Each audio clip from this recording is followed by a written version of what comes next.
Ladies and gentlemen, kindly be seated. The Honorable former Vice President of India will be here any moment now. He has arrived at the venue. His Excellency would be joining us shortly. I would request everybody to kindly take their seats.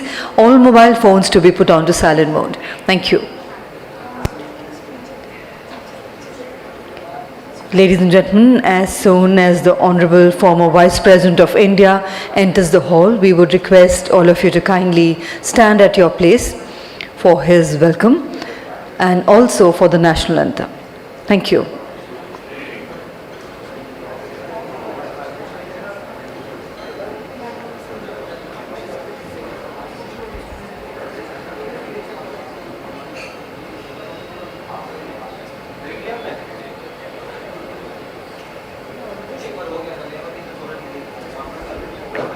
Ladies and gentlemen, once again, the Honorable former Vice President of India, Shri Venkaiah Naidu ji, has arrived at the venue, will be joining us any moment now.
And ladies and gentlemen,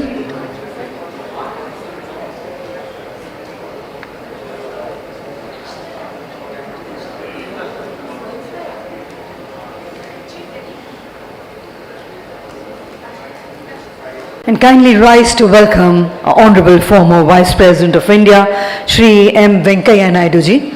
As we welcome him onto the stage, let's put our hands together to welcome him.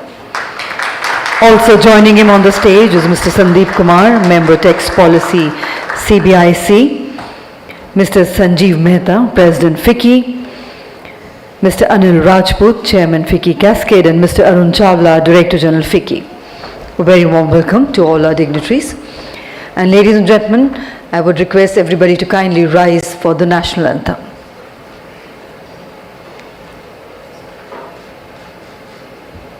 Jana Gana मन अधिनायक जय हे भारत भाग्य विधाता पंजाब सिंध गुजरात मराठा द्राविड़ उत्कल गंगा विंध्य हिमाचल यमुना गंगा उच्चल जलधि तरंगा तव शुभ नामे जागे तव शुभ आशीष मांगे गाहे तव जय गाथा जन गण मंगल दायक जय हे भारत भाग्य विधाता जय हे जय हे जय हे जय जय जय जय हे. Thank you. Kindly take your seats.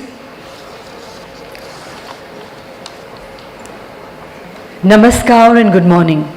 Honorable Chief Guest, Shri M. Venkaiah Naidu ji, the Honorable former Vice President of India, eminent dignitaries on the dais, special invitees, senior officials, distinguished dignitaries, respected members of the press and media, ladies and gentlemen. A very warm welcome to the inaugural session of the 8th edition of Masquerade 2022, which is a movement against smuggled and counterfeit trade, on the theme Unleashing the Power of Consumers in the Fight Against Smuggling and Counterfeiting, which is being organized by the FICCI Cascade, which is a committee of FICCI against smuggling and counterfeiting activities destroying the economy.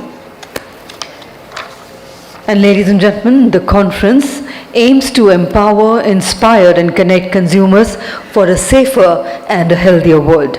And today the presence of the Honorable Vice President of India is a source of inspiration for all of us. I would now request Mr. Sanjeev Mehta, President FICCI, to do the honors of welcoming and honoring the Honorable former Vice President of India, Shri Venkaiah Naidu ji, with the Green Certificate. Ladies and gentlemen, the Green Certificate is FICCI's initiative wherein a grove of 10 trees will be planted in the Sundarbans National Park, West Bengal, in the name of the Honorable former Vice President. Thank you very much indeed, sir. Warm welcome to you, sir. Ladies and gentlemen, FICCI as the voice of the industry has been focusing on curbing the problem of growing illicit trade. With its strong industry representation, FICCI has been articulating the views and concerns of the industry. I would now like to invite Mr. Sanjeev Mehta, President FICCI, to begin the proceedings with his welcome address.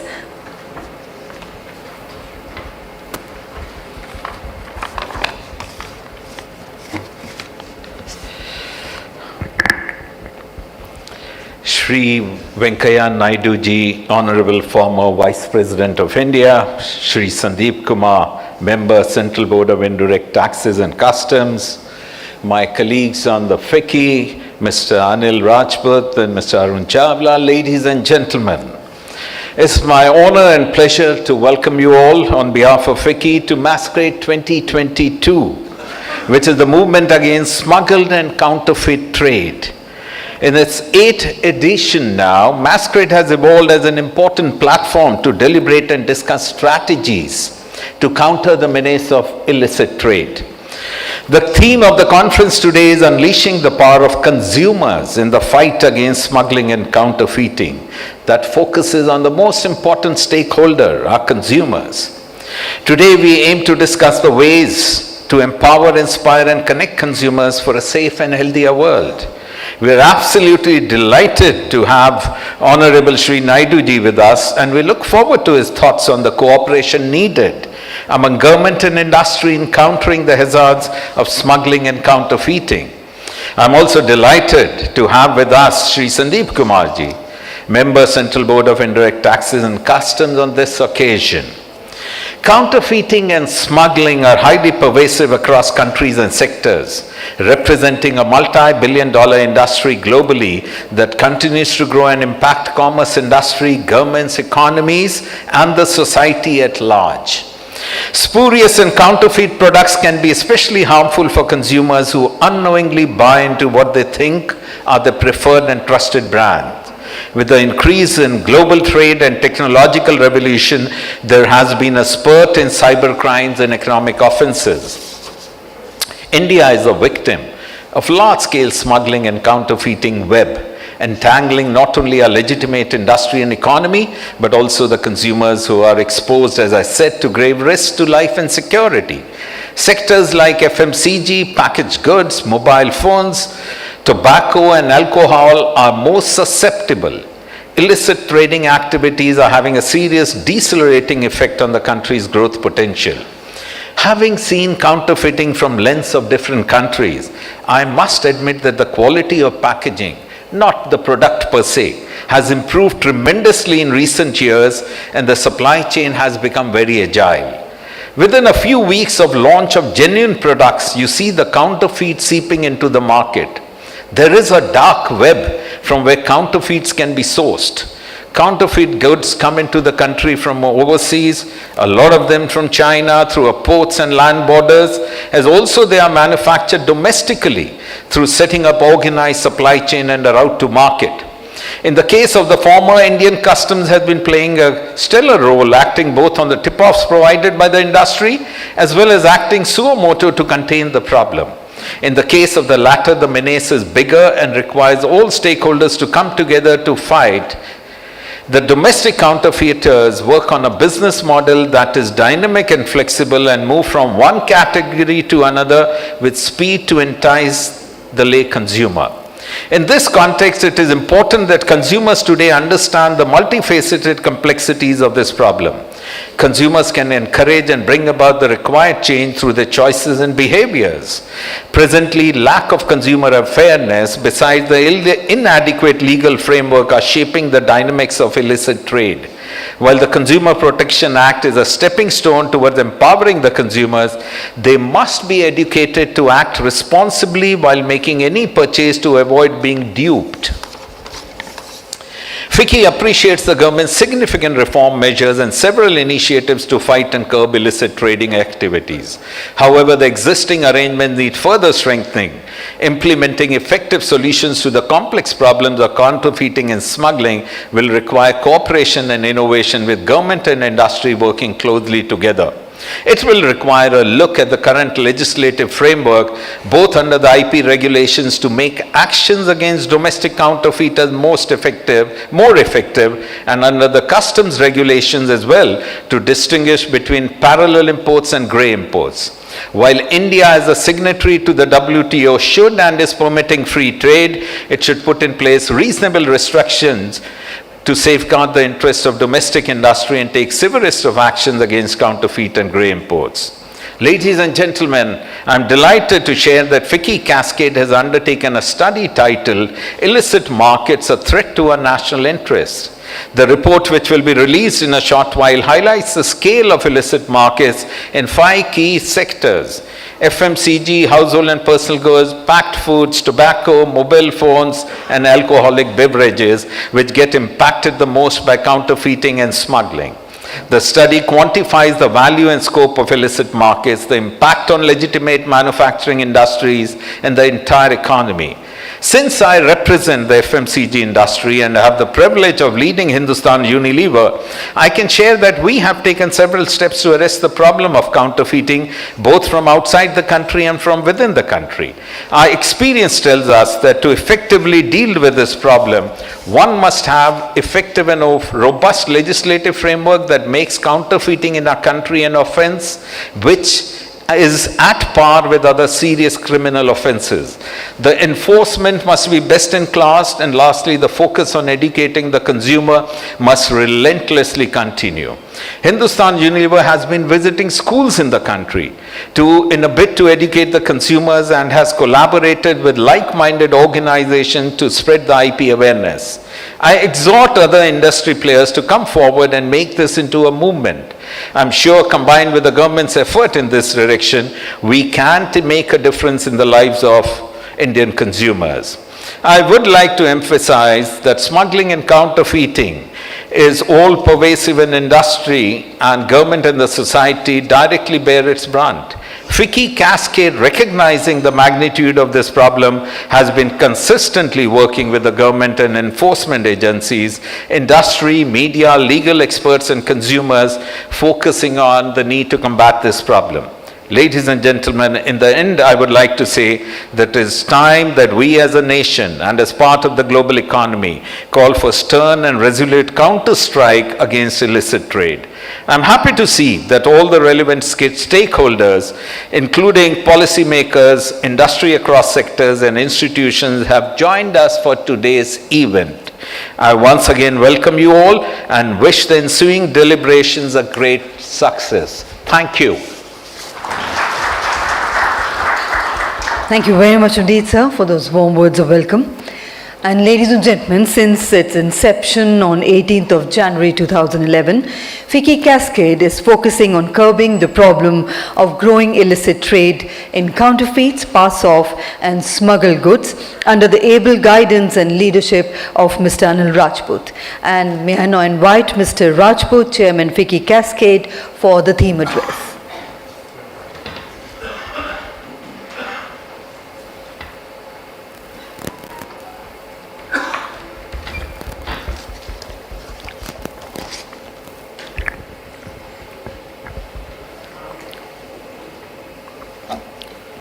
Shri Venkaiah Naidu ji, Honorable former Vice President of India, Shri Sandeep Kumar, Member Central Board of Indirect Taxes and Customs, Shri Sanjeev Mehta, President FICCI, Shri Arun Chawla, Director General FICCI, distinguished dignitaries, ladies and gentlemen.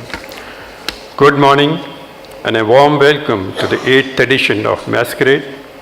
At the outset, I want to thank everyone for being here. It is indeed an honor and a privilege to be part of this august gathering. Over the years, this movement against smuggled and counterfeit trade has been instrumental in bringing together the key stakeholders to deliberate on actionable, innovative policy measures to combat smuggling, contraband and counterfeiting, which are collectively referred to as illicit trade. A bellwether since its inception, this platform has provided the much needed impetus to move forward with greater vigor, develop strategies, and strengthen the fight against this global menace, which, as per the estimates of the United Nations Conference on Trade and Development, causes over 2 trillion annual loss to the global economy. The ill effects of smuggling and counterfeiting do not stop at the economic losses, as it is logical for profit maximizing illegal producers to cut corner on quality and safety standards and posing dangers to their customers, who frequently are unknowingly victims. Illicit food products and drinks can contain toxic ingredients, as can cosmetic and body care products, while smuggled and counterfeit electrical goods can cause fire and explosion. Illegally manufactured car parts can cause accidents and play havoc with consumer safety. The same holds true for building materials used in construction, have potentially dangerous consequences. Additionally, patients across the world are also put at great health risk on account of fake medicines. Smuggling is perhaps the deadliest form of illicit trade. Besides causing severe damage to the exchequer in the form of loss of revenue, the proliferating terrorism by allowing terror groups to get funds, thereby giving shape to their sinister agendas. It also leads to large-scale unemployment by exporting jobs out of the country. There is no doubt that illicit trade is persistent and a growing threat and is increasingly putting individuals and societies in harm's way. While action is being taken to refine policy framework, strengthen cooperation, and administer stricter enforcement, it is imperative that the public at large and the consumers, who are impacted the most by such unscrupulous activity, play a key role in disrupting these growing hazards to the society. It is in this backdrop that this year's masquerade is themed as unleashing the power of consumers in the fight against smuggling and counterfeiting. Historically, the world has witnessed some of the greatest and most powerful consumer movements, be it against the rising prices and drug scandal in the United States of America in 1900, the movement against defective products in England after World War II, or against rampant food shortage, hoarding, black marketing and adulteration of food in India during the 60s. All of them advocated the rights of consumers, especially when those rights were actively breached by dishonest elements. While consumer rights are important as it safeguards their interest, I strongly believe that consumer responsibilities and duties are equally significant as it indicates that customers have specific responsibility towards the society and other consumers. In the way that government has given each and every consumer a set of rights, it is the responsibility of the consumers to follow through on their duties. Duties such as checking that the product they are buying is quality certified with standards such as AgMark, ISI, Hallmark, seeing that and understanding all available information about the product and thereby making an informed choice.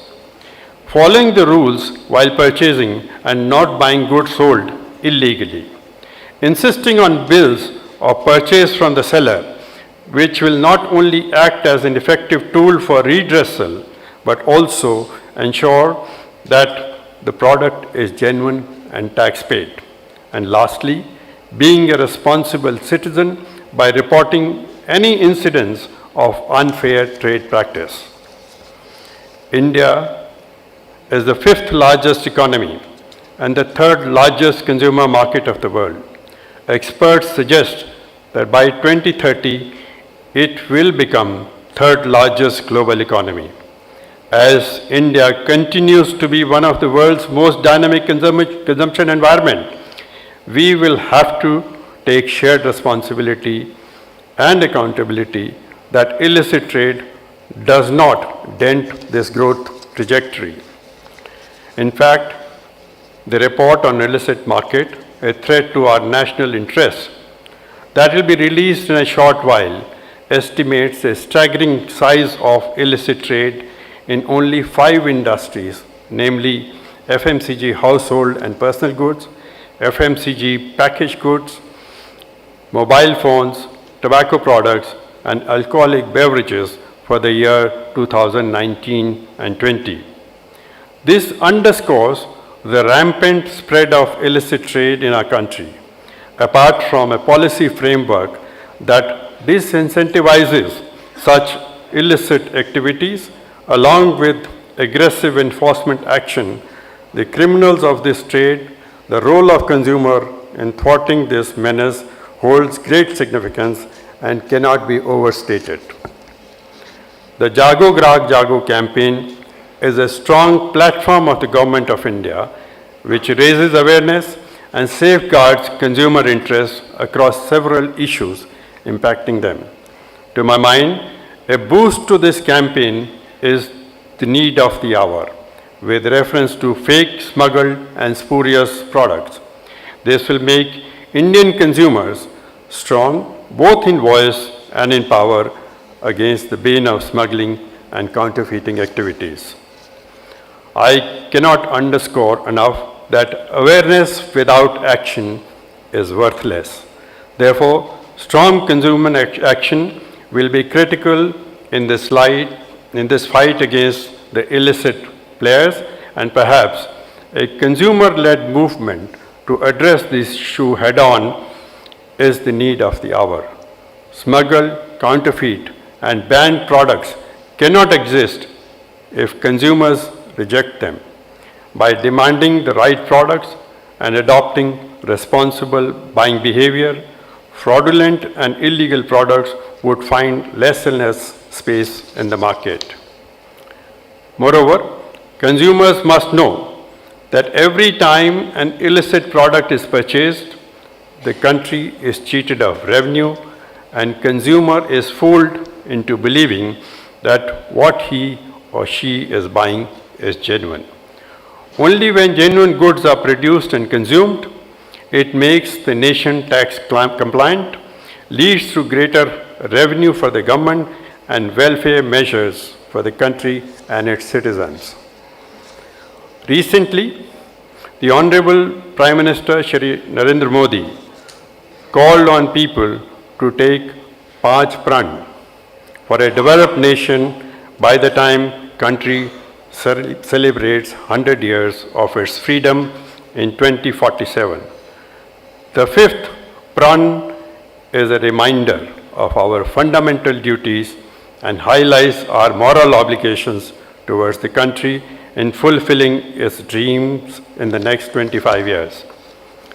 People's power is the greatest source of power for a country. I believe in the collective strength of our 1.38 billion people. This resource is invaluable and unbeatable. I have no doubt in my mind that in the times ahead, consumers, who are the backbone of our economy, will move forward with a greater resolve to make steady and meaningful headway in understanding, engaging, and considerably lowering the detrimental impact of illicit trade on the financial, industrial, and societal health of our country. This will most certainly pave the way towards a better and a progressive nation. With those words, I wish everyone here all the very best and look forward to the next 2 days of enriching and far-reaching deliberation. Thank you and Jai Hind.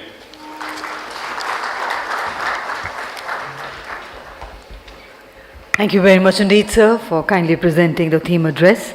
And ladies and gentlemen, we are fortunate to have with us today Mr. Sandeep Kumar, Member Central Board of Indirect Taxes and Customs. And I have the pleasure in inviting Mr. Sandeep Kumar, Member CBIC, for the special address. Let's put our hands together to welcome him.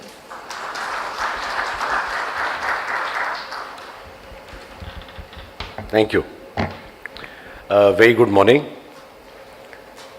Former Vice President Honorable Venkaiah Naidu ji, sir, delighted to be sharing this podium with you. Mr. Sanjeev Mehta, Mr. Anil Rajput is an old friend, and Mr. Chawla. I find some former and serving colleagues here, including my former chairman, Mr. Najib Shah, in the audience. Little overwhelming. DGDRI, Mr. DP Dash is also here. And I think this report has been written by Kaushik Datta, who's a friend and a co-golfer, and I think I've known him also for many years now. Wonderful to be here amongst friends. The topic, the thematic topic that we're discussing here about citizen involvement, this is something which has, really appealed to me, and I think it's the current most important thing that's happening for good governance. India is effectively at a very important inflection point, and when we say inflection point, we typically refer to a period of 5 to 7 years. And just to put that in perspective, that going forward, how it can change your lives, I just want to take you back to a bit of a digital era, which is 2005 to 10. Everything probably that you use today was somewhere born at that point of time, starting from the way we entertain ourselves, accessing news. I think YouTube started in 2005. If we look at how we probably land up coming to a venue like this, somebody might have hailed an Uber. I think Uber started in 2009. You go for a holiday, you are always dependent on a travel agent. And today, whatever powers digitalization has unleashed, you're actually using something like a Make My Trip or some portal. And then the way you booked a hotel has also changed. Instead of trying to book the normal standard hotels, you're certainly on Airbnb. And that also started from a small apartment in San Francisco, somewhere around 2009 or 10. So whether it's the way we watch television in terms of OTT, is the way we shop, which is Amazon and other digital platforms, the way we travel, everything has undergone a massive transformation, all of which actually you can take back to a very brief period of maybe 5 or 6 years. Something similar in the Indian context has started to happen from 2015-16 onwards. We've had an explosive growth in startups. We've had an entire new fintech industry come up. And the way digitalization in tax administration has grown, we've unleashed a huge amount of power of analytics in taxation. The way citizen services are being delivered through the portals. At my age, I think I know the difference of and I think many would share that, about renewing a driving license, maybe 15 or 20 years back to now, is just completely different. And I think what all these changes have done, they've increased the involvement of the people. Earlier you would send a grievance to a tax administrator such as myself by post, then email, and now suddenly it's social media. So accordingly, the benchmarking in our responses has also changed quite similarly. From the ministry I've had the charge of taxpayer services, I've actually got an entire team looking at what's happening on social media in terms of grievances coming from taxpayers. So what we're seeing is that between the government and citizen, the velocity of the interaction, the closeness of interaction, and the speed that is involved, all three have undergone a massive transformation on the back of technology. It has given the power to the citizen. It has also empowered the administration in terms of how we can mine, use data to be better, or to fight crime, or to facilitate taxpayers. I'm very happy to recall that as a joint secretary level officer in the same ministry, I was in fact looking after intellectual property rights. And in 2000, maybe 15-16, we found some very good partners with whom we had organized an event about counterfeiting happening, and the need for a takedown policy on part of all the big names that still dot our digital selling landscape. And it was a little unfortunate that no consensus could be arrived at. What I was trying to do at that point of time was not drive something from the top down anybody's throat. I said that, we've got some glorious examples in certain industries where a voluntary code of conduct has been evolved by the industry in terms of what they would do. And that experience I had actually brought from the Narcotics Control Bureau, where we ran an entire precursor control program based on a voluntary code of conduct at that point of time. Unfortunately, after a day's deliberation, and then we sort of, it's more common to make WhatsApp groups these days. We worked on this concept of having a base document, and everybody would contribute. But there was no consensus because I would say the marketing intermediaries were not very happy with the concept of takedown, and they probably could not agree, and there's always this safe harbor situation. I don't know what the other guy is doing. So I think that requirement of involving citizens in being able to effectively deter counterfeiting, smuggling, it's that potential is still there. It's the need of the hour. But there would have to be certain actors who will have to enable this process. Government can provide an enabling platform. Government can turn around and say that I'm very happy to get input from you. But actually it's the industry which would have to work to provide consumers the opportunity to be able to complain. And then make sure that reaches the right places, it's investigated in a balanced sort of way, and we are effectively able to achieve what we set out to. One very interesting thing which I'd like to share, that how business can be an enabler. During my time as Director General Analytics and Risk Management, and that's where I learned the power of all the data, which has driven so much of GST enforcement. We were met with a Suvidha provider, and he said that I have an application, and my application allows you to actually scan a bill from your phone, so it uses optical character recognition, OCR, to pick up the GSTIN number, takes you to the portal to tell you whether this person is authorized to collect tax or not. And then if the person was not authorized to collect tax or had not filed his returns, it would actually show up on the consumer screen, and you could press a button and send a copy of that invoice to the Directorate General of GST Intelligence. Now that was something which intuitively really appealed to me as a kind of a CSR initiative. The application could be downloaded by anybody on his mobile phone.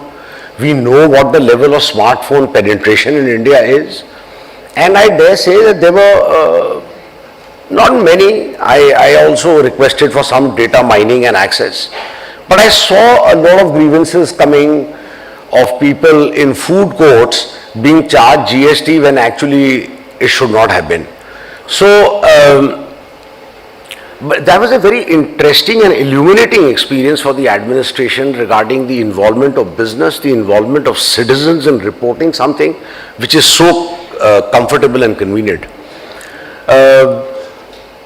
Last thing that I'd actually like to say is that technology has provided us a huge amount of opportunities in terms of product tracing, in terms of being able to actually scan a QR code and see whether the product is original or not. There are many interesting initiatives happening in the international arena where people actually want to know that they're buying something organic, from which farm is it coming from. something is not mislabeled as organic. And I've read that some of the very big retail chains in the US, for example, have started with these blockchain applications. IBM has a program called Food Trust, and I'm sure that there are a lot of startups in India. I also read somebody collaborating with the coffee board for origin tracing and everything else. So there is a tremendous amount of potential for the industry. I'm sorry if you find that I'm shifting the onus, but this is a program to focus on citizen involvement. So I say that there is a lot of room for industry to actually build tools which can harness the potential of the citizen. And in terms of the user interface, it has to be based on a very digital and convenient system, whether it's buying medicines or it's buying products off the shelf. I think that it's very important to have digital tools and allow citizens to do all that very comfortably.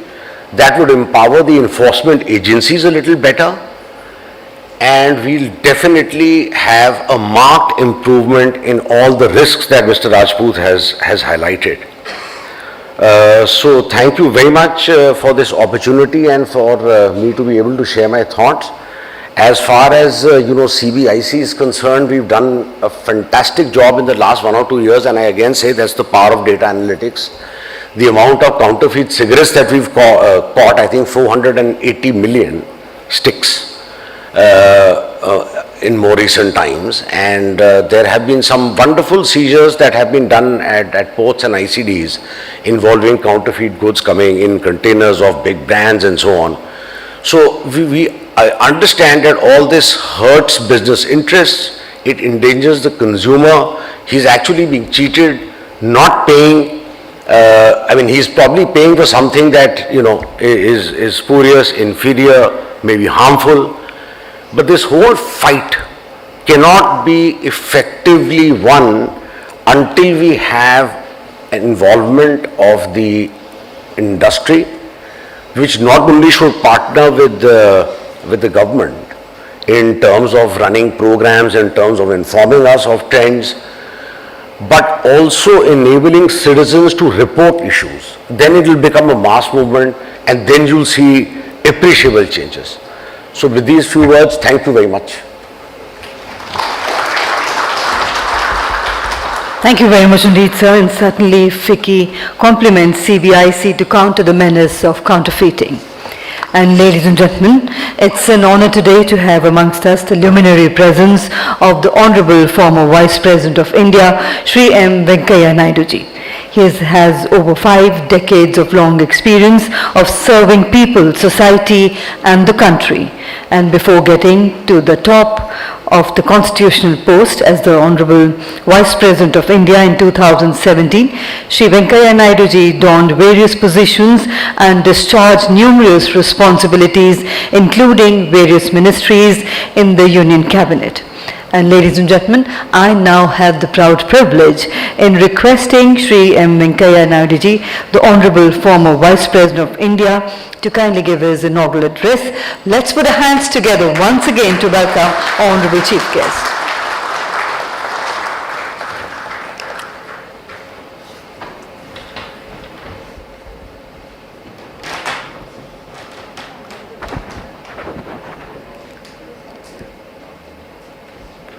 Sri Anil Rajput ji,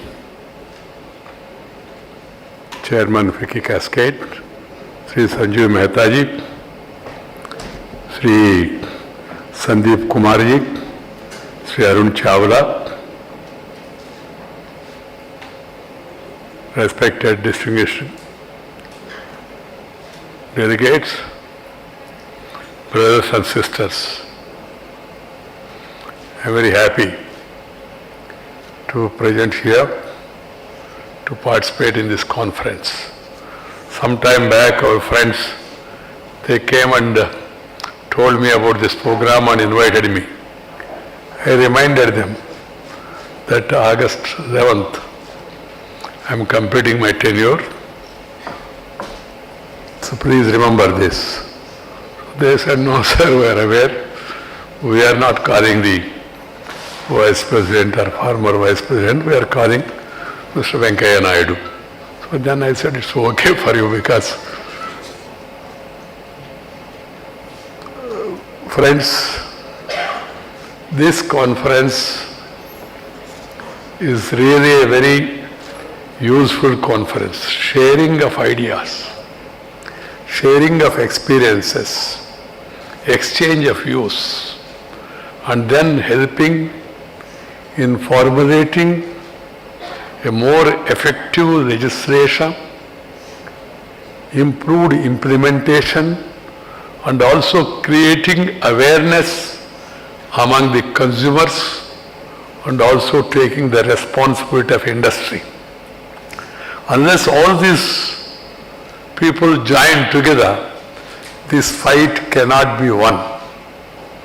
Please remember that our neighbor, immediate neighbor, want to cripple us, subvert our system and our economy. I have no hesitation saying this because this is happening.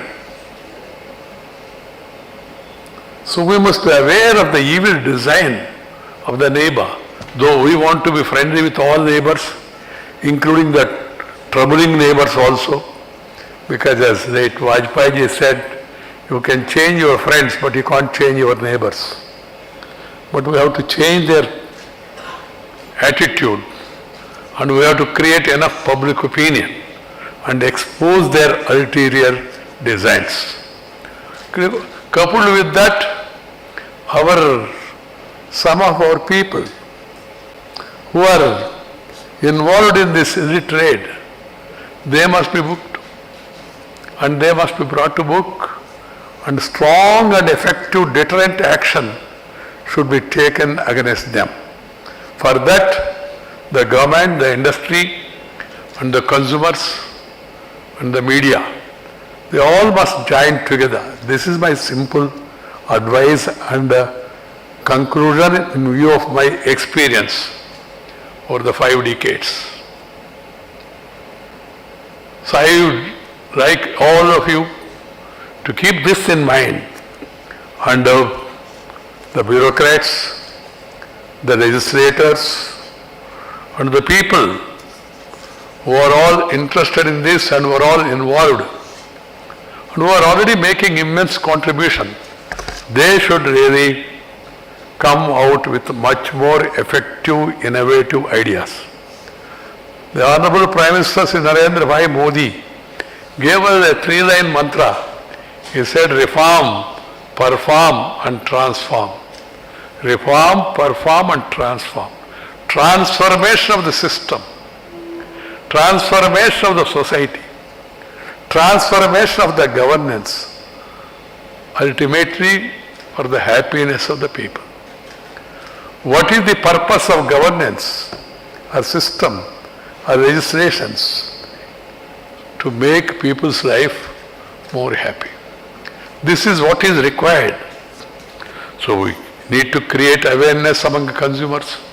And we should also remember that Sandeep Kumarji, our law of thoughts are very weak. I don't blame the government alone for this. The parliamentarians, legislators, everybody has to apply their mind, strengthen the law of thoughts. I was once traveling in US. I think that was my first trip in 90s. I went on an invitation of American Young Political Leaders Conference. After completing my official trip, I was dropped by the embassy people at the airport. And then went to airport and then went to the counter. The lady in the counter said, Mr. Naidu, are you not informed? I said, something might have happened back home. Otherwise, US, what was I at that time on information? Something might have happened to some family member. She said, no, the flight is getting delayed. I said, okay. Then I was a little worried because first time, and the embassy people have already left after seeing us from the airport. So she recognized my problem and then asked, what is exactly your problem? I said, I am first timer here. And my friend in Los Angeles, he will be waiting at the airport. She said, don't worry, you have the number? I said, yes. Within a second, she contacted the person and then gave the phone to him. I told him, this is what has happened. He said, don't worry, I'll find out what is the revised reschedule and then come back to airport. You don't worry on that. I was relieved. So then later, of course, they announced and she gave me a coupon. Naidu, you can go to the first floor and this is a coupon of $7. You can enjoy some snacks and cool drinks and all. I was really pleasantly surprised because this never happens in our country. So I went there. I could not spend $7. And normally I don't drink this Coca-Cola and all. I took something and then got into the flight. To my surprise in the flight there was a letter addressed to me. There was no electronic typewriting at that time in our country. In our office, party office, there used to be an ordinary typewriter at that time. I was general secretary. So that letter I saw as if it is printed. Then the letter says, Mr. Naidu, we are so sorry for this delay. We apologize and please accept a token of all this thing, a check of $20. I was so surprised. Apology letter in my name and also $20. Then I took it and when I landed I told my friend, Mr. Reddy, and expressed my happiness. He said, no, these fellows, they are extra smart. You know, here, if the flight gets delayed beyond a reasonable time, then the people will go directly to his attorney and then file a case for compensation. So in order to prevent you from doing so, they have given you this small, this thing. But in India, what we are seeing, पहले competition नहीं था, अभी थोड़ा competition शुरू हो गया, तो देर हो गया, इसके लिए हम खेद है, इतना एक line, and then move on. So we have to ensure the rights of the consumers, the customers. Second one is the packaging. The packaging is very attractive. The advertisement also is very attractive. They rope in cinema actors, icons, they publicize and you are misled. You means ordinary people. And later they don't take responsibility. They say we are only publicizing. Because I say information with confirmation is more than an ammunition. This has to be understood by all. So the people who are giving information, they must also be held accountable. This is another suggestion I have. It is not that much easy, but it can be. Friends, the spurious manufacturers, the counterfeiting people, the smugglers, their evil designs has to be understood and more effective action has to be taken. The neighbors' evil designs, they want to raise a counterfeit, which has come in a big way, and also encouraging terrorism. Terror is the enemy of humanity. It has no religion. It has no region. So the world must come together to fight terror. Unfortunately, some of the superpowers also, sometimes they are silent and it's violent outside and they react when something happens to them. This is no good. Everyone, because peace is the prerequisite for progress. If you have tension, you cannot pay attention. And it will be only a pretension. And you cannot have that retention. This has to be understood by all the concerned. So finally, I don't want to make big speeches because many valid points have been said and you will be deliberating. I only say that this has to be taken as a mission with a passion for the sake of nation. We should not do any omission or remission and work for commission. It should be with passion. Then the real change will come. I hope in the coming days that you come out with much more good practical ideas, and these sectors like currency, alcohol, tobacco, and among other things, they are protected. There is an urgency to take up this task by all people concerned. I know the task ahead is indeed Himalayan, but nowadays Himalayan Everest also people are climbing easily.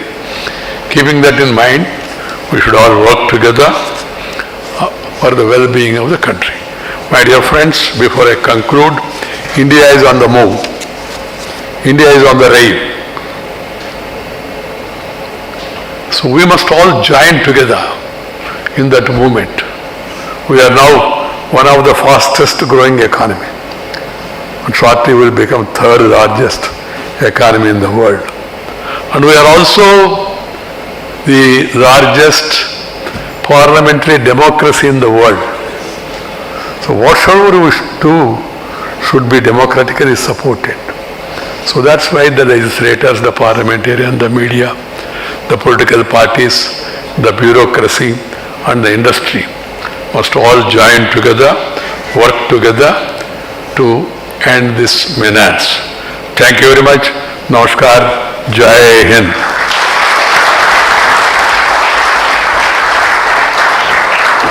Thank you very much indeed, sir, for that very enriching discourse.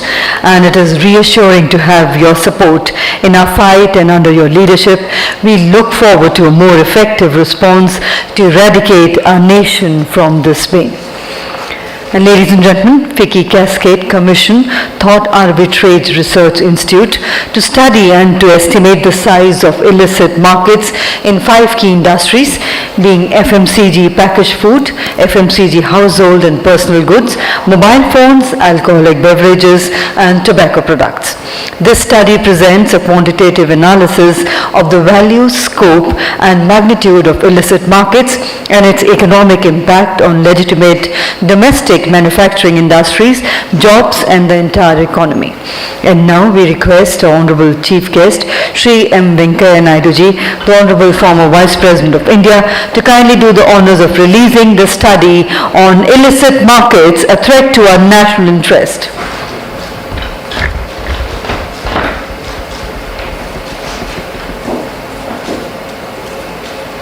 And ladies and gentlemen, let's put our hands together on the release of the study, Illicit Markets, a Threat to Our National Interest, by Honorable Chief Guest, Shri M. Venkaiah Naidu ji. Thank you very much indeed, sir, for doing the honors. And may I now invite Mr. Arun Chawla, Director General FICCI, for the words of thanks. Words of thanks. Words of thanks. Words of thanks. Oh, word of thanks. I said words of thanks. Word divides people.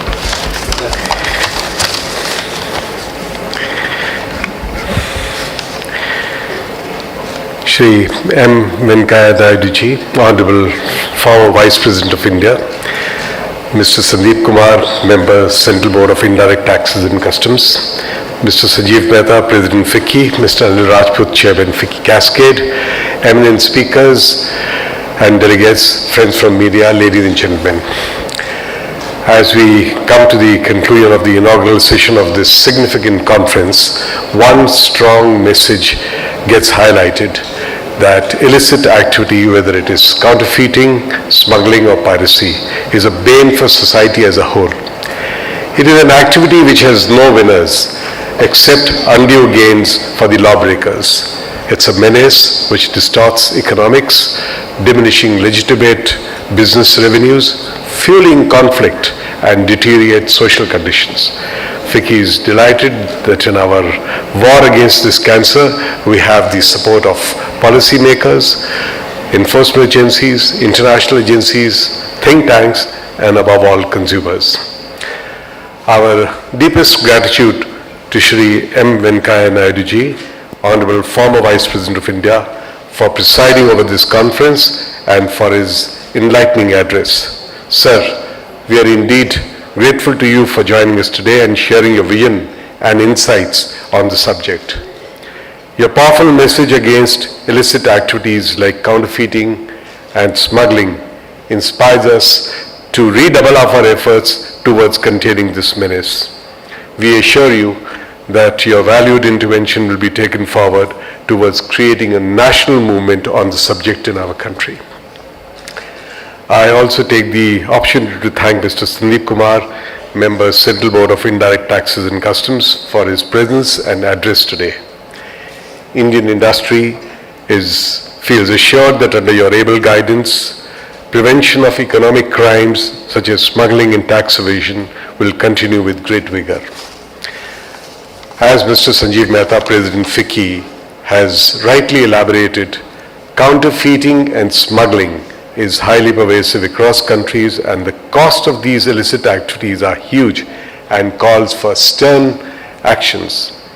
Illicit trade, in fact, creates an annual drain on the world economy to the tune of US $2.2 trillion as per study conducted by Transnational Alliance to Combat Illicit Trade. Thank you, Sanjeev, for your lucid address today and your constant support and guidance to us at FICCI in our activities. Ladies and gentlemen, it's so satisfying to see that the drive against counterfeiting and illicit trade is gaining momentum. FICCI Cascade is fully committed to contributing its bit to this noble cause. I would like to thank Mr. Anil Rajput, FICCI Cascade Chairman, for spearheading this crusade with his visionary ideas and tireless efforts. I am confident that Cascade, under his guidance, will build a force of cascaders across the globe that can drive this agenda. Let me also take this opportunity to thank TARI for bringing out detailed study on illicit trade, a threat to our national interests. We hope that this study will stimulate deliberations to understand and address this malicious hazard that the nation is currently facing. We are privileged to have a host of notable international and national speakers lined up at the conference slated ahead in the day and tomorrow. Senior functionaries from leading international institutions like World Customs Organization, WIPO, Interpol, OECD, United Nations Office on Drugs and Crime, US Homeland Security, and Australian Border Force will take part in the deliberations. I thank them all for their esteemed presence and participation in Masquerade 2022. I would also like to thank all our partners for this international conference who committed to take up this fight against illicit trade. Last but not least, a big thank you to our friends from the media for covering this event. I'm sure this conference will bring to the fore new ideas, information, statistics, varied perspectives, and will benefit all of us, enhancing our awareness on this critical subject and catalyzing our effort in the fight against illicit trading activities. Thank you. Thank you very much indeed for those words of thanks. And ladies and gentlemen, with that, we close the proceedings of the inaugural session. Once again, taking this opportunity to thank Honorable Chief Guest, Honorable former Vice President of India, for sparing his valuable time in gracing this occasion. Thank you very much indeed, sir. And ladies and gentlemen, kindly rise as our Honorable Chief Guest, Honorable former Vice President of India, departs from the stage.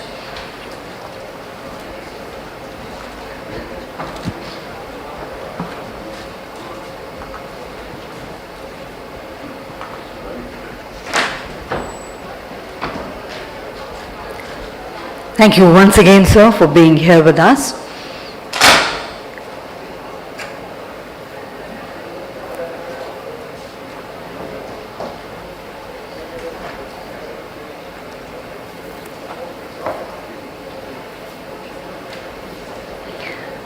Thank you, ladies and gentlemen. Kindly take your seats as we move ahead with our schedule, and we now present in front of you the highlights of the study.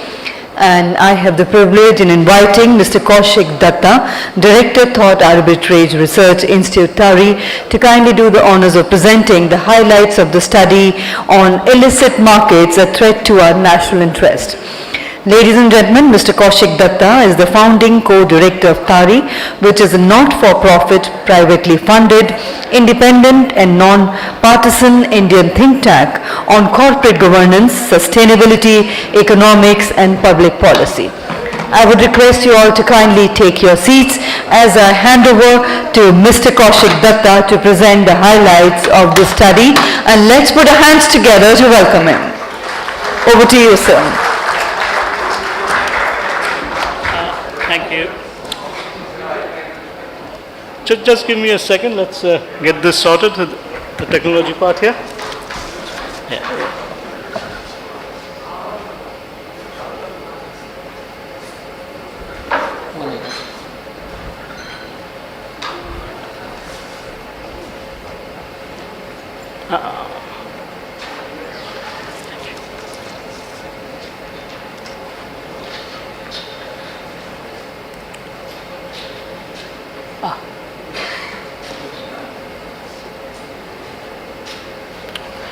Thank you.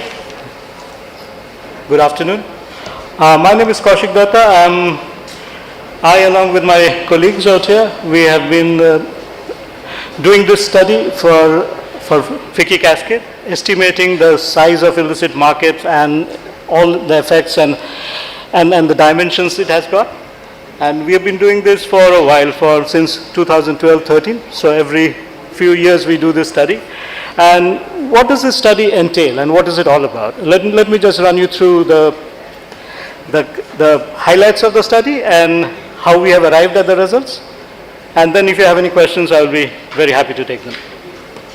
So the industries that we are looking at are selected based on the basis of its size, the vulnerabilities of the industry, that means how susceptible the industry is to counterfeiting or smuggling or any kind of an illicit activity.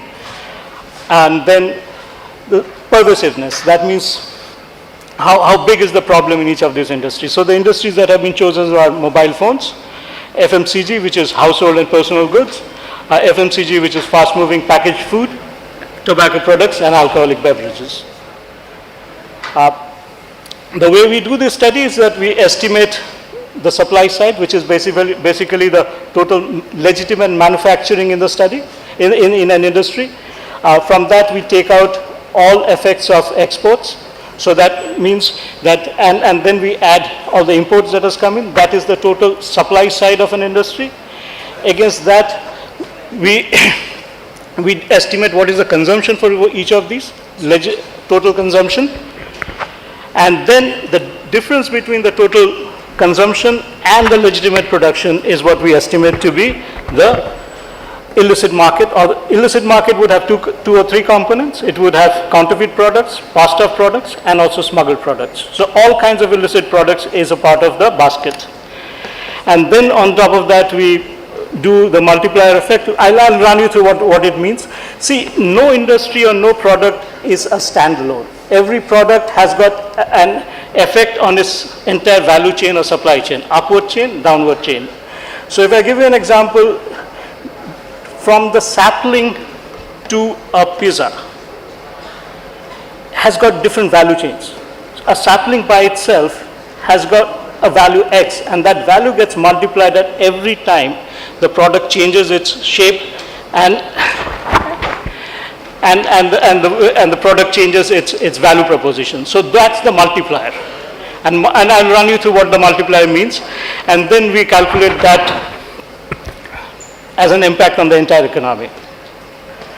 Supply side estimations, we do it based on the annual survey of industries which the government of India takes out, and also the database of the corporate database of companies. Along with that, we do the MIT, and for mobile phones we have used the industry data.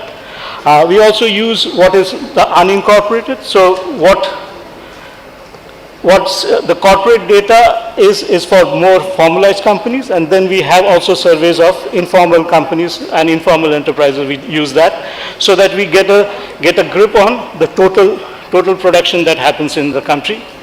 Then we take out the imports, and we deduct the exports. So, and the imports and exports are based on the Director General of Import and Export and the UN Comtrade data. On consumption, what we use the national accounts for consumption, which then gives you the final private final consumption expenditure. And if you look at this, the data between 2014-15 to 2019-20, and the point is 2019-20 was also the beginning of the COVID. Last quarter was that got a COVID effect. So that means the consumption we would expect to see a little low. If you look at this, despite all of that, between 2014-15 to 2019-20, the consumption nearly doubled. Our consumption in 6 years, the total consumption of the country, based on our national accounts, has actually nearly doubled from 72,000 to 12,30,307. So this is actually a huge point that I would like you to remember when we put it into perspective of the illicit markets.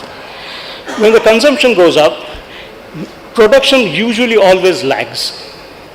Production would actually, the investment of production, by the time that the production and the supply comes in, there is a lag of 2-3 years depending on what kind of an industry you are.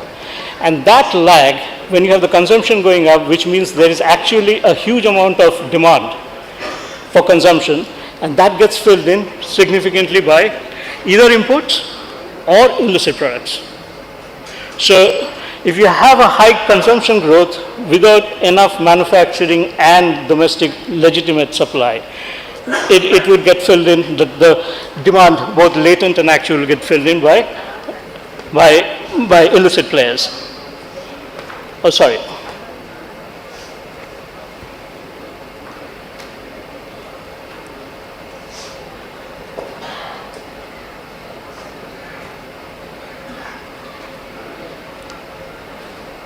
Right.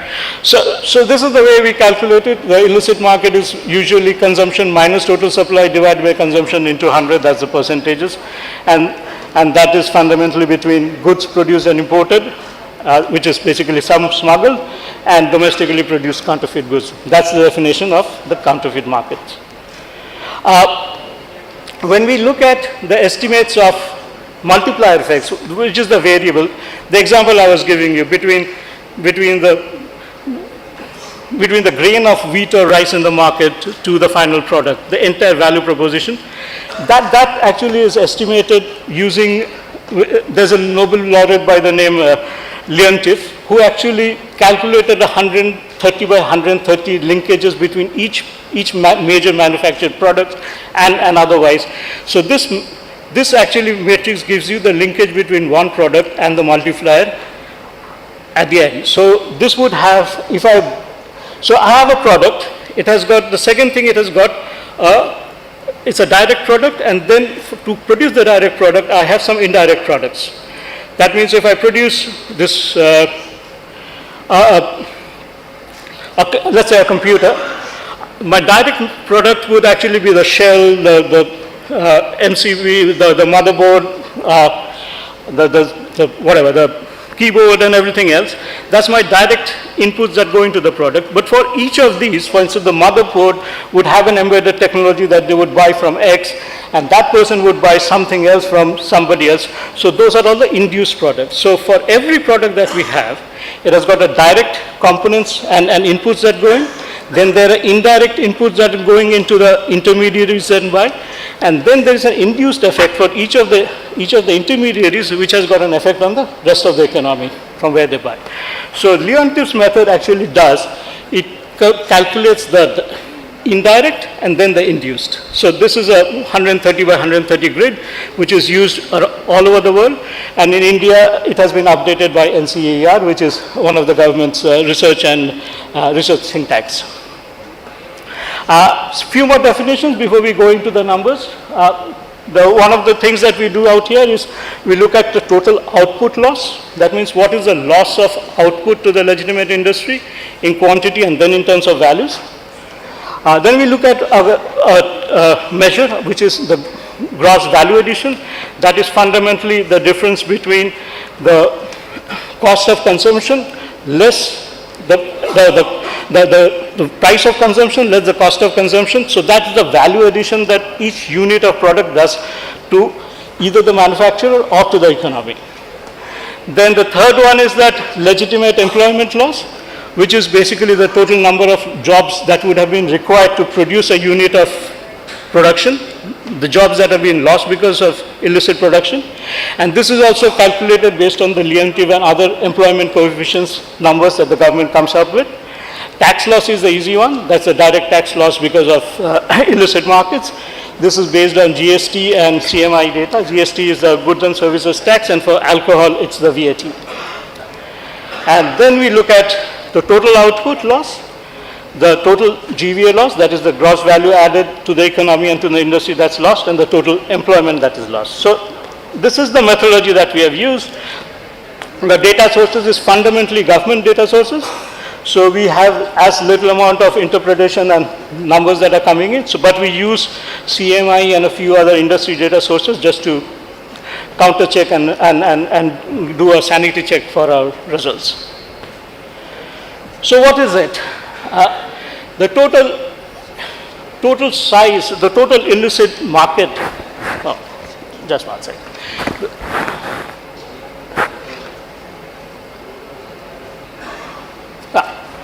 The total size of the illicit markets for these 5 industries is roughly about $34 billion US. That's the direct illicit market loss. Using the calculations and the methodology that I talked about, that's the number, which if I take 74 rupees to be a US dollar or any other number, it works out to about $34 billion, which in today's, if I put it into the perspective of today's GDP size, it's about 0.1% of the GDP, just below 0.1%. So it's fairly large, it's fairly big.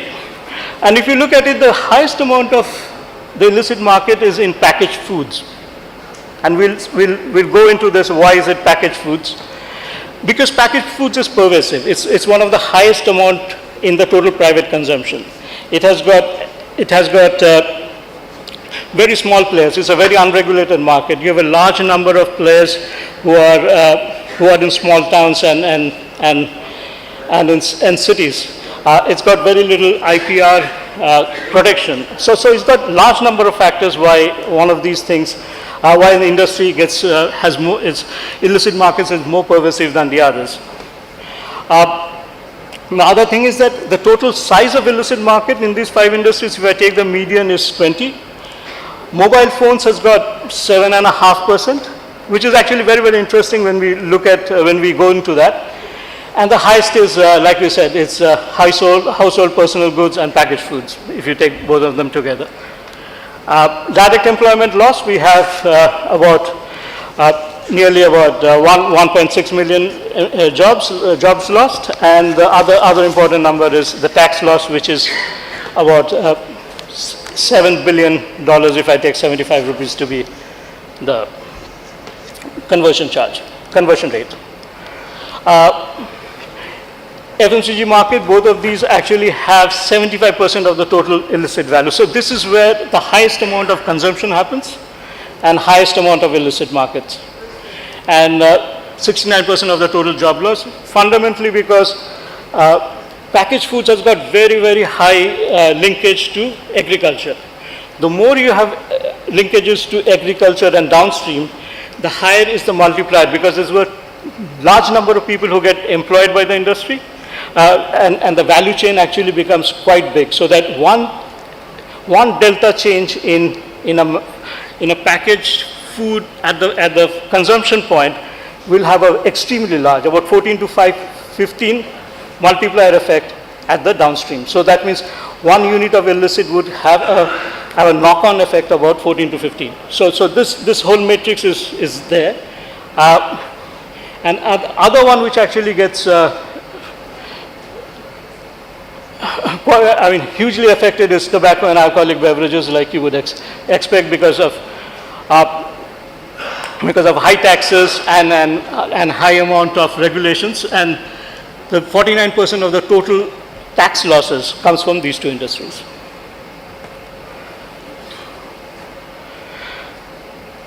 So when you look at between 2012-14, when we first started doing this study, to today, the illicit market percentage has gone up from 21.7% to nearly 26%, and the consumption has also gone up nearly double.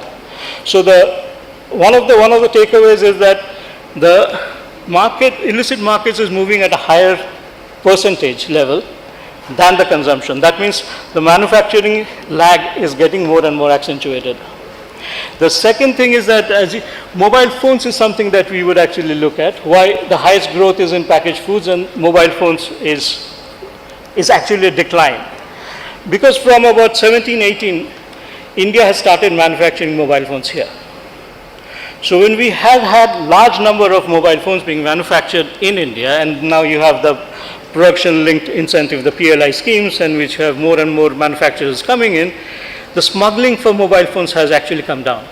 So when we look at the numbers, because the smuggling has gone down, because we are having large amount of manufacturing here, so obviously the illicit markets come down.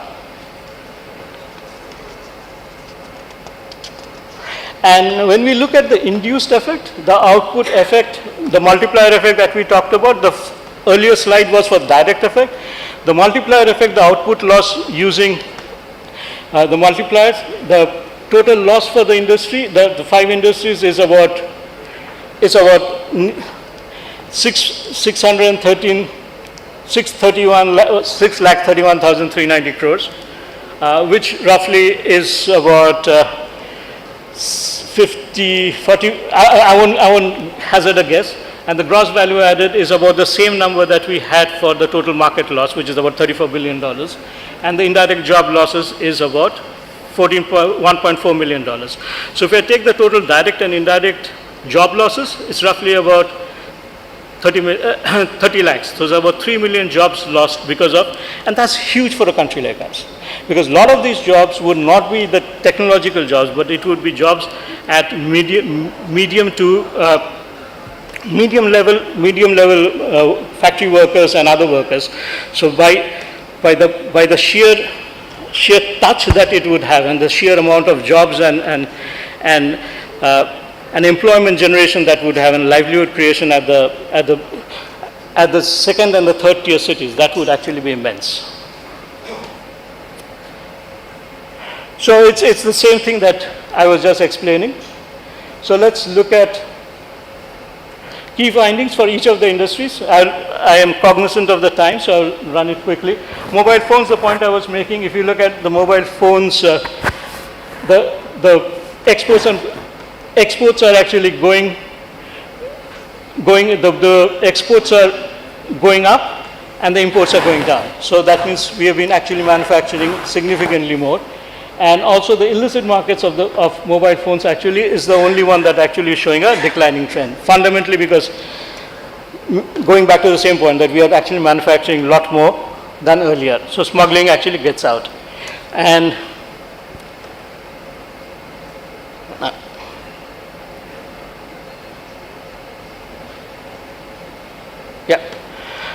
so without laboring the point, these are the numbers which is there in the report that you will see.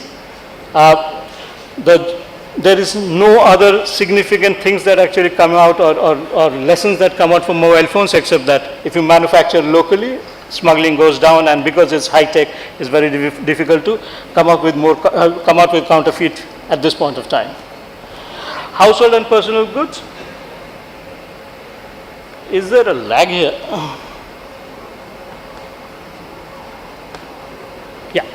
It's got the highest illicit percentage rate. One of the factors is that in household and personal goods, which is fundamentally all your packaged non-food FMCG products that you can think of. It's your soaps and detergents and your shampoos and your beauty products. all of that. So if you look at that, one of the things is that, there is, even though the market is growing, but as a share of your private consumption, the percentage it actually takes is coming down. That's fundamentally because after a point, your consumption you would actually expect of shampoos, you only use so much of shampoos and soaps and detergents you can use. So even though the consumption is going out, for an individual, the percentage of consumption is actually coming down. But what is happening is that it is moving towards higher value consumption. So that means people who are using 2 rupee or 1 rupee soap would actually be now using more and more higher value soaps of say 3 rupees and 4 rupees. The value of consumption is going up, but the percentage of your income is coming down, which you normally would expect. It's got a large number of small and micro enterprises and industrial licenses are not required. So that means a large number of small producers who are there. And counterfeit products are produced by unregulated markets and fairly low paid workers. So the end product is counterfeit, but it's not sophisticated. And it doesn't really have a high IPR requirements, and there are inadequate enforcement, because this is not one of the things that for enforcement is at the top of the agenda, because it's hugely distributed and it's at a much more grassroots level. So what does it look like?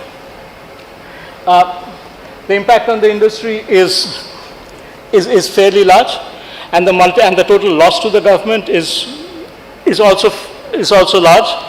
But the big point out here is that this is a very pervasive issue with household goods, and we actually do not have a definitive way of how to deal with this, because this is distributed and this is actually in extremely small value packets. Tobacco products, two things in tobacco. One thing is that the consumption of tobacco is decreasing, which is coming down from both as a percentage of your income and also the prevalence based on the National Health Survey reports. But what is happening with tobacco is that because of the high taxes, illegal tobacco products, mostly cigarettes,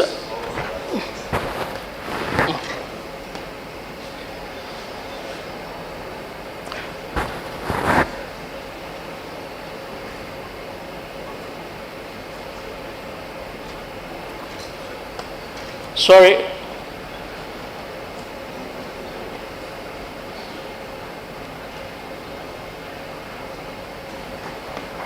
Yeah.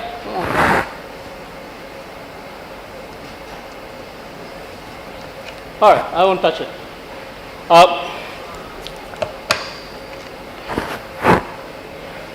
Forget it. With tobacco products, few things are happening. One is that there's a decrease in consumption, but you have high taxes and you have high regulations. For instance, you have these pictures, which is a part of the WHO requirement of warnings on the cigarettes. What all of this is doing is that you have significant amount of cigarettes that are coming from, which are being smuggled, which have been misdeclared, which have been smuggled, or which is also produced counterfeit in India. And that is becoming a major problem in the whole distribution chain. And the illicit market size of tobacco is roughly about 20%, which has remained constant in the last 7-8 years.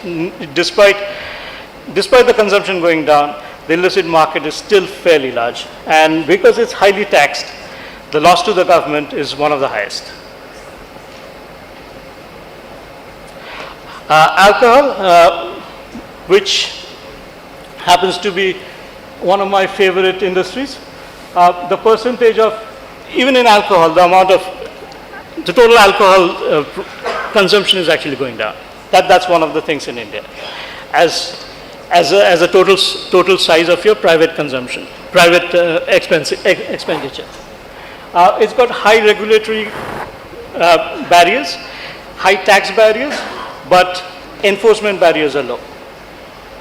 Having said that, the illicit market has been around between 19 and 23 to 19%. So roughly it's about 20%, which is the illicit markets, but there are two points I would make out here. The illicit market for alcohol is in value terms.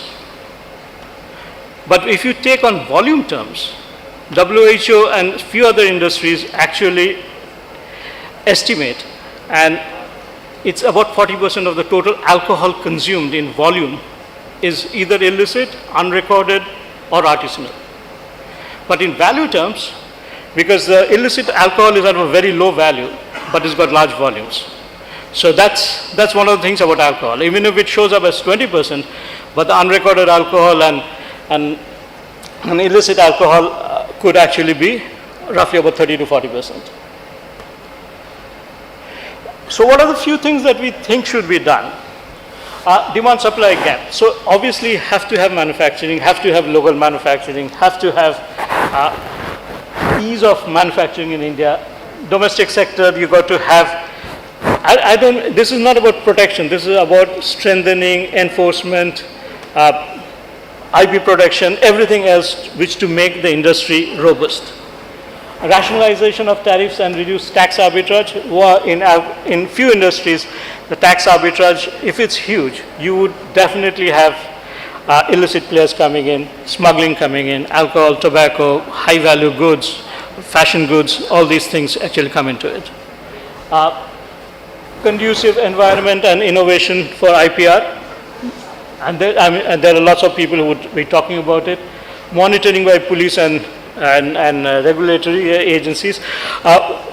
If we look at rule of law, which means number of policemen per 1,000 of population, India is actually one of the lowest. So that would mean that our enforcement by number of people could be low, but use of technology and other things could actually make it very, very powerful as a oversight mechanism. Technology, we talked about better coordination among enforcement agencies. There are times the multiple enforcement agencies looking at the same issue. It's to coordinate and have one or a few agencies take lead on it. And obviously, because when it comes to cross-border illicit markets, whether it's smuggling, whether it's any other form, international cooperation is very, very important. And that's also where, we heard this linkages between illicit markets and terrorism and organized crime and all those things. You need international cooperation for smuggling and other things coming out of the market. So this is where we finish our presentation. I would like to thank a few people, the entire FICCI Cascade think tank, who actually have worked with us very, very closely and have had great oversight and great inputs and insights into our work. I'd like to thank my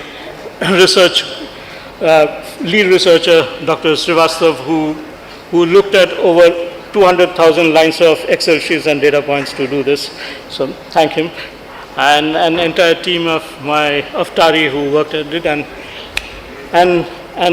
FICCI as a partner, because they have been wonderful in supporting us in this report for all these years. So if you have any questions we would like to answer. If you don't, you can catch me somewhere in the room and ask me. Thank you. So ladies and gentlemen, if you have any questions, we would request you to kindly raise your hand, identify yourself. Yes, sir.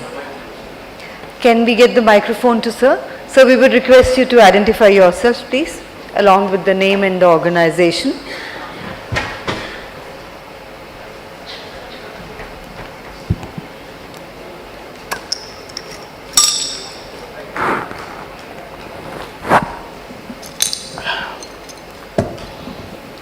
Hello, my name is Partha Pratim Das. I head a consulting firm by the name PGI Associates in the space of market entry and technology commercialization. Considering smuggling, my focus would be on medicinal plants and herbal plants as such. There is no organized data as such in terms of the size of the produce that we have in terms of medicinal plants or herbal products. I'm talking about medicinal plants which is from wild collection space, not the cultivation which can be traced. Now, why I'm referring this is sizable amount of, revenue which is going out through smuggling. Let's consider the Himalayas, the Shivalik range of Himalayas, which has rare species of medicinal plants, and we don't have any data to trace them. The smuggling is as easy as anybody can fly into a country, be in the foothills, through an international airport, and it can be procured by, utilizing the tribals in peanuts, and we are losing out revenues which can be worth millions. Now, this is a sizable, loss we are having.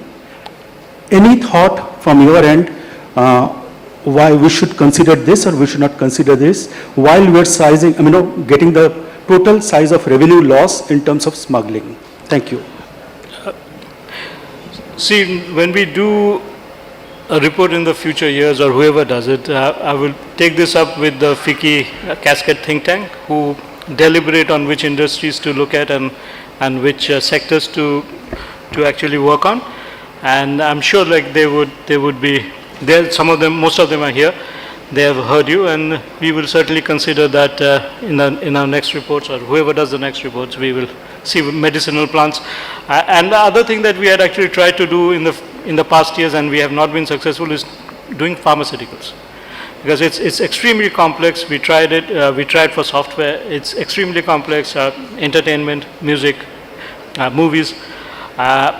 So those are complex. We tried and we couldn't get into a reasonable frame to do it. So on medicinal plants, we will actually, the think tank would discuss, and then if it's viable and feasible, we'll certainly look at it. The sole point is the enforcement is so weak. It can be carried in a laptop bag. Without any checking, without anything, it can be carried out of India in a laptop bag. It's as easy. And we are losing out millions of our revenues in terms of tariff. Thank you. Thank you, sir. Thank you, sir. We have a question. Can we? Yes, sir.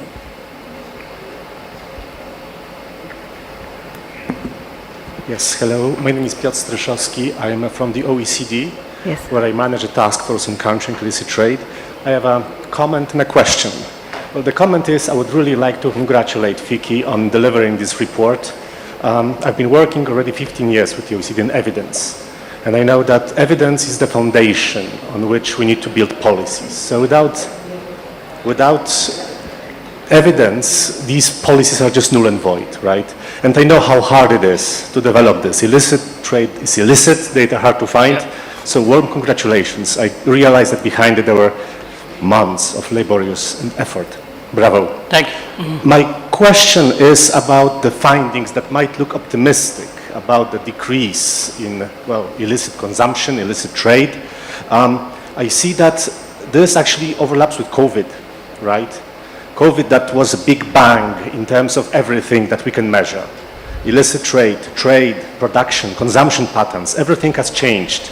I mean, before COVID, if someone told me that I'll have to be stuck in my apartment and to work from home, and not being able, not even to travel, but leave, I would say it's crazy, right? It just shows how feeble we are in our projections. So my question would be, what is your interpretation of these results given the COVID crisis? And what are the forecasts for the future given this crisis? Thank you. Right. And congratulations once again. Thank it's you a great so much. job. Thank you. The reports are up to 1920. So that means we have effect of COVID maybe for a month or 2 months. We expect if we take this report into the future, we would exclude maybe 21, 22, 22, 2021 and 21, 22 because it's exceptional years. And they wouldn't necessarily not give me a foresight or a projection into what it might be. So we would actually exclude those years to be unusual years, and then look at 22, 23 onward where the economy stabilizes. So this is up to before COVID. COVID years, we really don't know what happens. Thank you, sir. And we have time for one last question. Yes, sir, in the front. Thank you.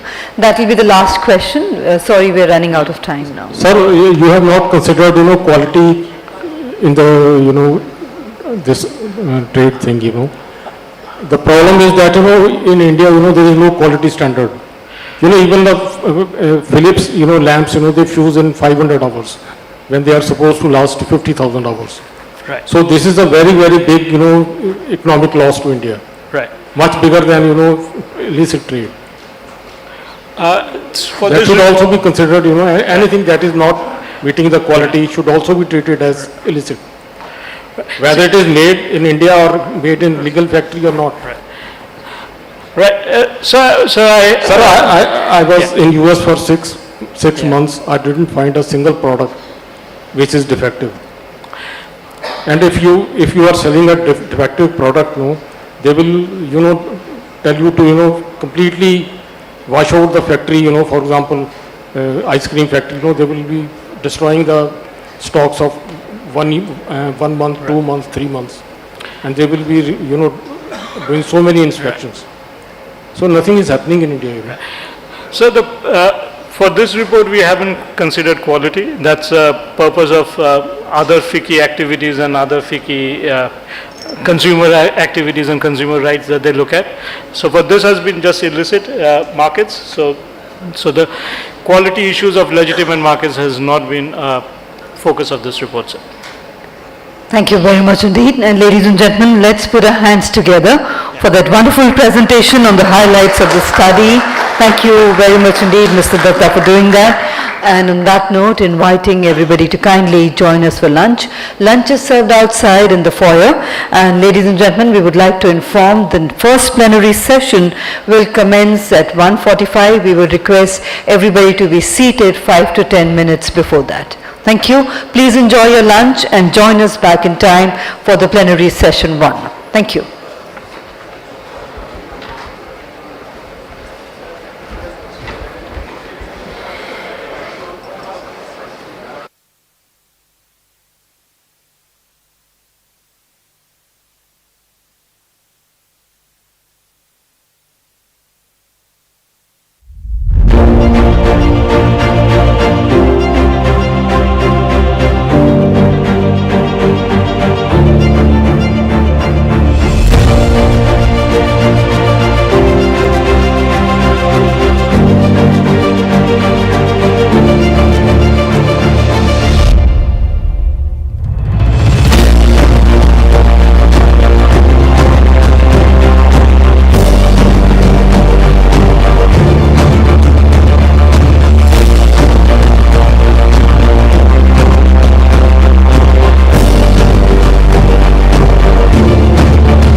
स्याह रात नहीं लेती है नाम ढलने का, यही तो वक्त है सूरज तेरे निकलने का। कुछ बेताबी, कुछ बेचैनी, सीने में सुलगता शोला रख, फौलाद की ताकत बाजू में, आंखों में धधकती ज्वाला रख। मत बैठ अभी, कुछ बात अभी भी बाकी है। शहरों में दुश्मन अभी भी काफी है। चलो शपथ लें भारत मां के माथे पे, नई सुबह का, नए पहर का सूरज नया चमकाएंगे। उम्मीदों के पंख लगाकर भारत नया बनाएंगे। आइए हम सब मिलकर शपथ लें, तस्करी का सामान ना खरीदेंगे ना ही बेचेंगे, और बिना बिल के कोई सामान घर नहीं लाएंगे। नकली सामान, पायरेसी और स्मगलिंग के खिलाफ फिक्की कैस्केड की मुहिम से जुड़े और आज ही कैस्केडर बने।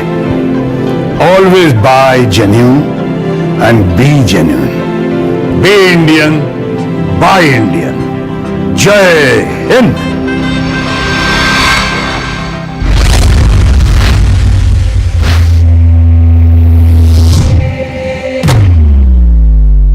आप लोग बाजार आते हैं, सामान खरीदते हैं, पैसे देते हैं और चले जाते हैं, यही ना? हाँ। तो बिल कौन लेगा?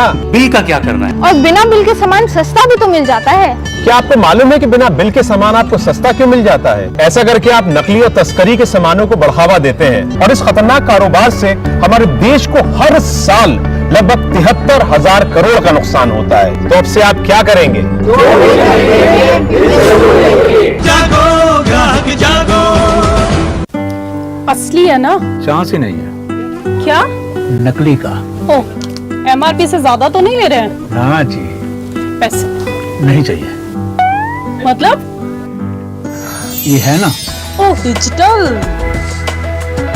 हाँ जी, देश बदल रहा है। जब पीएम ने ठान ली तो हमने भी मान ली। अब वो दिन गए मैडम जी, ये दिन है ये।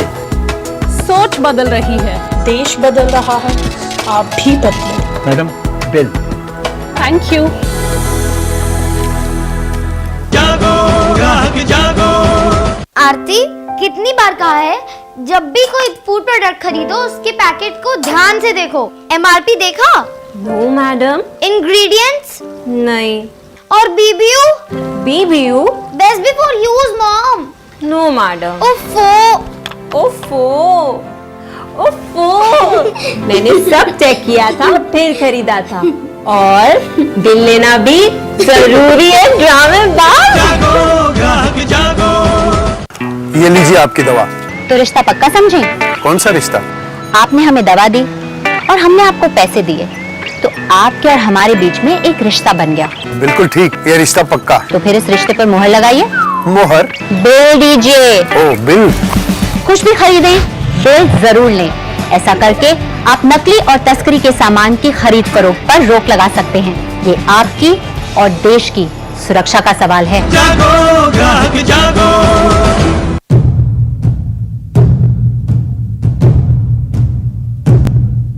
हाय, I am Meenal and I am a photographer.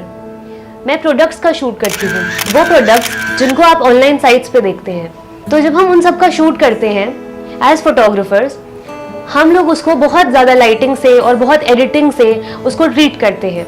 तो उसके हिसाब से आपके सामने एक बहुत ही अच्छा एम्बियंस क्रिएट होता है and you are always attracted to the product. और आपके लिए इम्पोर्टेंट है प्रोडक्ट, ना कि पिक्चर। तो जब भी आप कोई प्रोडक्ट चूज करते हैं तो उसको चूज करने से पहले आप ये देखिए कि वो ब्रांड कैसी है, वो मैन्युफैक्चरर कैसा है, उसके रिव्यूज कैसे हैं, उसके बाद ही कोई प्रोडक्ट चूज करिए। अब आजकल बहुत खबरें आती हैं कि ऑनलाइन साइट्स पे धोखाधड़ी होती है, तो अगर आप ये सब करेंगे तो आप फेक खरीदने से बच जाएंगे।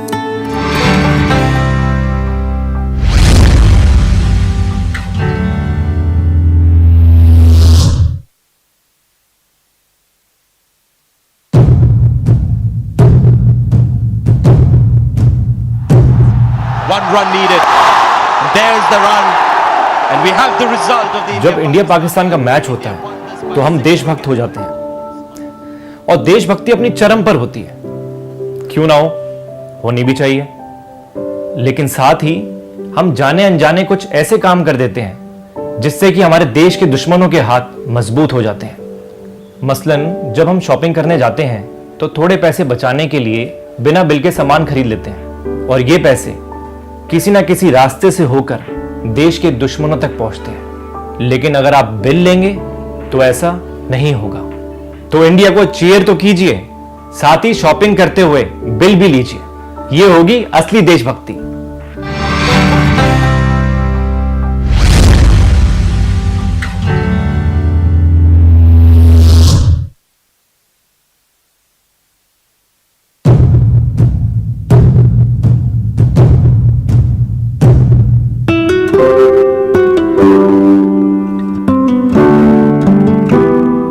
एक्ट्रेस हूँ। आपको पता है सबसे ज्यादा देर तक और सबसे क्लोज हमारे कौन होता है? हमारा मेकअप।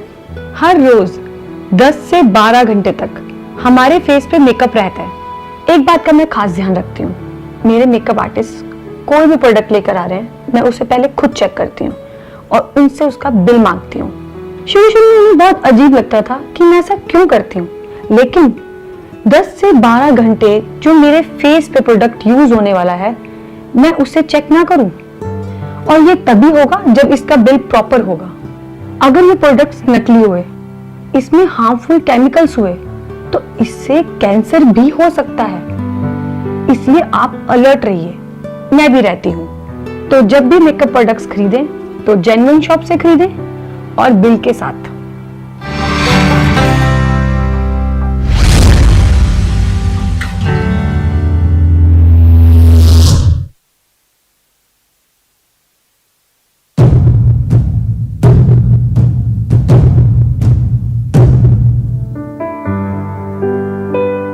सोच रहा हूँ इस संडे मम्मी से मिल ही लेता हूँ। किसकी?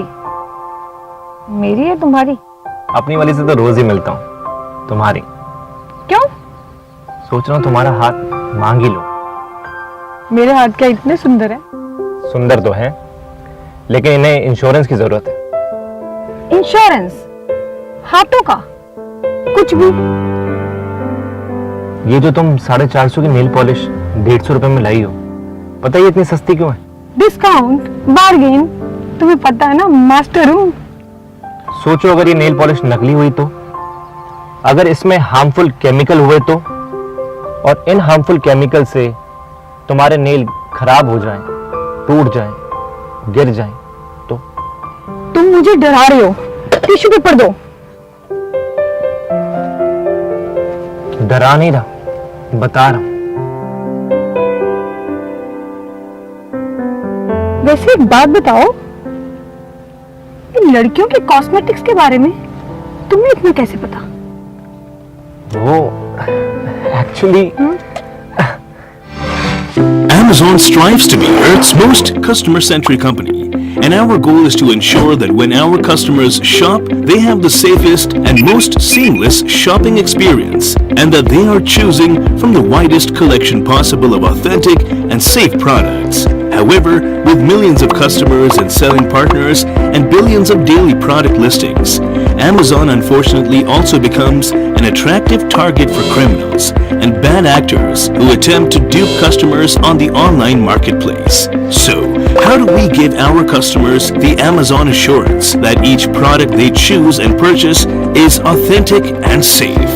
Amazon, via its various initiatives, puts in enormous efforts to make its marketplace a reliable and safe platform for customers, brands, and sellers to conduct transactions. Broadly, following are some of the processes that we have in place to prevent instances of fraud and abuse on our marketplace. Investing in automated systems to detect instances of fraud. Amazon invests heavily in machine learning and other systems to proactively detect and remove suspect listings. We employ dedicated teams of software engineers, applied scientists, program managers, and investigators to operate and continually refine our anti-counterfeiting programs. Amazon systems automatically and continuously scan numerous data points related to selling partners, products, brands, and offers to detect activity that may indicate a potentially counterfeit product and immediately block or remove it from our marketplace, empowering brands and consumers to protect their rights. We work with and empower brands and sellers through programs like brand registry, transparency, and Project Zero to ensure only authentic products are sold on our marketplace.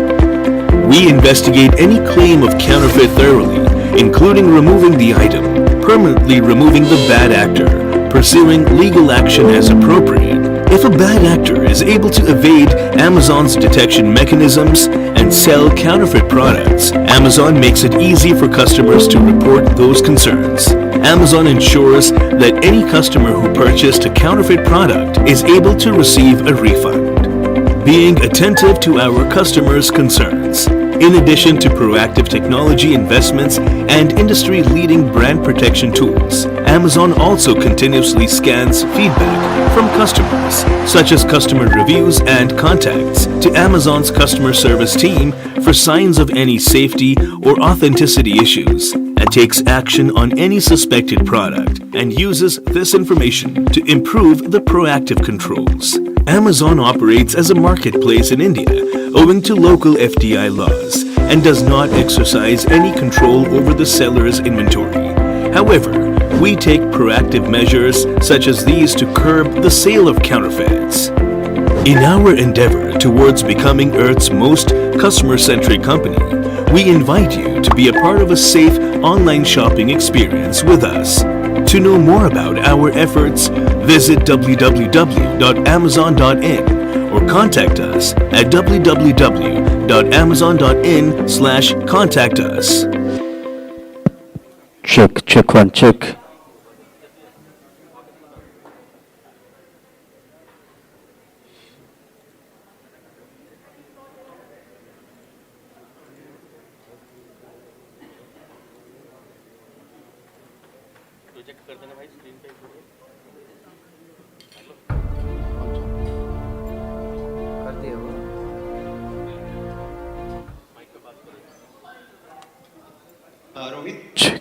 हाँ hello audio clear है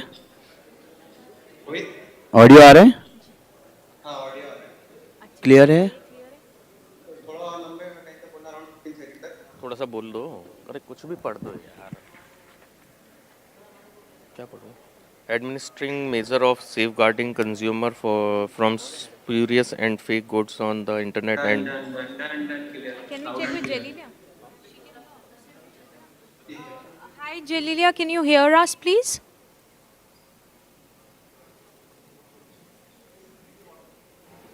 Jelilia, can you hear us? Hello, good morning to you all. Good morning. Yes. And can you please start your camera once? Unfortunately, it does not work. Oh. It does not work, but I guess it will be on connect in a while. And His camera will work? yes, his camera will work exactly. Perfect. It's not using his device. Okay. And our voice is very clear to you? Sorry? Our voice is clear to you? Yes. You can see us? Yes, very clear. And on your end, am I clear as well? Yes, absolutely. Thank you so much. Right, thank you Jelilia. So we have done the dry run. Now we're going to join at 1:35. Is that okay? 1:45 is when the session will start, right? 10 minutes early if you can join, please. Yes. Thanks a lot. See you. Bye. Bye. एक हो गया ना वो नहीं है ना ये तो टीएस है ना उनकी कैमरा नहीं है इसके अंदर वो अलग सिस्टम से कर रहे हैं सिस्टम से ज्वाइन करना था टेस्टिंग तो बेसिकली उसी सिस्टम से होनी चाहिए ना अब ये इनके साथ नहीं होगी ना फायदा ही नहीं है ना Illicit trade in counterfeits, pass-offs and smuggled goods. On the 18th of January 2011, FICCI established Cascade, Committee Against Smuggling and Counterfeiting Activities, Destroying Economy. Working hand in hand with industry, consumers, media, legal experts, consumer organizations and policy makers, FICCI Cascade is concertedly working to eradicate the virus of illicit trade through generating awareness on the enormity of the problem, capacity building of law enforcement authorities, research work and proposing law reforms, and sharing best practices in tackling the problem across the world. This is a unique effort by an industry body which got into the area of trying to control or trying to initiate works, capacity building, the message that counterfeiting, smuggling, all this is actually bad for the economy. It's bad not just for business, it's bad for government because you lose taxes, and ultimately it's bad for the consumer because you end up getting non-secure, unhealthy products which come to you with no guarantee. Since its establishment in 2011, Cascade's journey has been quite eventful towards building a powerful public opinion across India, from New Delhi to Hyderabad, from Lucknow to Guwahati, from Patna to Srinagar, and many other places. We have held 32 focus seminars, 22 youth festivals, 3 international conferences, 17 capacity building programs, and 11 interactive media sessions. In its journey, FICCI Cascade has been fortunate to have had the support of India's leading policymakers in driving the agenda of checking the threat of counterfeiting and smuggling in the country. The extensive pan-India consumer awareness campaigns launched by FICCI Cascade included seminars on curbing counterfeiting and smuggling, interactive sessions with media, candlelight congregations, cross-country race, Consumer Rights Week, cyclothon, inter-college competitions, festivals and rallies were some of the interesting ways that were used to raise youth and consumer awareness. FICCI Cascade has been organizing capacity building and sensitization programs for judiciary, police, customs and border protection officials in various states, equipping them to understand and take requisite actions against those indulging in illicit trade like smuggling and counterfeiting.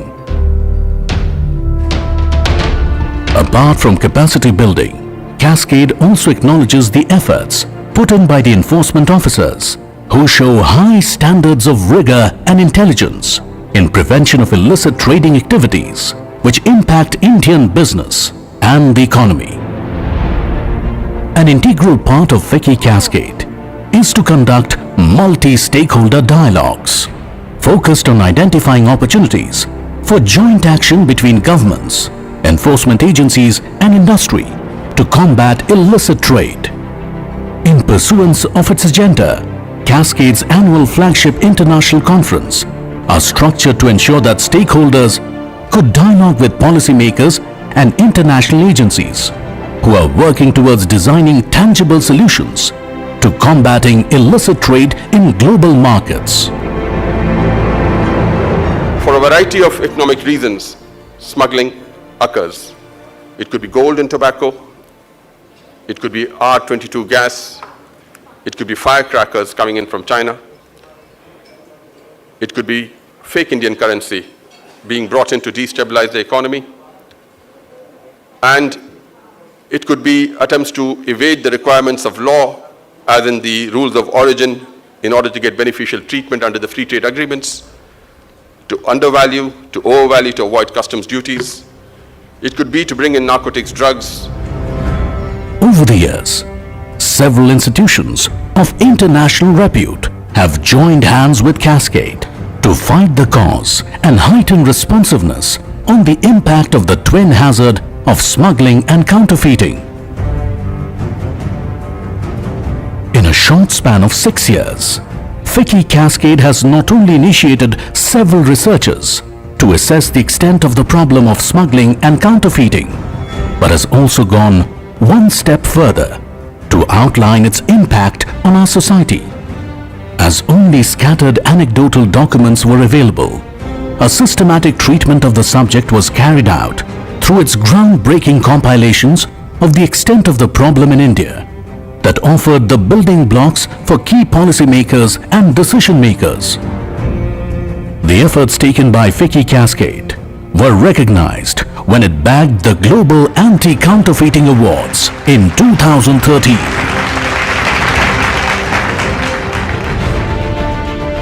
Cascade has been effectively engaging with the Ministry of Consumer Affairs at the national and state level in safeguarding consumer interests against fake and spurious goods.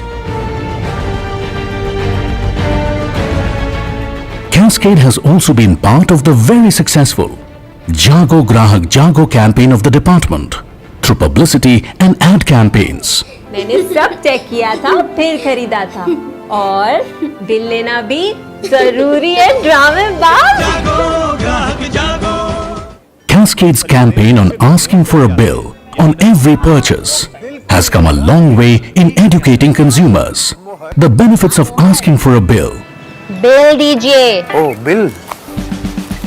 कुछ भी खरीदें, bill जरूर लें। ये आपकी और देश की सुरक्षा का सवाल है। फिक्की का जो कास्केड प्रोग्राम है जो हमें बता रहा है कि इलीगल ट्रेड, काउंटरफीट, ये प्रोडक्ट्स कितने नुकसान इकोनॉमी को करते हैं और इसके बारे में जो जागरूकता कैस्केड चैप्टर ऑफ फिक्की कर रहा है, हम इसके साथ हैं, भारत सरकार का कंज्यूमर अफेयर्स विभाग, और हम चाहते हैं कि इसके माध्यम से बिजनेसेस, ट्रेड्स और इसके साथ साथ कंज्यूमर उपभोक्ता भी जागरूक हो, और हम चाहते हैं कि जागरूक ग्राहक सब मिलके इस जो ये बुराई है इसके विरुद्ध एकजुट होए, और हमारे जो भी इंडस्ट्री एसोसिएशन इस बारे में काम कर रहे हैं, विशेष करके फिक्की, हम उसका साथ दें। FICCI Cascade's activities have received wide media coverage. The overwhelming response by media for our initiatives and the facts and figures shared points to the importance of the issue and reinforces our belief to highlight the issue through media for mass awareness generation and building public opinion. With time, we also moved to digital media and have been successfully disseminating information through Cascade's Facebook, Twitter and YouTube pages.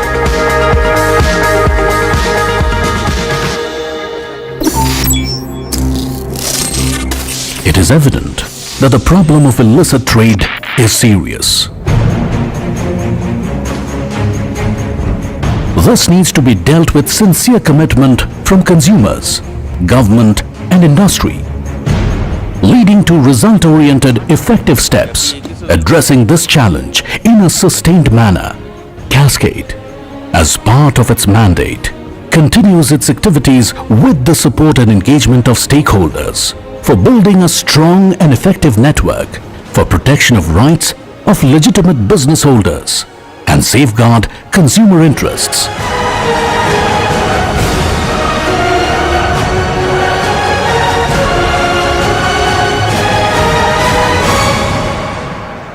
Join us in eradicating this menace. Be a cascader. Committee Against Smuggling and Counterfeiting Activities, Destroying the Economy.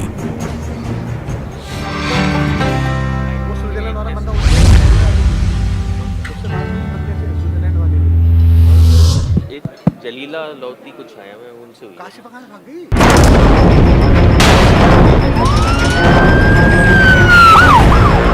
A global problem that funds crime and terror, endangers nation security, cripples economies and risks your health and safety.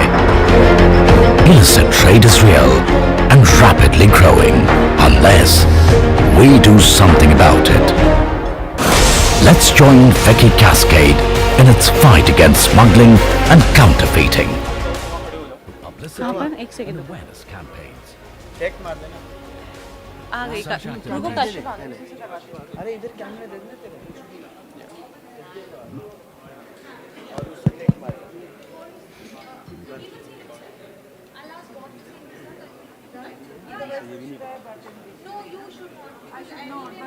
Shah is convening the session. Who's this? Hi.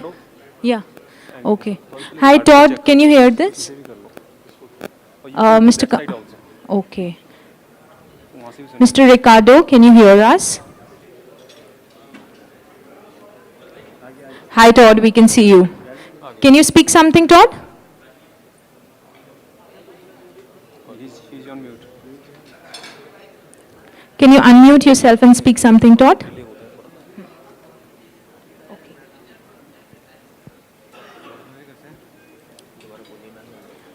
Hi, Todd. Can you hear us?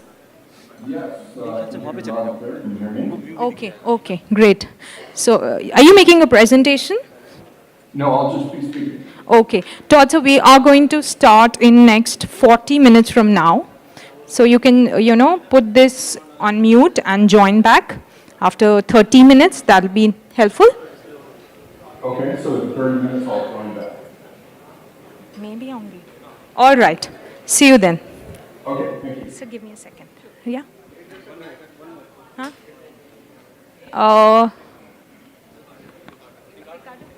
Mr. Ricardo, are you there?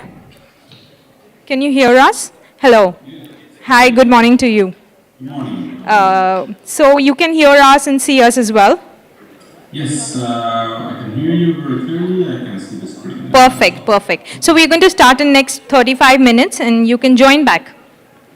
35. Are they sharing any Yeah. content, PPT? So we are late? No, we will start in next 35 minutes. We are on a lunch break, so you will have to join back, please. You can put yourself in mute and go and do your work and then come for the meeting. Is that okay with you? Yeah, I mean, just a note, I just informed everyone that I would have to leave early. Yes, that we know. So we have informed the chair accordingly. Are you making a presentation by any chance? No, I'll just be speaking. All right, perfect. Then see you then in 35 minutes. Thank you. Thanks a lot. Bye. Okay. दोनों होगा? Good. Perfect.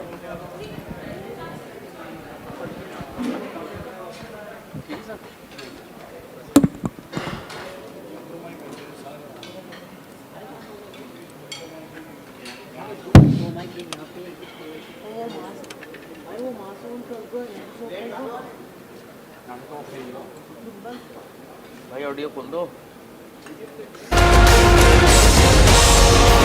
and capacity building. Say no to smuggled and spurious goods, because you just might be funding illegal trade and even financing organized crime. Become a cascader today.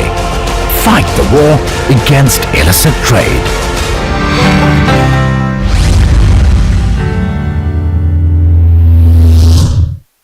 स्याह रात नहीं लेती है नाम ढलने का, यही तो वक्त है सूरज तेरे निकलने का।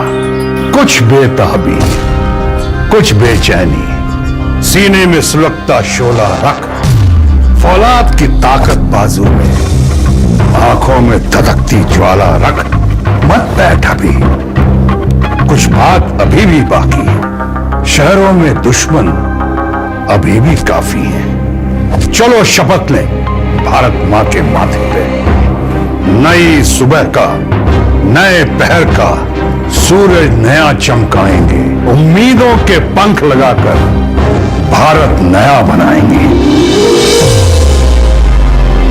आइए हम सब मिलकर शपथ लें, तस्करी का सामान ना खरीदेंगे, ना ही बेचेंगे, और बिना बिल के कोई सामान घर नहीं लाएंगे। नकली सामान, पायरेसी और स्मगलिंग के खिलाफ फिक्की कैस्केड की मुहिम से जुड़े और आज ही कैस्केडर बने। Always buy genuine and be genuine, be Indian, buy Indian. जय हिंद।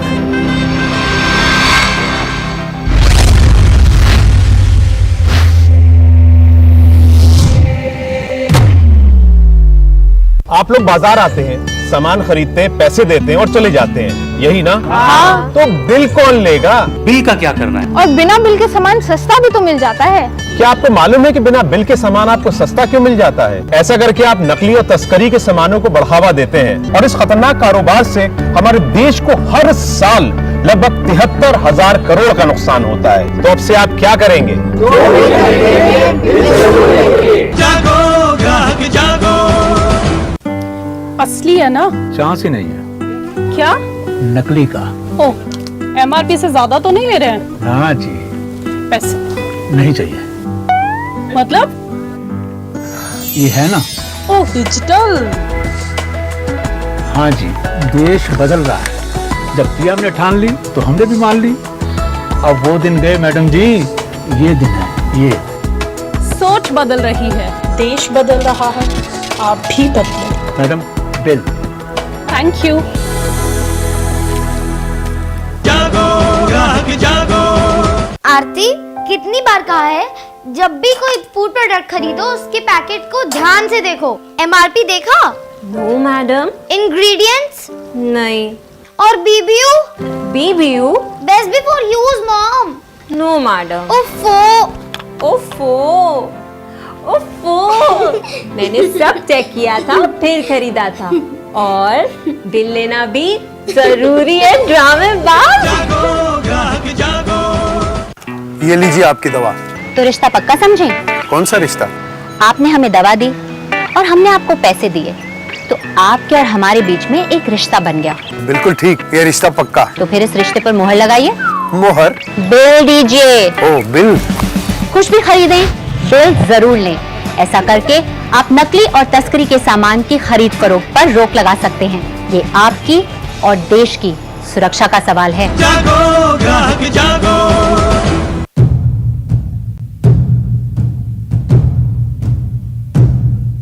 हाय, I am Meenal and I am a photographer.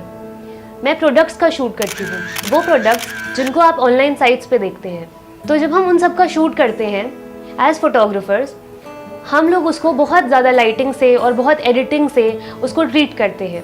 तो उसके हिसाब से आपके सामने एक बहुत ही अच्छा एम्बियंस क्रिएट होता है and you are always attracted to the product. और आपके लिए इम्पॉर्टेंट है प्रोडक्ट, ना कि पिक्चर। तो जब भी आप कोई प्रोडक्ट चूज़ करते हैं तो उसको चूज़ करने से पहले आप ये देखिए कि वो ब्रांड कैसी है, वो मैन्युफैक्चरर कैसा है, उसके रिव्यूज़ कैसे हैं। उसके बाद ही कोई प्रोडक्ट चूज़ करिए। अब आजकल बहुत खबरें आती हैं कि ऑनलाइन साइट्स पे धोखाधड़ी होती है। तो अगर आप ये सब करेंगे तो आप फेक खरीदने से बच जाएंगे।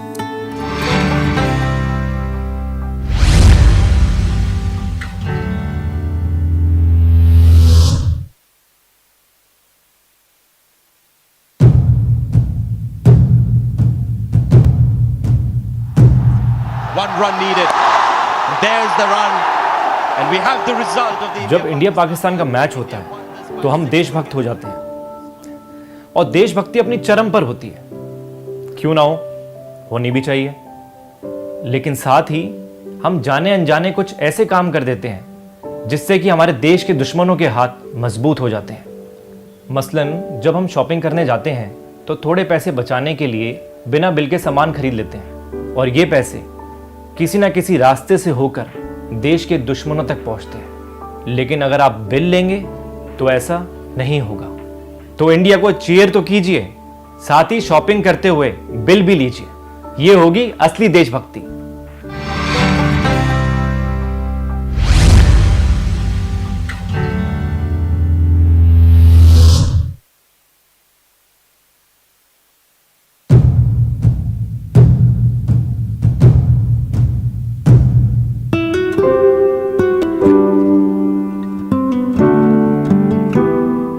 एक्ट्रेस हूँ। आपको पता है सबसे ज्यादा देर तक और सबसे क्लोज हमारे कौन होता है? हमारा मेकअप। हर रोज 10 से 12 घंटे तक हमारे फेस पे मेकअप रहता है। एक बात का मैं खास ध्यान रखती हूँ, मेरे मेकअप आर्टिस्ट कोई भी प्रोडक्ट लेकर आ रहे हैं, मैं उससे पहले खुद चेक करती हूँ और उनसे उसका बिल मांगती हूँ। शुरू में उन्हें बहुत अजीब लगता था कि मैं ऐसा क्यों करती हूँ, लेकिन 10 से 12 घंटे जो मेरे फेस पे प्रोडक्ट यूज होने वाला है, मैं उसे चेक ना करूं। और ये तभी होगा जब इसका बिल प्रॉपर होगा। अगर ये प्रोडक्ट्स नकली हुए, इसमें हार्मफुल केमिकल्स हुए, तो इससे कैंसर भी हो सकता है। इसलिए आप अलर्ट रहिए, मैं भी रहती हूँ। तो जब भी मेकअप प्रोडक्ट्स खरीदें तो जेन्युइन शॉप से खरीदें और बिल के साथ।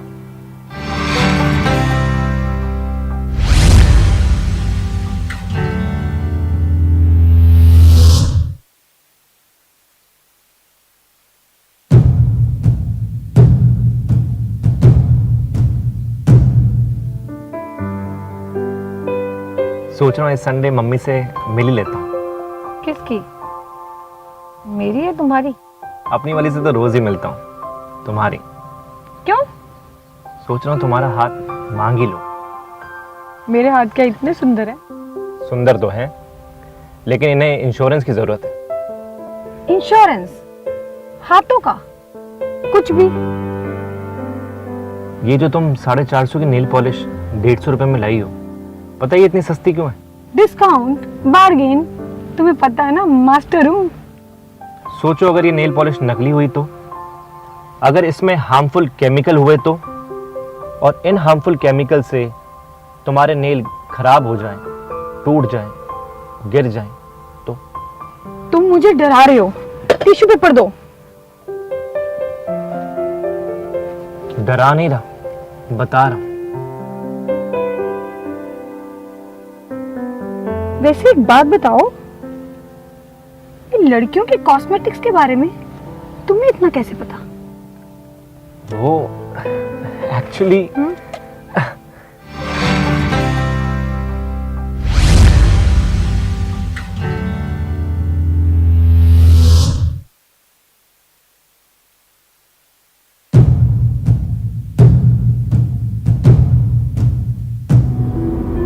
जरा सोचिए, जब जिंदगी और मौत के बीच फासला सिर्फ एक दवा का हो, जब ऑपरेशन थिएटर में सहारा सिर्फ एक इंजेक्शन का हो, और ऐसे में अगर वो दवा या इंजेक्शन नकली हो तो क्या होगा? या तो वो दवा या इंजेक्शन काम नहीं करेगा या फिर उल्टा असर करेगा। अब नकली दवाओं का कारोबार करने वालों को हम क्या कहें, लेकिन हम और आप मिलकर नकली दवाओं के कारोबार की कमर जरूर तोड़ सकते हैं। आप बस 2-3 बातों का ख्याल रखिए। अगर आपको दवा कीमत से बहुत सस्ती मिल रही हो, या फिर उसकी पैकेजिंग में आपको कोई भी प्रॉब्लम दिखे, या फिर जिस शॉप से आप दवा ले रहे हैं आपको उस शॉप पर बिल्कुल भी भरोसा ना हो, तो वहां से दवा बिल्कुल ना लें, क्योंकि आपकी और आपके अपनों की जिंदगी का सवाल है। जब भी दवा खरीदें उसका बिल जरूर लें।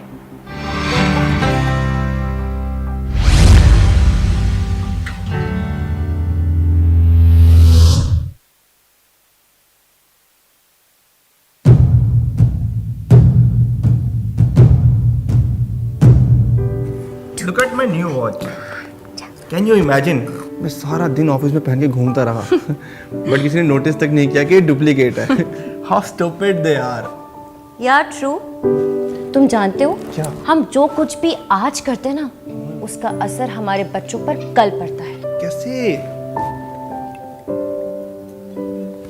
ये डुप्लीकेट खरीद कर, बिना बिल के शॉपिंग करके, स्मगल्ड और नकली सामान खरीद कर हम ऑर्गेनाइज्ड क्राइम को बढ़ावा देते हैं। मतलब सीधे सीधे अपने बच्चों के फ्यूचर के साथ खिलवाड़। I know. तो फिर लो शपथ। बोलो। हम अपने बच्चों के लिए, अपने बच्चों के सेफ और सिक्योर फ्यूचर के लिए, उनके सेफ और सिक्योर फ्यूचर के लिए ना ही कभी क्रिमिनल्स का साथ देंगे, ना ही कभी क्रिमिनल्स का साथ देंगे, ना ही कभी क्राइम को बढ़ावा देंगे, ना ही कभी क्राइम को बढ़ावा देंगे, और ना ही हम क्राइम करेंगे।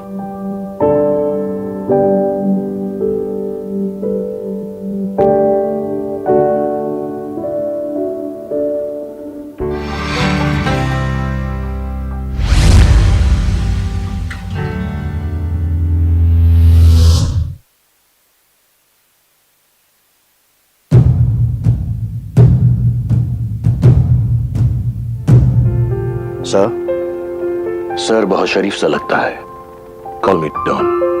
डॉन का ये डायलॉग तो सुना होगा आपने, लेकिन क्या आपको पता है कि डॉन बनते कैसे हैं? मेरी मम्मी पापा बनाते हैं डॉन। पापा मेरे गैजेट फ्रीक, असली नकली बिल कोई फर्क नहीं पड़ता, बस लेटेस्ट और अपडेटेड गैजेट होना चाहिए। और मम्मी वो तो और भी आगे है, शॉपिंग करने से पहले शॉपकीपर को बता देती हैं कि भैया बिल नहीं चाहिए, बस अच्छा सा डिस्काउंट दे देना। अब ये बिना बिल के पैसे, नकली सामान के पैसे, छोटी शॉप से बड़ी शॉप, बड़ी शॉप से और बड़ी शॉप, फिर क्रिमिनल्स, और ऐसे पहुंचते हैं अंडरवर्ल्ड तक पैसे। उसके बाद बनते हैं डॉन। अब मैंने तो शपथ ली है, मम्मी पापा को ऐसे करने से रोकूंगी और देश बचाऊंगी। आप भी ऐसा ही कीजिए और देश बचाइए।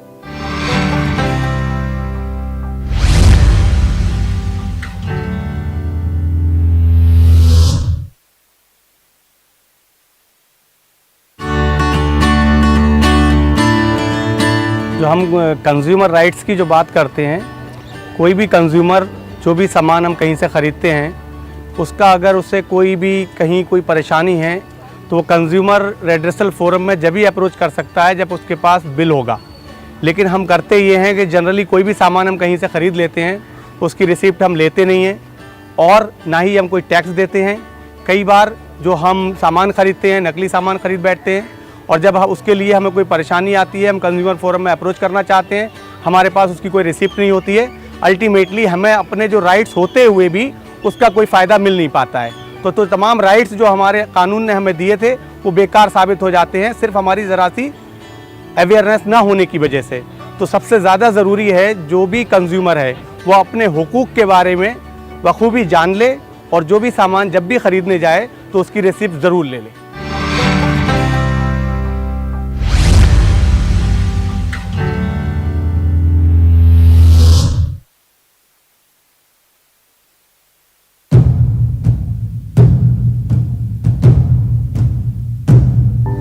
शपथ क्या होता है? शपथ उसे कहते हैं जब हम किसी को अच्छा करने के लिए प्रॉमिस करते हैं। जैसे आपने मुझे प्रॉमिस किया था कि आप रोज एक गिलास मिल्क बिना नखरा किए पियोगे।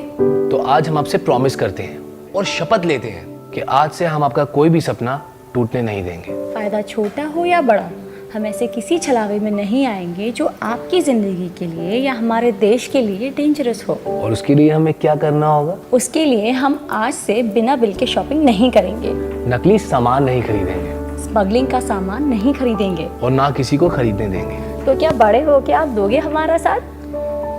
यस।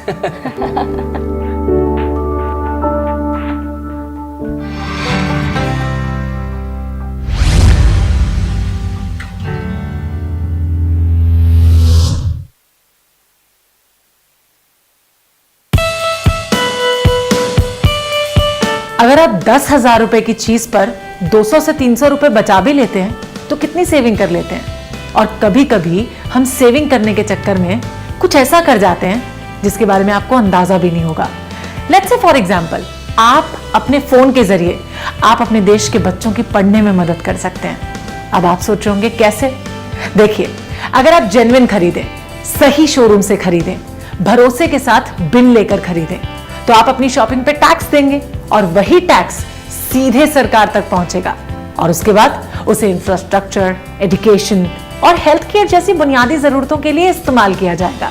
तो अब अगर आप सड़क पर, ट्रैफिक सिग्नल पर या फिर अपने आसपास किसी भी ऐसे बच्चे को देखते हैं जो स्कूल नहीं जा पाता, तो एक बार सोचिएगा जरूर, क्योंकि हो सकता है कि इस सब चीजों के लिए थोड़ा ही सही आप भी जिम्मेदार हो। बुरी लगी मेरी बात तो लगा करें, just kidding. Buy genuine, be genuine.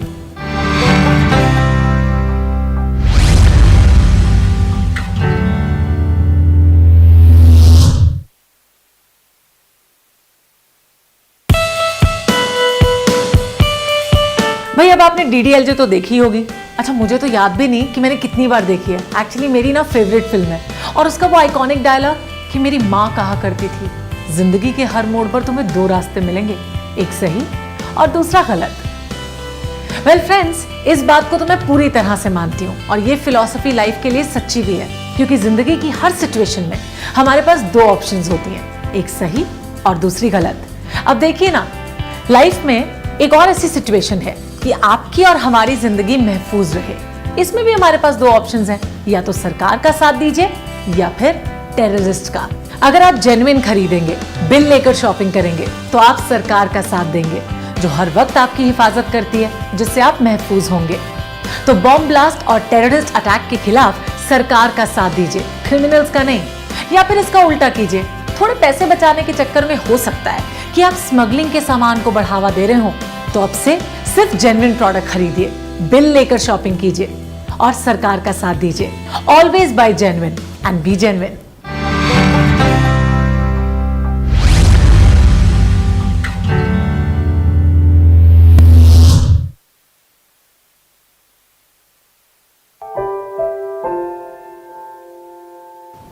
जब मैंने उमरान की पिक्चर फर्स्ट टाइम देखी ना, तो मुझको वो बिल्कुल आम बच्चों जैसा लगा। लेकिन उमरान उन बच्चों जैसा नहीं है, क्योंकि वो एक ऐसी कंट्री में रहता है जहां टेररिज्म है, आसमान से मिसाइल गिरती हैं और सब कुछ तबाह हो जाता है। ये जो टेररिज्म हमारे देश में बढ़ रहा है ना, इसके लिए कहीं ना कहीं अननोइंगली और अनइंटेंशनली हम सब भी थोड़ा ही सही लेकिन रिस्पॉन्सिबल जरूर हैं।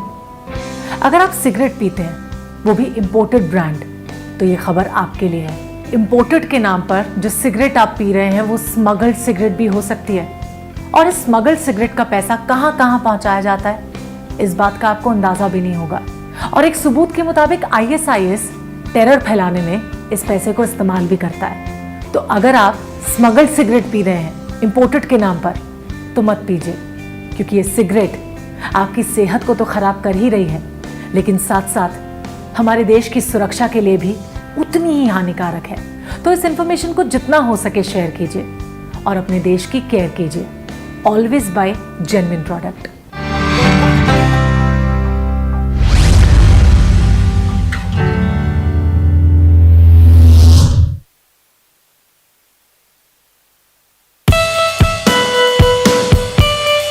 गुची का सीक्वेंट ड्रेस सिर्फ 375 रुपए, जिमी चू के सैंडल्स सिर्फ 899 रुपए, शनेल का क्लच पर्स सिर्फ 699 रुपए।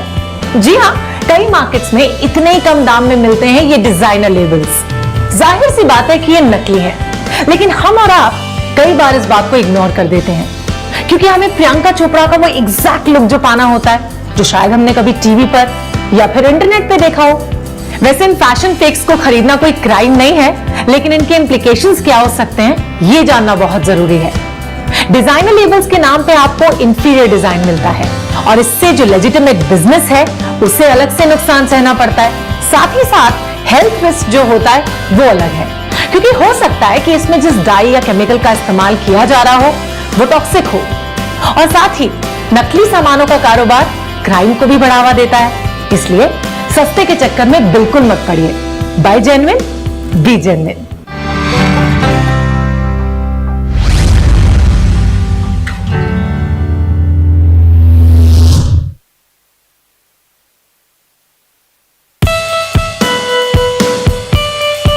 आजकल हम देखते हैं हर जगह हर कोई नेशनलिज्म की बात कर रहा है। हर किसी की इसके लिए अपनी एक अलग डेफिनेशन है। मसलन कुछ लोगों को ऐसा लगता है कि नेशनलिज्म प्रूव करना है तो चाइनीज प्रोडक्ट्स को बैन कर दो। वैसे सही क्या है गलत क्या है ये तो मैं नहीं जानती, लेकिन जितना जानती हूं वो आपके साथ शेयर जरूर कर सकती हूं कि अगर बैन ही करना है ना तो Amazon strives to be Earth's most customer-centric company, and our goal is to ensure that when our customers shop, they have the safest and most seamless shopping experience, and that they are choosing from the widest collection possible of authentic and safe products. However, with millions of customers and selling partners and billions of daily product listings, Amazon unfortunately also becomes an attractive target for criminals and bad actors who attempt to dupe customers on the online marketplace. So, how do we give our customers the Amazon assurance that each product they choose and purchase is authentic and safe? Amazon, via its various initiatives, puts in enormous efforts to make its marketplace a reliable and safe platform for customers, brands, and sellers to conduct transactions. Broadly, following are some of the processes that we have in place to prevent instances of fraud and abuse on our marketplace. Investing in automated systems to detect instances of fraud.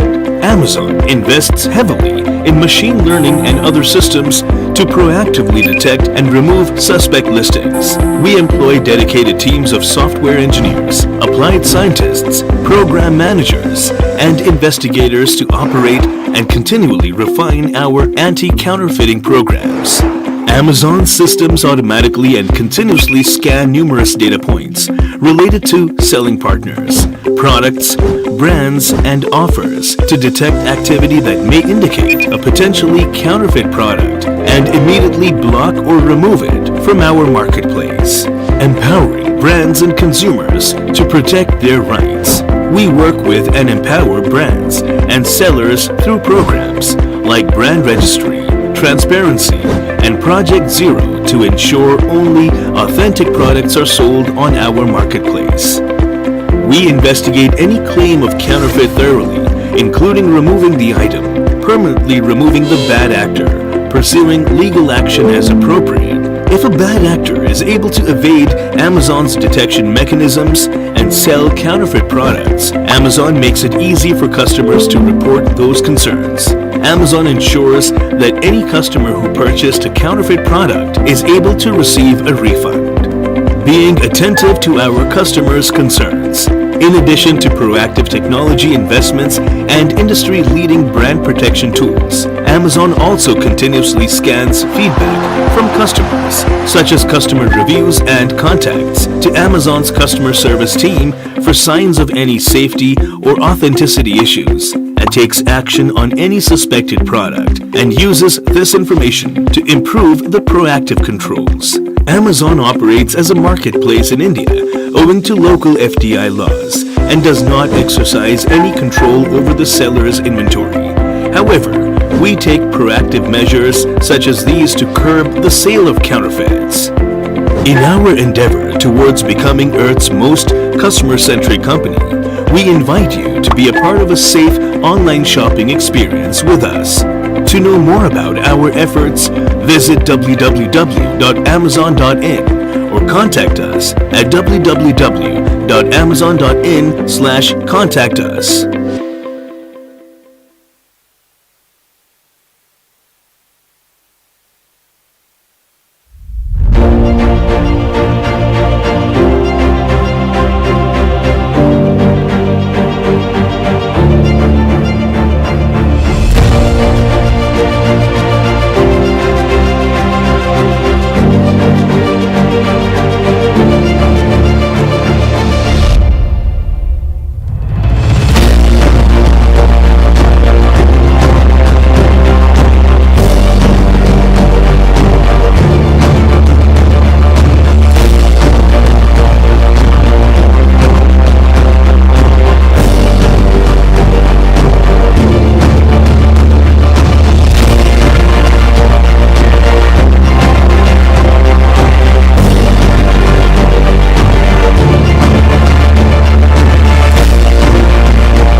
Amazon strives to be Earth's most customer-centric company, and our goal is to ensure that when our customers shop, they have the safest and most seamless shopping experience, and that they are choosing from the widest collection possible of authentic and safe products. However, with millions of customers and selling partners and billions of daily product listings, Amazon unfortunately also becomes an attractive target for criminals and bad actors who attempt to dupe customers on the online marketplace. So, how do we give our customers the Amazon assurance that each product they choose and purchase is authentic and safe? Amazon, via its various initiatives, puts in enormous efforts to make its marketplace a reliable and safe platform for customers, brands, and sellers to conduct transactions. Broadly, following are some of the processes that we have in place to prevent instances of fraud and abuse on our marketplace. Investing in automated systems to detect instances of fraud. Amazon invests heavily in machine learning and other systems to proactively detect and remove suspect listings. We employ dedicated teams of software engineers, applied scientists, program managers, and investigators to operate and continually refine our anti-counterfeiting programs. Amazon systems automatically and continuously scan numerous data points related to selling partners, products, brands, and offers to detect activity that may indicate a potentially counterfeit product and immediately block or remove it from our marketplace. Empowering brands and consumers to protect their rights. We work with and empower brands and sellers through programs like brand registry, transparency, and Project Zero to ensure only authentic products are sold on our marketplace. We investigate any claim of counterfeit thoroughly, including removing the item, permanently removing the bad actor, pursuing legal action as appropriate. If a bad actor is able to evade Amazon's detection mechanisms and sell counterfeit products, Amazon makes it easy for customers to report those concerns. Amazon ensures that any customer who purchased a counterfeit product is able to receive a refund. Being attentive to our customers' concerns, in addition to proactive technology investments and industry-leading brand protection tools. Good afternoon, ladies and gentlemen. Good afternoon.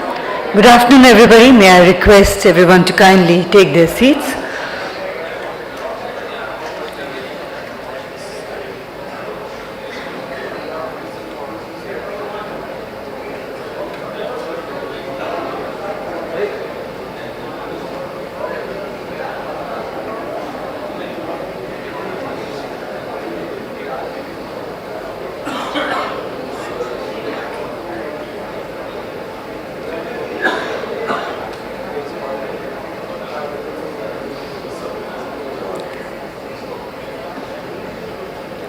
I would request everybody to be seated. Ladies and gentlemen, once again requesting for all mobile phones to be put on to silent mode.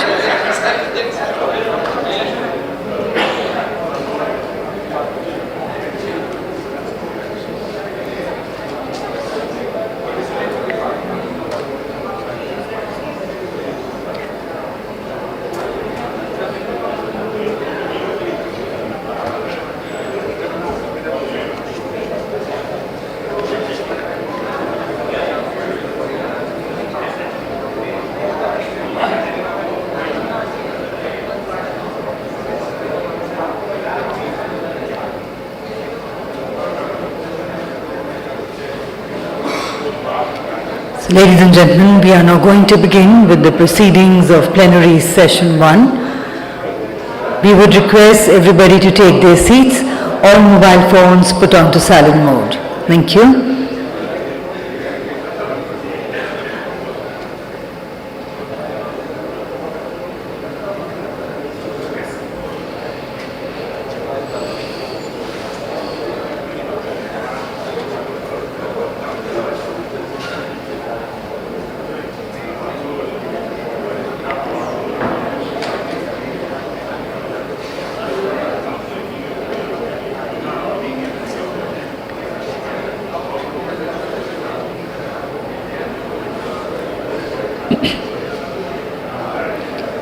And ladies and gentlemen, the session coming up, the plenary session 1, is on to empower, inspire and connect consumers for a safer and a healthier world.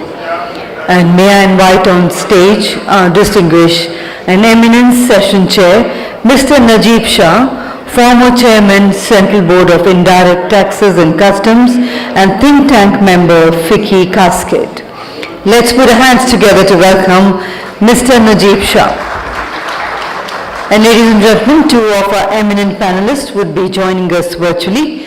We welcome Mr. Ricardo Tubino Chapa, Deputy Secretary General, World Customs Organization. A very warm welcome to you. Do we have him online? He's joining, okay. And also joining us virtually is Mr. Todd Reeves, Director of the Building Respect for IP Division, Global Challenges and Partnerships Sector, WIPO. A very warm welcome to you, sir. And I would like to invite on stage our eminent panelist, Mr. Bob Vandenberg. He is the Law Enforcement Officer, Container Control Program, United Nations Offices on Drugs and Crimes. And very warm welcome to you. Let's put our hands together to welcome. And also inviting Mr. Peter Storoski. He is the Senior Project Manager, Public Governance, Directorate, OECD. A very warm welcome to you, sir. Namaskar and good afternoon. Distinguished Session Chair, Mr. Najib Shah, former Chairman, Central Board of Indirect Taxes and Customs and think tank member, FICCI Cascade. Our eminent panelists, both who are present here with us physically and on the virtual mode. Ladies and gentlemen, I welcome you all to the plenary session 1, which is on the topic of to empower, inspire and connect consumers for a safer and a healthier world. And this session, ladies and gentlemen, will talk about the consumer behavior and socio-economic dynamics that underlie counterfeiting and smuggling. Approaches to consumer engagement in anti-smuggling and anti-counterfeiting and brand protection strategies, and role of the governments, industry and consumer organizations can play from keeping consumers safe from illicit goods. But ladies and gentlemen, before I hand over to our session chair, I have the proud privilege of introducing our eminent chair, Mr. Najib Shah, who is an officer of the 1979 batch of Indian Customs and Central Excise Service, is the past chairman of the Central Board of Excise and Customs, CBEC, having retired in March 2017. In his illustrious career spanning more than 37 years, he has held several important assignments, including in the High Commission of India in Singapore. As the chairman of CBIC and as a special invitee to the GST Council, he was involved with the process leading to the formulation of the GST laws. And ladies and gentlemen, Mr. Najib Shah is the recipient of the Presidential Award for Distinguished Record of Service and is presently settled in Bengaluru. So with those words of introduction, I hand over to our chairperson for your opening remarks, sir, and to kindly carry forward the proceedings of this session. Over to you, sir. Thank you very much for your very kind and generous introduction. Good afternoon, everybody. The post-lunch session is rightly known as the graveyard session. Stomachs are full, mind is drifting, and we have the unenviable task of inspiring not just the consumers, but first all of you all. Fortunately, we have a very, very eminent panel here with me. I welcome the two speakers joining us online. I really wish they were here, but having said that, it's great that you could come, you could be with us virtually. The theme of this entire conference has been a focus on the consumer. For long, we in Masquerade have been looking at the supply side of things, but ultimately, as has been repeatedly mentioned in the morning session, in the inaugural session, it is demand which generates supply. And the demand comes from the consumer. It is essential that that the consumer is empowered by being made aware of the fact that such illicit supplies, be they smuggling or counterfeiting, results in loss of revenue to the government, results in loss of revenue to the exchequer, money which can otherwise be well spent elsewhere, generates black money because none of this money which is generated from illicit activities ever comes into the tax books of the country, which black money then can be used for a host of illicit activities. So, in very many cases, the consumer is not aware. He is a victim of somebody misleading him. But there are a whole host of other products, like fashion products, for instance, where the consumer may be aware of the fact that he's buying something counterfeit, but merely because it looks good, counterfeiting having improved dramatically thanks to technology, merely because it looks good and is also very cheap, he ends up purchasing the product and in effect fueling further such illicit supplies. So we have a challenge before us of informing the consumer to say, unless and until you are conscious of the fact that every such purchase results in generation of illicit money, you're conscious of the fact that this can hurt your safety, your health. God forbid you buy some counterfeit pharma products. God forbid even any of the fashion products which can hurt you. So please be aware of the fact that this is not good for any one of us. With these few words, let me introduce the first speaker of this afternoon's session. Mr. Ricardo Trevillo Chapa is the Deputy Secretary General of the World Customs Organization, WCO. For those who don't know, the WCO was established in 1952 as the Customs Cooperation Council. It is an independent intergovernmental body whose mission was primarily to enhance the effectiveness and efficiency of customs administrations the world over. Today it has 184 customs administrations across the globe as its members. Mr. Chapa is from the Mexican Customs Service, having had a very distinguished career record there. He was appointed as the General Administrator of Customs by the President of Mexico, and which tenure he had promoted digitization of customs procedures as well as cooperation with other border agencies. He was the WCO Vice Chair for the Americas and Caribbean region, and in this capacity coordinated the first ever regional strategic plan to promote and implement WCO tools. He moved to the WCO in January 2018 as the Deputy Secretary General of the WCO, having been elected by the WCO Council. During his tenure there, he has been driving an important change in the organization through the implementation of the strategic plans. He, as Deputy Secretary General, oversees the correct implementation of the strategic plan and ensures coordination between the various member countries. With these few words, I hand over the virtual stage to you, Mr. Chapa. Welcome once again, and we look forward to hearing from you. I must inform you that Mr. Chapa has a busy schedule and he will leave after at 1500 hours. So after his speech, I will ask questions, and in case there are any questions from the floor, please feel free. The rest of the panelists will have questions at the end of the session. Mr. Chapa. Thank you very much, Mr. Najib Shah, and a pleasure to see you all today. Good afternoon to everyone who is in person in this important event, and to others that are joining online with good morning, good afternoon, good evening, depending on where you are. I must start by apologizing as just the moderator informed.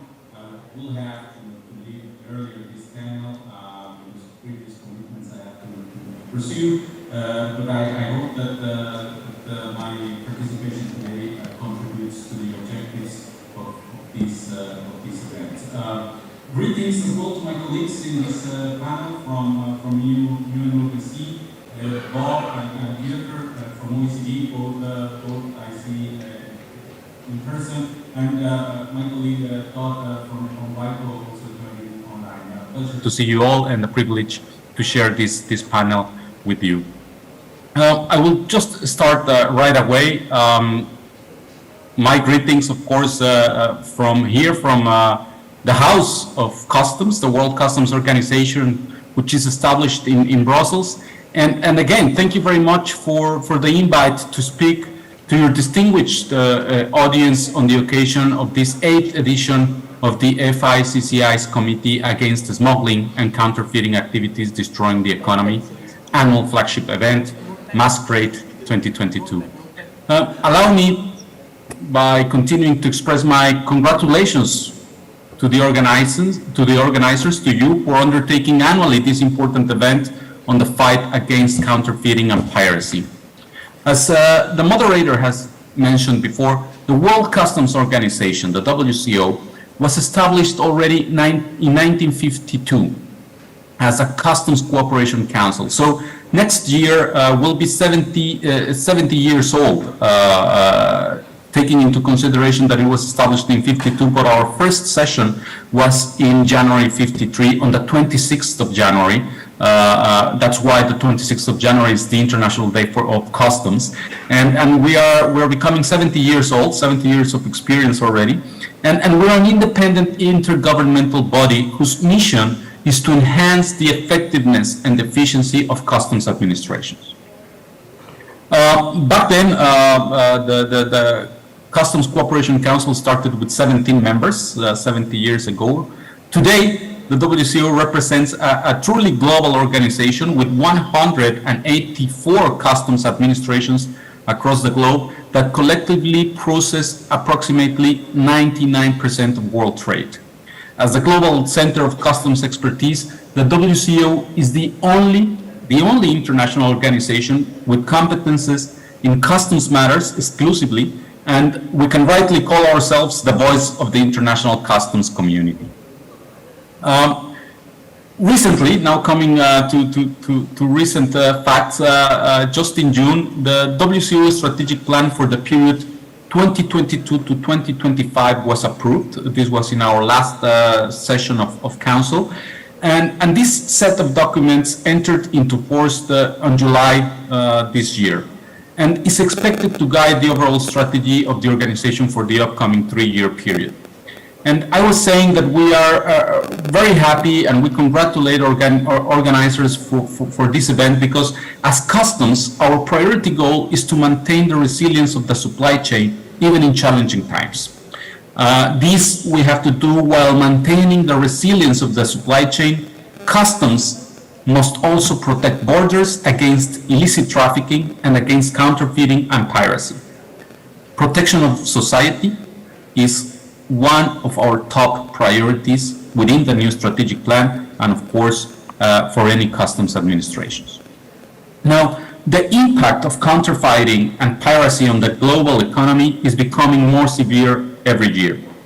This is why the WCO implemented the CEN database, which CEN stands for Customs Enforcement Network. And this is a database in which our members can share their seizures and experiences, and share modus operandi, and share information on the challenges they are facing regarding illegal trade.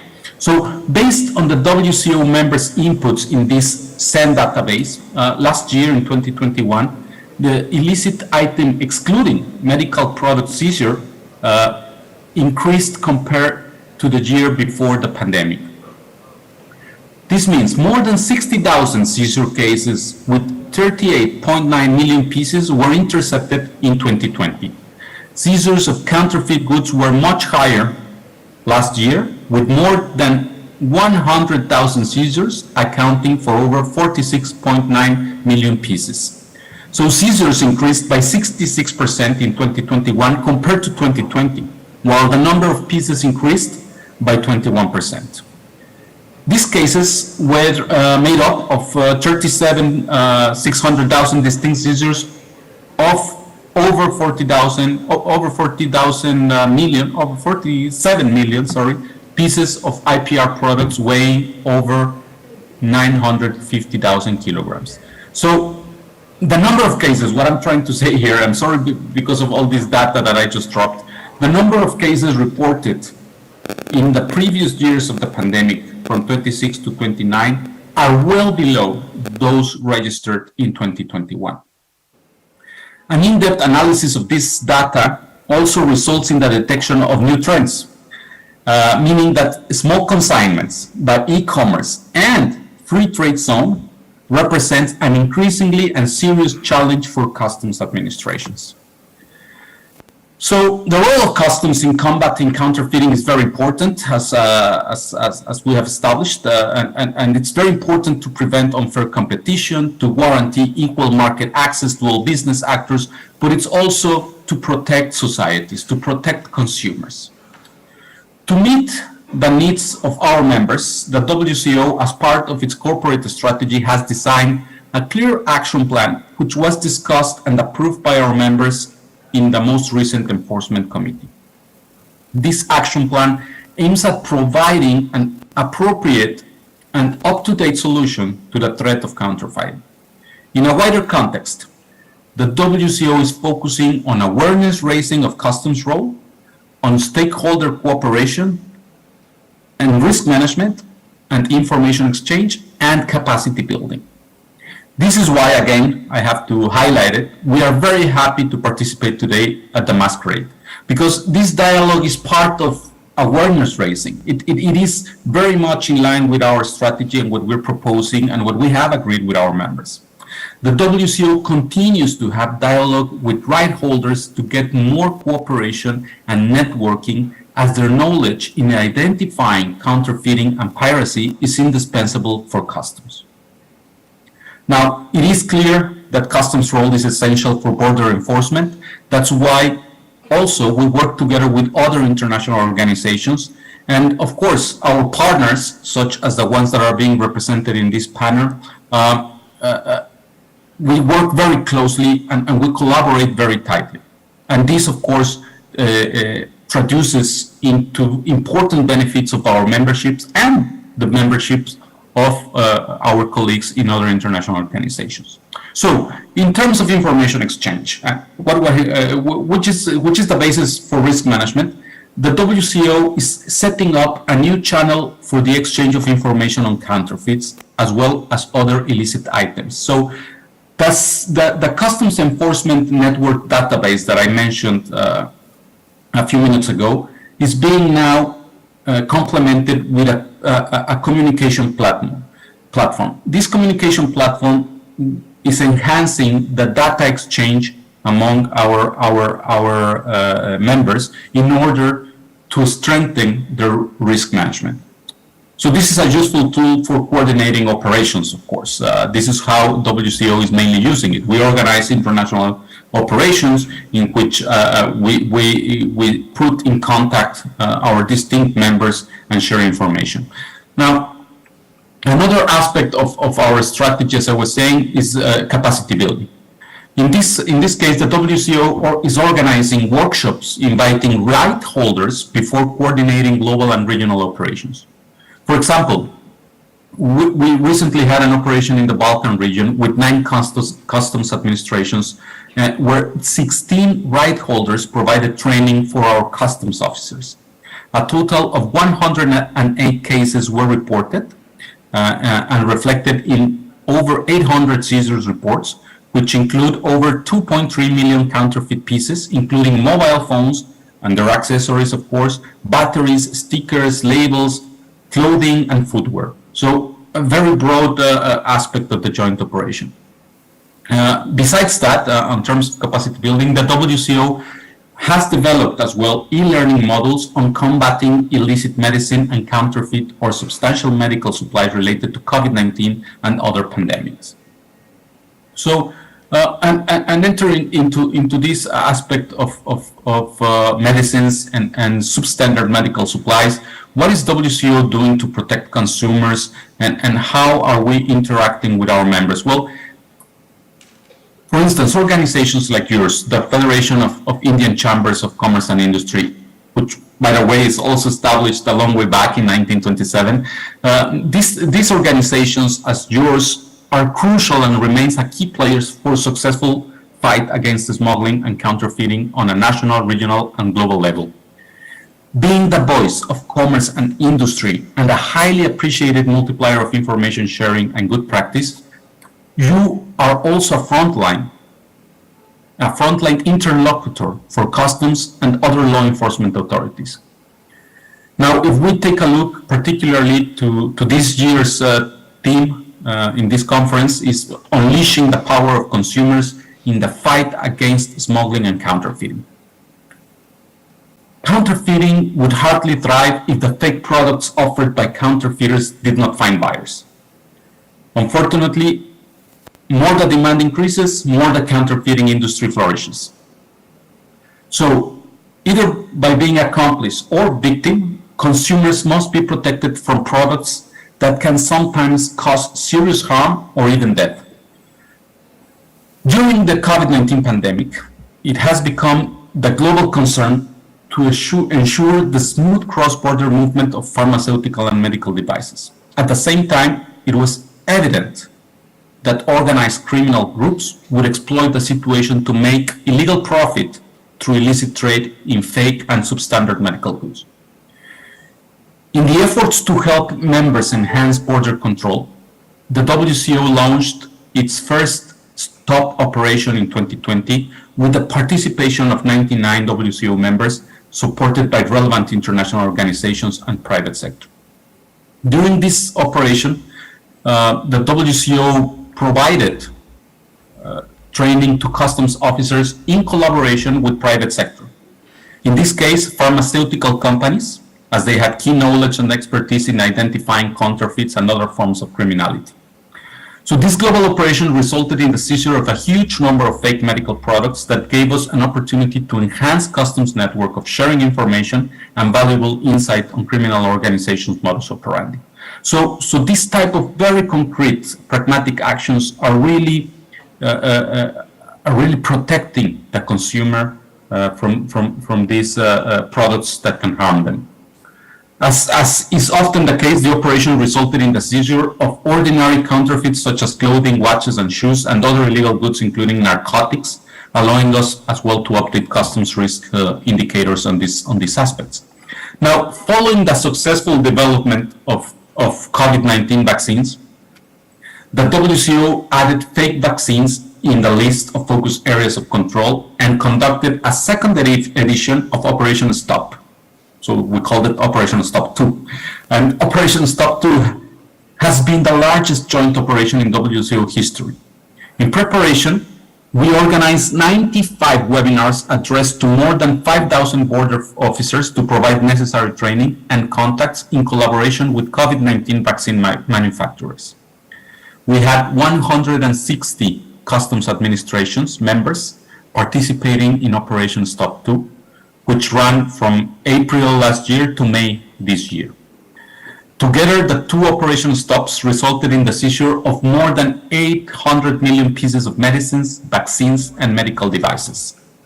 So we avoided these illegal and substandard products to enter the market and potentially harm societies. These results are thanks to the collaborative efforts of customs offices and their partners around the world, and resulted in raising awareness of the importance of protecting public health and safety. Now, naturally, enforcement for counterfeits of non-pharmaceutical and non-medical devices also continues to be important, judging from the total seizure records not having diminished during the pandemic. And of course, border enforcement on counterfeit and other illicit trade is another side of facilitation for low-risk goods. Therefore, data-based risk management is the key to ensure security and facilitation of trade supply chains. Accordingly, it is important to enhance cooperation with relevant stakeholders in the public and in private sector by sharing data and information. So again, that's why we're very, very privileged and honored to be participating with you today and hoping to strengthen our collaboration and sharing of information. Consumer awareness is also very important in the fight against counterfeiting and piracy.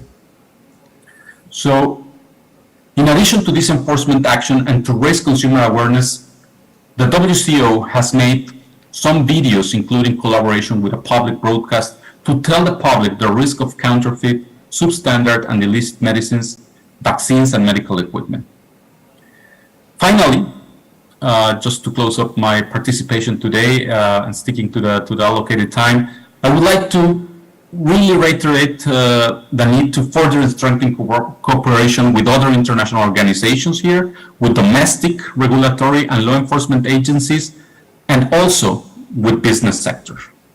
Customs, we are due to business sectors. A healthy business, a legal healthy business is good for customs business as well. So we're very, very happy to enhance and strengthen our collaboration with you today, and of course, sharing this panel with my colleagues of other international organizations. So thanks for your attention, and happy for any comment, suggestion, or doubt that might have arisen. Thank you very much.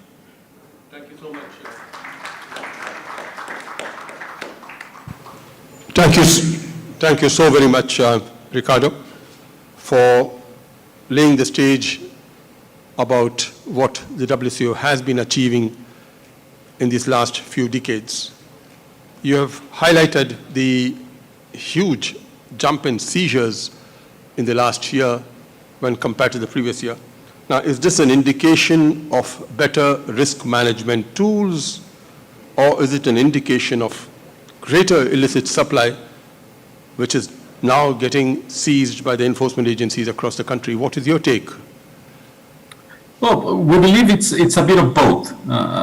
It's a bit of both. I think, as I was mentioning, together with the call to facilitate trade, the call to facilitate the flow of essential goods, to facilitate vaccines, to facilitate medical products, the organized crime also tried to benefit from these facilitation methods that we were promoting as international organizations. So I believe that organized crime is also growing in this trend, trying to benefit from international trade. But as well, on the other hand, I believe that the exchange of information, the evolution, positive evolution that we have made by data analytics, data collection, data sharing is also improving our capabilities of detecting illegal trade and seizures. So I believe it's a combination of both, and we have to keep alert to the trends and the modus operandi that we identified with the illegal trade, of course. Now let me put you on the spot. How much do you think we don't seize? I tell you, it's a very favorite question in the parliament in India.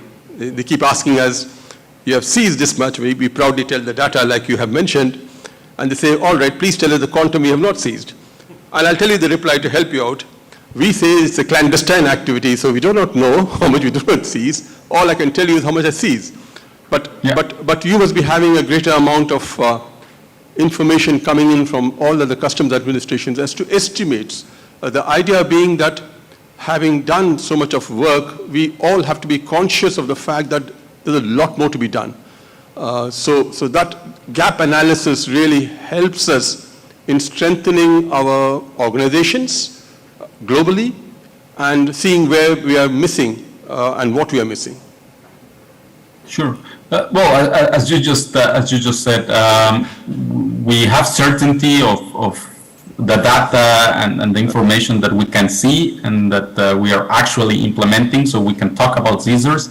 Unfortunately, illegal clandestine actions, if we would be able to see them, of course, I think they would be stopped. So it's uncertain. There are some estimates, of course, by different economists and international organizations and private sector that have produced several reports. Some say that illegal trade and corruption might impact between 4 and 8% of global GDP, for instance. Regarding drugs and other illicit items, there must be other estimates as well. Probably our colleague from UNODC has a bit more information on that. But at the end, they are estimates. We can't be never sure of what we're not seeing. So it's a difficult question. Earlier in the day, FICCI Masquerade had released a study which we had done of precisely trying to map this gap in 5 specific industries. The methodology adopted was to look at the total supply, both domestic manufacture and illicit imports, make an estimates of demand based on governmental data, and then arriving at the gap between the demand and the supply and suggesting that this is the amount of illicit traffic which has taken place. Now this study, I'm sure your colleague has come here, I'm sure he'll take a copy of it. I would suggest you kindly have a look at it. It's a very interesting study. Obviously there are multiple assumptions which have been made. As enforcement officers, we all know this sort of a study necessarily has to have a lot of assumptions. Ricardo, what is your experience of the cooperation with the industry gives? I ask this question only because industry players may not like to highlight the fact that their products are being counterfeited for fear that the consumer will end up not buying their products, suspecting even a genuine product could possibly be a counterfeit. So how's your experience with the industry players? Well, in my experience, of course, strengthening collaboration with the industry, with business, would always be positive. The main task here is to create and build on trust. Unfortunately, what I see today in many customs administrations is a lack of trust from customs to business and from business to customs. And I believe that the main aspect in which we have to build on is trust, because at the end we might have arrived in different boats, but at the end we're going into the same ship and we're going the same direction. It benefits, and it's a win-win relation that illegal trade flows easily and that illegal trade is stopped. So I think we have the same objectives, we have the same incentives to collaborate. We should just find a way to really earn trust and build trust and really increase it. Once we have done this, I think there are plenty of benefits that we can gain for both ways, for private and for public sectors. Absolutely, I agree with you. The Indian Customs Administration too initially was dare I say, not so open to partnership with business, but that has changed dramatically over a period of time. Earlier in the day, again, we had a participation of the customs senior official in the inaugural session, and there is a recognition that partnership with the industry is essential to ensure, like you rightly pointed out, increasing illicit trade and stopping illicit trade. So that has been happening tremendously from India. I open the floor now for any possible questions. Mr. Ricardo will be leaving us after this. So in case you have any questions, please feel free to ask.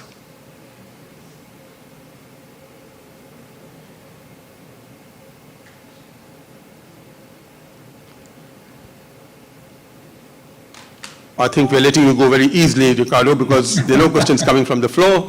Thank you so much for your participation. Your speech has been extremely enlightening. And it is, I'm sure, that we will carry forth a lot of benefits from what you told. And the Indian Customs Administration, of course, is an active player in WCO. We have a colleague there as one of your directors. And all the best to you going forward, and all the best to the WCO. My greetings to you as well. Thank you very much, Najib. And Again, apologies for having to leave earlier today. My greetings to my colleagues in the panel as well, and stay safe, and see you soon, I hope. Thank you very much. Thank you so much. Thank you. We move now to the second panelist, Mr. Bob van der Berger, and I'll call you Bob henceforth, is a law enforcement expert. He works as a senior program coordinator of the UNODC WCO Container Control Program based in Vienna. He is a veteran law enforcement officer with years and years of experience. He's been there for more than 30 years in various positions. He comes from the Federal Judicial Police of Belgium, and he was part of the Federal Anti-Narcotics team from the Federal Judicial Police at the port of Antwerp in Belgium, which is one of the most important ports, not just in Belgium, but across the globe. He has a lot of experience in international cooperation, and he comes, as I mentioned, in charge of this particular program, which I'm sure he'll enlighten us about the program itself. But it's a program which has been extremely successful across multiple countries. Bob, the floor is yours. Please. We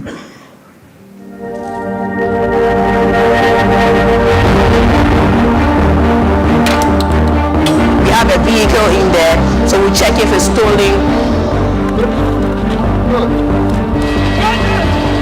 We said there may be some interesting stuff. Now we're opening.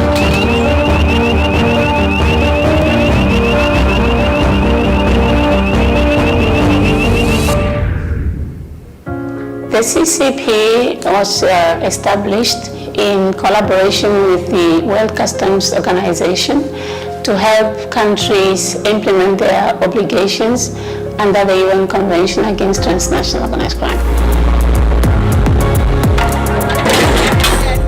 The main goal is really to provide capacity building to participating countries by training their officers in the port control unit, as well as their air cargo, to be able to profile containers and find the illicit goods to disrupt the trade by organized criminal groups.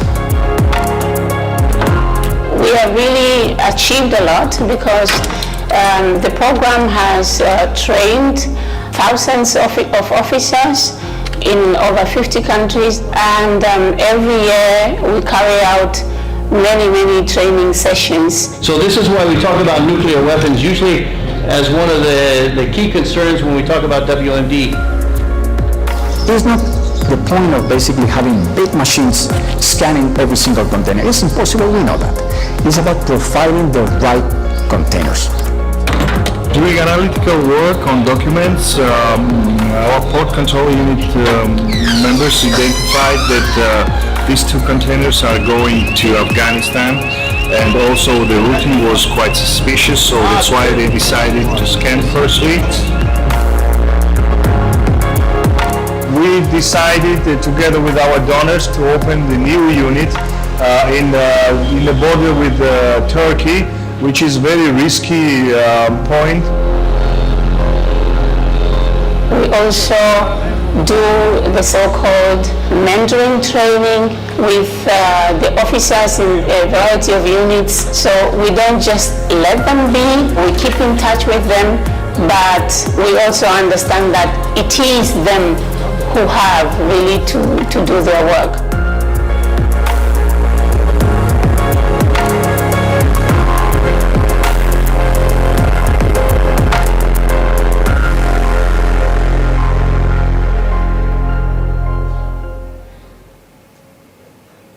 Thank you very much. Good afternoon, everybody, and first of all, a very big thanks to FICCI and to all the organizers for also inviting us to this important event, and also very nice to see, even though some of us over here virtually, to see the maximum familiar faces, Ricardo, Todd, Piotr as well. But my name is Bob van den Bergen. well, as you can guess, probably with that name, I'm Belgian. I can't hide it, so sorry about that. But I'm working for the United Nations Office on Drugs and Crime Container Control Program, which in fact is a program that we have established together with the World Customs Organization in 2004. On an annual base, we have around 850 million container movements, which is quite a lot, and less than 2%, in fact, of these movements are being inspected in a physical way, which of course is a very low figure. So in this context, in fact, what we are aiming for is to support member states by establishing what we call interagency units, units composed of most of the time customs officers, but also police officers or other competent law enforcement officers that we train, in fact, in how to identify potential high-risk consignments and also to assist them or to, let's say, to train them in how to physically inspect these containers. We are not only working or not only focusing on maritime ports, we also focus at dry ports, land borders, railways and international airports, but we are only looking at cargo, so we are not looking at passengers. Two very important elements of the program. First of all, as one can imagine, it's security related. We want to avoid that cargo is being contaminated with whatever illicit product. And secondly, we're also looking at facilitating trade, meaning we want to avoid that law enforcement officers would be carrying out or conducting inspections of cargo without any reason, because this way, of course, we would be slowing down the chain of trade, which would not be of any interest, nor to the private sector, nor to port authorities, airport authorities, and so on. It's a global program which means that currently we have activities in over 73 countries across the globe. And the interagency units established that I was just talking about, we are supporting around 128 of these units worldwide. We work with regional coordinators, which means that we've got our teams in each region that we are operational, a regional coordinator together with his team. And over here you can see on this map where exactly that we have our regional coordinators based. The 73 countries over here where we currently are having activities going from Latin America, Southeast Europe to Asia, Southeast Asia, South Asia, even Central Asia and Africa. And how does it, in fact, how does it work? I mean, first of all, this is, as I told you, it's a joint program together with the World Customs Organization. And Container Control Program, in fact, has got a fixed pool of trainers. Part of them from WCO, part of them from the UNODC. And these trainers, they have developed what we call a kind of a standardized training package. Meaning, if we establish a unit, be it in a maritime port, an airport, a land border, we will always send two of our trainers, in fact, to the country, to the port, and to start, in fact, with the 2 weeks what we call theoretical training, meaning that we will be training them in what kind of commercial documents exist related to containers, but it's also to train them on how to profile, how to target potential high-risk consignments. So this is really the theoretical part, the 2 weeks training. The second stage is what we call the practical training. And again, two of our trainers will travel to the country. They will be working for 2 weeks together with that unit, and they will be this time looking more at procedures in the ports. How does it work? How can I recognize if a seal of a container might be manipulated? How can I see the way that a container has been stuffed that there might be something suspicious? So this is in fact what we call the practical training, and again, this is a 2 weeks training taking place in the country, in the port, airport or land border itself. Our program is, as we always say, it's not a quick fix. It's not that we will purchase some equipment and we will deliver some training and then we disappear. As I told you, we work with regional coordinators, we've got our own trainers, and each 2-3 months these people will be visiting the units And that's what we call a kind of a monitoring visit, to see if everything is going the way as we wish. Do we need to correct a bit of the situation? Are there any gaps that need to be filled? And it's also a moment that we can talk to authorities and stakeholders to see what kind of specialized training might be of added value, in fact, to the unit. And that's, of course, where we also come to intellectual property rights to counterfeit. I mean, because this is clearly what we call also an advanced, specialized training. In this sense, and Ricardo already mentioned it, I mean, the units established, they participate in several of the operations. The one in the Balkans on IPR that were mentioned by Ricardo, that's where the units also participated. The operations STOP, the 1 and 2 on falsified medical products, that's also where the units participated.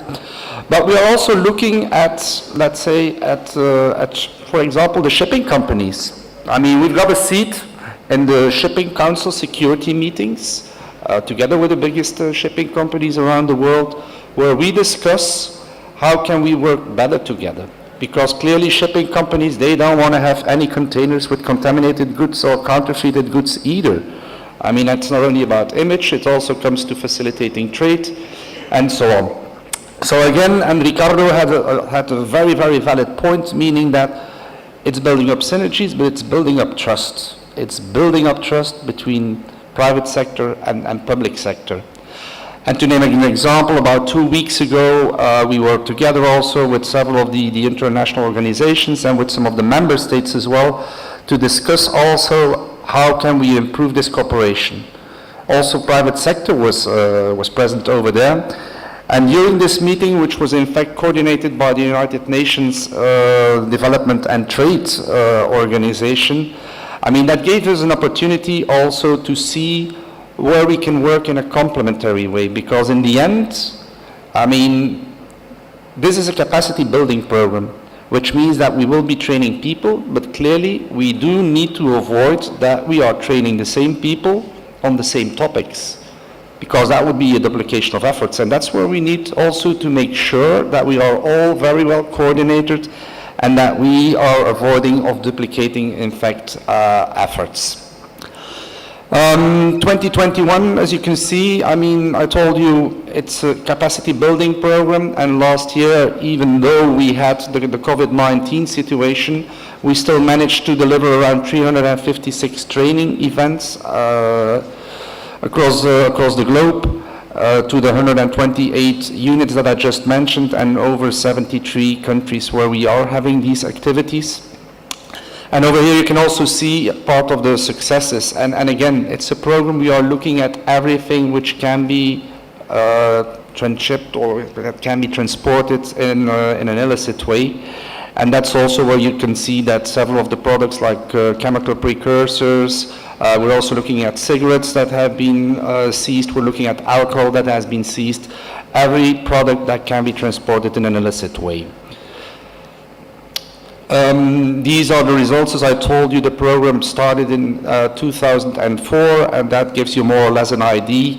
And as you can see, the cases of IPR goods over here, it's quite impressive what already has been, let's say, seized during the last years. Well, over here some pictures just of, let's say, some of the seizures, some of the results. And also very important to mention, I mean, our program is what we call depending on funding. So we are funded by member states, and over here you can see some of the countries who are supporting us in the implementation of our program. Again, also very happy to be over here today. I mean, together with Piotr, we already met a few times as well. This is one of the opportunities also where we always have, let's say, the possibility of discussing together what we can do. Also good to see Todd, who will be speaking very soon as well on behalf of WIPO, the World Intellectual Properties Organization in Geneva. All our partners, I mean, who are key in fighting everything which is related to counterfeited goods. I'll stick to that for the moment, Najib, and of course I'm available for any questions later on Thank you very much. Thank you. Thank you so much, Bob. Let me just ask a few questions. You could reply from here. Yeah. Again, what is your estimate of the problem of narcotics across the globe? What is your estimate of the problem? When we talk about narcotics, that's quite a difficult one. But I can tell you, for example, the units that we have trained in source countries, and I'm talking about, we are talking about cocaine when it's about Latin America and the Caribbean. We might be talking about heroin when we talk more, let's say, towards Central Asia. But cocaine-related, last year, the units, they reported 171 tons of cocaine stopped in source countries. Why is it so important to stop illicit goods already in the source port or the source country? Well, first of all, we talk about narcotics, but this goes for every illicit product. First of all, it doesn't end up on the market, which is very, very good for the destination countries, of course, but also for destination ports, airports, or countries. For them, I mean, it's a container that you don't have to inspect anymore, because otherwise you would need to inspect it, you need to seize it, you need to store it, you need to destruct it, you need to go to court with it. So you also gain quite a lot, let's say, of capacity, and in time capacity as well. And on the other hand, you receive the information from the source countries without having invested, in fact, any human resources or time and so on. So that's why it's so important. Unfortunately, we still see that the level of production still remains quite high. And that's also where we come again to demand and the consumer again. Because if you don't have any consumers, then clearly you don't need the production either. And that's where we also play a key role, I think, and it's very essential that we can support member states in how to protect the supply chain, and that with the right balance of the facilitation of trade. You'll agree with me, Bob, if I suggest that the demand is primarily from the West. So what are we doing about reducing the demand? Just like here, we're trying to create consumer awareness. Despite the work of enforcement agencies across Western nations, the fact of the matter remains that source countries like Colombia or Afghanistan or Myanmar are primarily there because of the Western markets. So what is the UNODC doing about these Western markets? Because markets are not going to be there, the supply is going to be reduced dramatically. Well, I think we need to go back a bit to the source as well, because clearly our program, talking about container control program, talking about border management branch, because clearly we've got several programs who are border management related. But there's also a lot, I mean, about alternative development, first of all, which is very clear, something very, very important. We need to help the people living in the source countries as well. That's one thing. On the other hand, it's also a lot about awareness. I think awareness is something very, very key as well, that we need to bring this message to the consumers in a way that they're not looking only at the product, but that they can look behind the product, beyond it as well, the entire chain, what's happening, because many of these people working in the source countries, it might be related to organized crime, it might be related even to human trafficking, slavery, it's all about money laundering. And what we have seen before, people or criminal organizations also, let's say, trafficking in counterfeit, and it has been already mentioned a few times, it's related to organized crime, and it's generating money that can be used for whatever illicit purpose as well.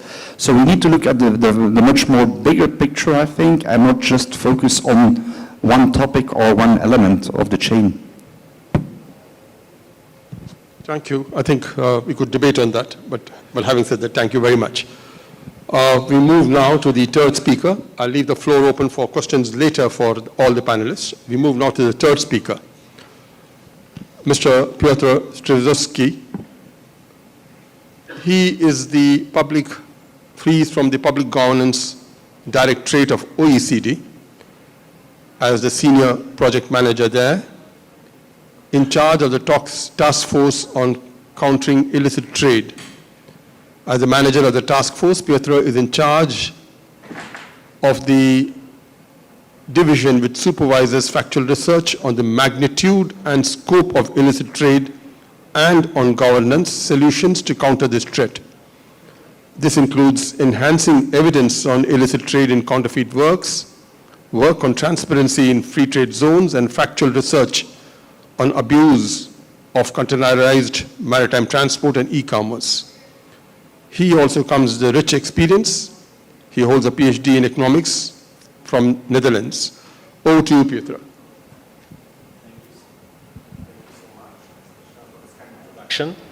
My name is Piotr Stryszowski, and indeed I come from the OECD, which is a Paris-based think tank, where I manage a task force on countering illicit trade.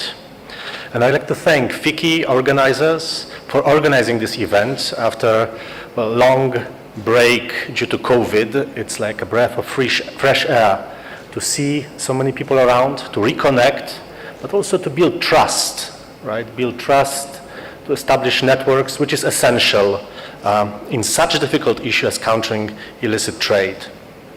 So my role as a manager of the task force is to first to provide evidence on illicit trade, right, which is a challenge. It's a challenge for many reasons. I'll come to this in a second.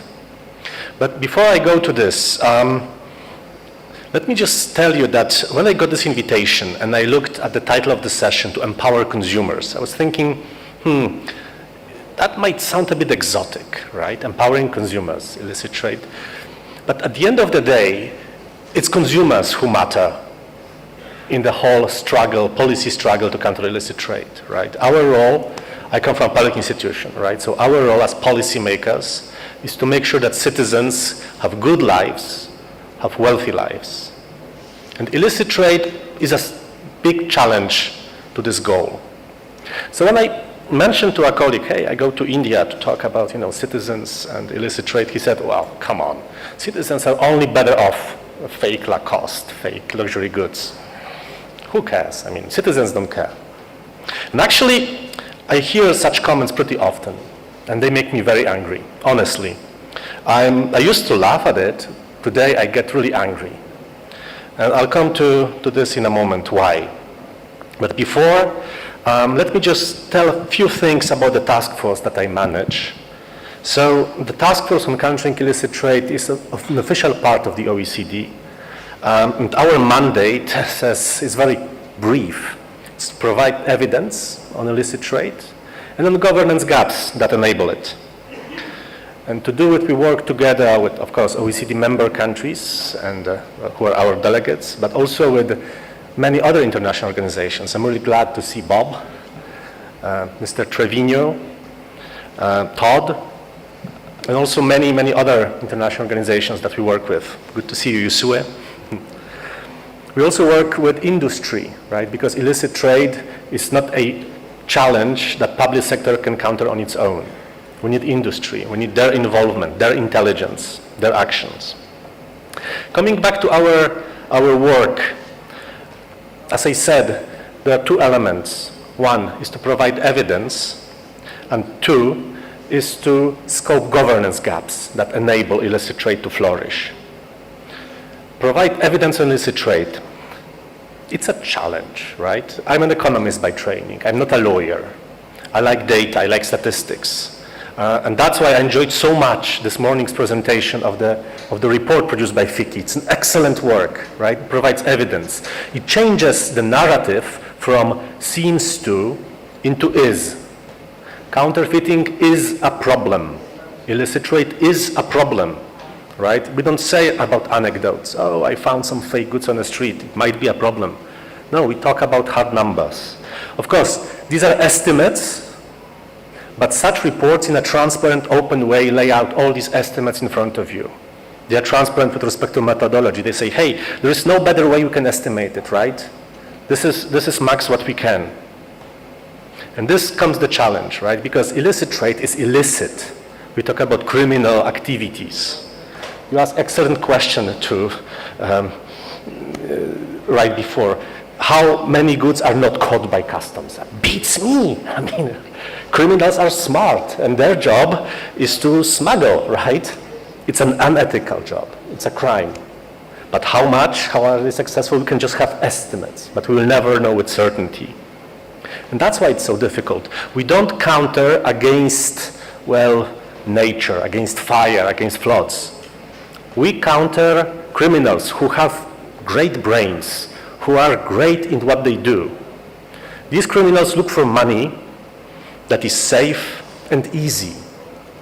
And these criminals know public institutions that are designed to counter their operations, right?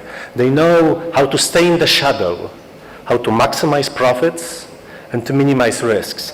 And that makes countering this and measuring this so difficult. Because by nature, these guys want to escape clear definitions.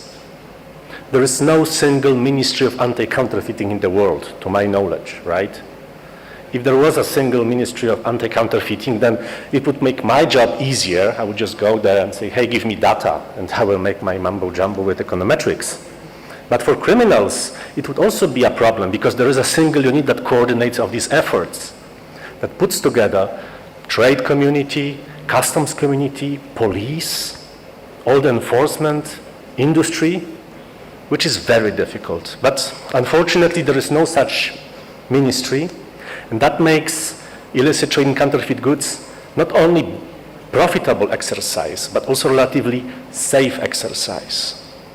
Imagine if I smuggle drugs, firstly, I face problems with many agencies that are dedicated to countering drug smuggling. The penalties are high. In many countries, it's capital penalty.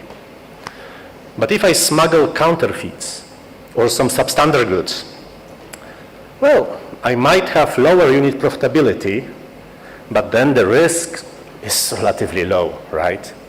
Or as my colleague in Paris said, oh, come on, what's the problem? It's just fake luxury goods. This risk is neglected. So just to reiterate, illicit trade in counterfeits is big money and it's safe money. It's relatively risk-free. Well, is it big money? We have some estimates, right? I'm an economist, as I said, so we have some estimate about global trade in counterfeits. Our estimate just about trade, right? We don't talk about domestically produced and consumed goods, is that counterfeit trade amounts to $460 billion a year, right? 460 billion. We talk about scale of GDP of countries like Belgium. It's a relatively wealthy country, so we talk about big bag of money. And coming to the point of today's session about health and safety risks. Last year, we took a step back and asked ourselves, all right, but how many of these fake goods are actually dangerous, right? Do we have any estimates? Do we have any knowledge that permits us saying counterfeits are dangerous? And what we have done, we talked to government agencies, such as US Food and Drug Administration or DG Santé of the European Commission. We talked to these guys whose job is to look at internal markets and make sure that consumer risks are minimized, right? And we asked them, look, here is my data set of fake goods. Which of these goods are dangerous? And I remember the reaction of the FDA colleagues. Oh, Piotr, all of them. All of them. And I say, come on, how come all of them? Well, all of them are potentially dangerous. If you are an entrepreneur and you want to deliver some products on the market, no matter whether it's a pair of shoes, a can of paint, toothpaste, toothbrush, whatever, furniture, microphone, you must make sure it's safe, right? And this potential safety might refer to different aspects. It doesn't need to kill consumers, but it must be safe. This microphone should not explode, should not set to fire, right? This piece of furniture, also I believe this paint is not toxic. There is all safety norms that apply to most goods that are offered on the markets. At the same time, criminals who run illicit trade networks, who offer fake products, they don't care about any safety norms. So potentially, every counterfeit product is dangerous. But we did some refinements and we arrived at, well, about $400 billion. That's the volume of illicit trade in goods that are counterfeit and pose direct health and safety threats to consumers. But as my FDA colleague said, hey, but not only counterfeits are dangerous, right? Smugglers who run illicit trade networks, criminals, they are smart. And they know if that in a country customs do their job well and look for counterfeits, then it's easier to smuggle no names and then offer them on the market as lookalikes, whatever. These no names will be still dangerous. We still talk about goods that have not passed any test, that were produced without any objectives of safety in mind. So what goods are we talking about? Here I will use my technical device to give you some examples, right? And as Mr. Amir Rajput in this first session, he mentioned already some. But I'll just go deeper insight into it. And please keep in mind that we don't talk about really terminal threats. It's not like this microphone will kill you if it's illicit. But there are still significant risks that might happen.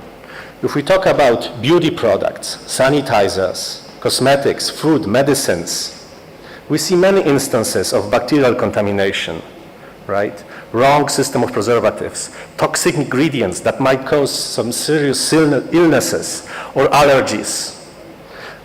When we talk about oral products, like toothbrushes, toothpastes, again, there might be some products that cause allergies. There must be presence of mold, absence of active ingredients. Then there is a whole range of toys and children's products, right, that usually have strong safety standards, that should not have any toxic or flammable ingredients. We talk about fake cleaning laundry products that might reduce, well, either allergies or even toxic hazards. We talk about construction products, right, like ranging from cement to tools that might either pose fire, electrical risks, right, or have no ingredient and then result in construction risks. We talk about ICT products like this microphone that might again pose some fire hazards, electrocution hazards, might be non-compliant with safety standards, chargers that get warm, that do not provide the service. We talk about furniture that again might break simply, might be toxic, that might be covered with some really toxic chemicals. We talk about jewelry, luxury goods, watches, right? What's wrong with fake watches, people ask me. But then we see seizures of watches that were covered with some shiny stuff that looks very shiny and good, but at the same time causes allergies, skin allergies. Office supplies, again, toxic and hazardous. Personal protective equipment, this is something we've seen a lot during the COVID pandemics, PPEs, that doesn't do its job, right? When you have sanitizer, you want sanitizer to clean your hands and kill all bacteria. It might not happen if it's illicit. Pesticides that do not only kill all the bugs, but also cause huge environmental harm. Sports equipments, right, that fail at a critical moment. Spare parts, car spare parts or plane spare parts that break, that do not deliver the service. There's lots of products that cause safety and health risks, right? I will not go into the list. There is lots of OECD publications that you might look at. And actually, I just closed this device and I see that on the lock of my screen, there is a picture of my daughter, who is now 6, and she stole my heart, obviously. And I remember that 2 years ago, I was bringing her back from school, from preschool, and on the corner store near where I live, in the Paris 15th district, she said, "Oh, Daddy, there is a toy that I want," right? So if she says, "I want," then, well, I do. I bought her this toy, and it was a soap bubble blower that looked like a cuckoo clock, but instead of a cuckoo, there were soap bubbles jumping out of it, right? At that time, it was my daughter's wish, so I was kind of happy that I can make her happy.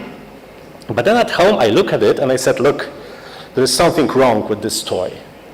Firstly, it was labeled with a well-known brand of a toy producer, right? But looking at this toy, at this finishing, at this very poor quality finishing, I said it's impossible that such a well-known brand producer, brand of toys, can put its sticker on such poor quality device. It was, as I said, poor quality finishing. The parts were not well assembled. We've plugged this toy in the kitchen, and indeed it was blowing lots of soaps around. The engine was noisy. It was not as noisy as a vacuum cleaner, but it was producing still considerable amount of noise. It also played some music, very loud. It was so loud that two of my other children, two sons, came out. "What is this? It's scary, right? It's just a toy, boys. Don't worry, it's just a toy." It started also leaking. The liquid that was used to produce these bubbles was just leaking on the floor. I turned it off and I threw it away, right? It was obviously counterfeit product that did not deliver its service, but that could also pose health and safety threats, right? Health and safety threats to my daughter. So that's why when I hear that counterfeiting is a victimless crime, and it's only about luxury goods and who cares, that makes me very angry, right? Because whenever I hear it, I still see my daughter asking to buy this toy that turned out to be really badly produced and possibly causing some health and safety risks. Long story short, there is lots of evidence on illicit trade in counterfeits that pose health and safety risks. The scale is massive, GDP of Belgium. But let me recall two additional issues in this context of citizens' health and safety risks. The first is fake medicines. Fake medicines. So, of course, COVID brings our attention back to the issue of public health and safety. And we see this threat being on the rise. All the signals we have from our colleagues from customs and enforcement reiterate that there's more and more fake medicines. These medicines are not only counterfeit, right? Here, I must reiterate, I'm an economist. I'm not a lawyer, so I'm not so much into legal definitions, whether this is counterfeit, whether this is look-alike. Here, I would say I'm more in line with criminals, who are also, I believe, not so much interested in legal definitions. They want money that is big. And we see many illicit medicines that are rerouted, right? That are stolen and sold on a different market, that have been stored improperly, lost their active ingredients, and then are still released into circulation, or that are just counterfeit, right? Criminals don't care. We see that the value of these medicines is about $3 billion a year. Again, it's a lot. It is a lot, because we should keep in mind that this doesn't reflect all the health and safety risks that fake medicines can lead to. And in this context, let me just say that, well, talking about fake medicines, we often think of, well, recreational medicines, like Viagra. This is not the case anymore. We see many fake cancer medications, blood pressure, drugs against pneumonia or malaria, serious illnesses. And of course, consequences of taking such medications go beyond allergy. We might have many fatal cases. And last week at the OECD, we had a workshop on illicit trade in health products, in medicines. The workshop that brought together people, officers from enforcement and people from, say, community that deals with medicines like FDA. One of the conclusions that I want to cite that today, especially after COVID, unit profitability of some illicit medicines is higher than unit profitability of cocaine, right? So it seems like in some cases, illicit trade in counterfeits, when it comes to counterfeit medicines, is not only safer than drug trafficking, but can also offer more money, big money. The second point I want to mention, talking about evidence, is of course COVID case and boom of e-commerce, right? I mean, it's trivial to say that e-commerce has been booming. It's been booming, indeed. But the e-commerce speeded up this boom. So what we see this year in terms of volume of e-commerce, I would say 3 years were forecast for 2025 or 2026. And e-commerce is great. It's a great thing. And during hard lockdowns in Paris, I would not cope without e-commerce. When most stores were closed, when, well, to leave my apartment, I had to have a special permit. Without e-commerce, I would not cope, especially given that I have 3 little kids, right? So we should not forget that e-commerce is great, but at the same time, it poses great challenges to effective enforcement. Our colleagues from customs might not be efficiently equipped to deal with this challenge of avalanche of small parcels passing through borders, especially now under COVID, right? And to recall the pace of changes, I sometimes think that, well, when was it? Maybe 15 years ago, I've heard for the first time about an online library where I could buy still books. And this library was called Amazon, right? And I wasn't a kid then. That just tells me how old I am now. But I was already adult, and I've heard about online library where I can buy books. Now it's one of the biggest companies in the world, who's also, I think, platinum partner of this meeting, right? Or Netflix. I remember 12 years ago, it was still a service to send and get back DVDs. Now it's one of the biggest movie producers in the world. That tells us a lot about the pace of changes, right? But at the same time, methods to make sure that trade that is facilitated by small parcels and e-commerce is clean have not developed so quickly. There is still a challenge. So that brings me to, I would say, the last area that I want to touch upon in my speech, which is how actually to empower consumers to tackle this threat of well, counterfeiting and related health and safety risks. So moving from how the situation looks like into how to respond to it, right? And here I have 2 general areas in mind. The first one, it's been already said, is education, awareness raising, especially in those areas that changed so quickly, e-commerce, right? If I type into Google, give me an address of an online store where I can buy toys, I tend to trust the results on the front page, right? To me, this is still like walking down the street in Paris and going into a store on the main street. To me, the first page of Google results is sort of the main street. I tend to trust it. And I'm not that old. Oh, I hope so. There is lots of scope for education with that respect, right? Just to show that e-commerce is borderless. There are different challenges. It's not one-to-one mapping of real stores. There's also lots of scope of education awareness raising related to risks, right? That illicit trade in counterfeit goods is not only about fake Viagra or fake Louis Vuittons. There's also lots of risk related. There is scope here, I believe, for collaboration between those communities that counter this threat and those areas or those units of the government that were established to make sure that consumers are safe, like the US FDA, for instance. These guys do already great job. They do fantastic job. But talking to them is for me an enlightenment, right? How many risks are there in the world that can be posed to consumers? And the second area where consumers can be better off refers to something that's been already highlighted today earlier, which is best practices, right? Best practices that the industry can apply to make sure that, well, illicit trade is limited. Because illicit trade doesn't fall from the sky, right? These products do not fall from the sky to consumers. They are transported somehow. There are some web pages that offer these goods, right? And there are many, I would say, intermediaries, small parcels providers, e-commerce platforms that want to do good job, that look for best practices, that apply for best practices.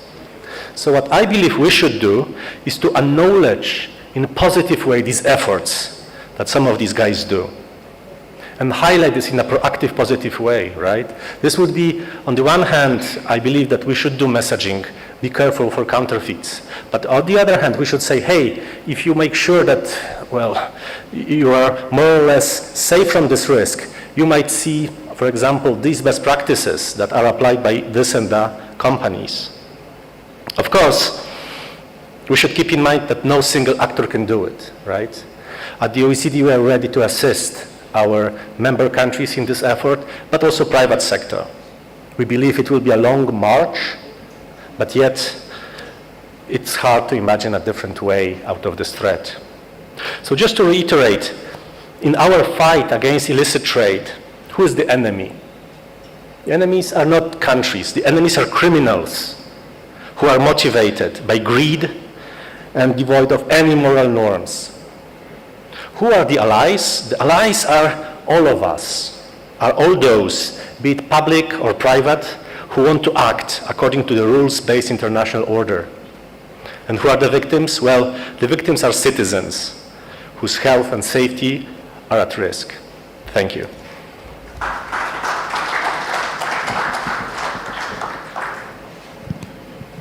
Thank you very much, Peter, for that most illuminating talk. I think OECD has been at the forefront of putting out estimates and backed by admirable data. And I have gone through a few of your publications and they are extremely impressive. Now you have given us a figure of approximately 460 odd billion as the total quantum of the counterfeit industry, out of which you said around 400 billion. Yeah, and that is huge. What is the data to back this sort of estimation? That's an excellent question that puts me at risk of going too much into econometrics. but long story short, our data comes from enforcement, right? So our data comes from customs, and here I would like to thank once again our colleagues from WCO for providing us with the access to the SEN database. Also from database of our member countries like US, CBP, or Digitech Sud, and also from other enforcement agencies, national enforcement agencies. Of course, these data are enforcement data that was produced by enforcement for enforcement. So we complemented them with lots of, I would say, additional information on trade statistics, on industrial activities, and also in interviews with customs, with the industry community, with health and safety sector. And it's extremely alarming also to know that more than nearly 90% of the counterfeit are dangerous. And by danger, like you rightly pointed out, it doesn't have to be a loss of life. It could be many, many other things. So which means now we're not just talking of counterfeit products harming the economy. We're talking also of counterfeit products not just harming the consumers. We're talking of possible risk to health in these products. Now, in these list of items that you gave us, beauty, sanitizers, oral products, construction, ICT, PPE, laundry, etc., which ranks number one amongst the... I'm not in a position to rank them. There's different risks, right? It's like comparing not even apples and oranges. It's, to me, number one is, of course, toys, because of my personal profile. But I can imagine that for someone who suffers from a disease and buys a medicine online that turns out to be, well, just lacking proper ingredient, that might be the super threat, right? Your question might be boiled down to a question, what sort of risk is the top risk? I'm not in a position to tell whether it's health, it's safety, it's about citizens, right? Let me rephrase it. Which among these goods ranks number one in terms of the quantum of counterfeit which are dangerous? Well, as usual, the biggest volume, right? It's consumers' health products and also clothes, right? So I would say daily goods. When I say health products, I do not mean only pharmaceuticals. I mean products that are, say, within the scope of FDA-like agencies, including also food, cosmetics, well, sanitizers, all these goods that you can put on your skin or swallow. But those products and clothes are really on top. You mentioned about e-commerce. The e-commerce at the end of the day is nothing but a marketplace. It's a store. What is the sort of responsibility or diligence you think these e-commerce players should be doing to ensure that they don't end up unwittingly selling counterfeit products? That's an excellent question that would merit another event. actually. There's many areas where e-commerce platforms can actively go, I would say, beyond what they have to do. And many of them do actually, right? So I don't talk about rocket science. I'm just talking about some efforts. That includes providing information to consumers. That's number one. Number two is collaborating proactively with enforcement, right? If you are e-commerce platforms, you see something weird, just don't sit on your hands, do something, right? Go to police or customs. Number three, collaborate with rights holders. Check whether this good that looks really fishy is indeed genuine or not. And four, collaborate with your colleagues, other e-commerce platforms, to make sure that those bad guys that leave your platform do not reappear with your, well, competitors. Thank you so much, Piotr. I think we have to move now to Todd, who has been most patient watching the proceedings from afar. Let me just have the pleasure of introducing Todd Reeves. He's director in a division which calls itself Building Respect for IP. And I'm going to quiz you on that, Todd, as we go forward. He is the director there, as I mentioned. He is in the advisory committee on enforcement and on WIPO's strategic and technical assistance in the field of IP enforcement. He was till recently senior advisor in the office of the Undersecretary for Intellectual Property and director of the United States Patent and Trademark Office, where he has advised senior leaders on a variety of international policy issues. He has also worked in the White House, 2 stints as an IP attaché in Geneva, Switzerland, and Mexico City, and served as a senior attorney with the U.S. Customs and Border Protection. Over to you, Todd. Thank you, Rajiv. It is an honor for me to join you, albeit virtually today, for the 8th edition of the Masquerade, Unleashing the Power of Consumers in the Fight Against Smuggling and Counterfeit. Please also accept the warmest wishes of Darren Tang, the Director General of the World Intellectual Property Organization. I'd like to take this opportunity to express my thanks to FICCI for their excellent cooperation with WIPO over the years and their continuous work to strengthen India's IP ecosystem. And I'm glad that I made the cut to be on such a good panel with Bob, Piotr, Ricardo, and of course, our moderator, Najib. As the director for the Building Respect for IP division at WIPO, it is a great pleasure to be on this panel to discuss the ever-pressing issues of counterfeiting and piracy, and, more importantly, how to effectively counter. I'm sure we can all agree that ensuring effective enforcement of intellectual property rights is of paramount importance if we want IP to be able to fulfill its role as a driver of economic, social, and cultural development. Indeed, any system of IP protection is credible and effective only insofar as it is enforced. Yet ensuring effective enforcement of IP isn't a simple task, especially in light of challenges presented by new technologies and the digital environment. The complex nature of IP infringement calls for an equally comprehensive and coordinated response. WIPO's approach to IP enforcement is underpinned by Expected Result 2.3, which is international dialogue and cooperation on building respect for IP, found in the medium-term strategic plan for 2022-2026. Balanced and effective enforcement of IP is a central component of this goal. The binding respect, the building respect for IP extends beyond that and encompasses actions to nurture a culture of respect for IP among the general public and prevent infringements before they happen. WIPO adopts a multi-pronged approach to this end, which includes providing legislative assistance to WIPO member states, organizing capacity building activities for officials involved in IP enforcement, and raising public awareness of the importance of IP and its enforcement. As is described in the program for this session, the core of our mission in the Building Respect for IP division is to focus on addressing both the supply and demand sides in both provincial and national fronts.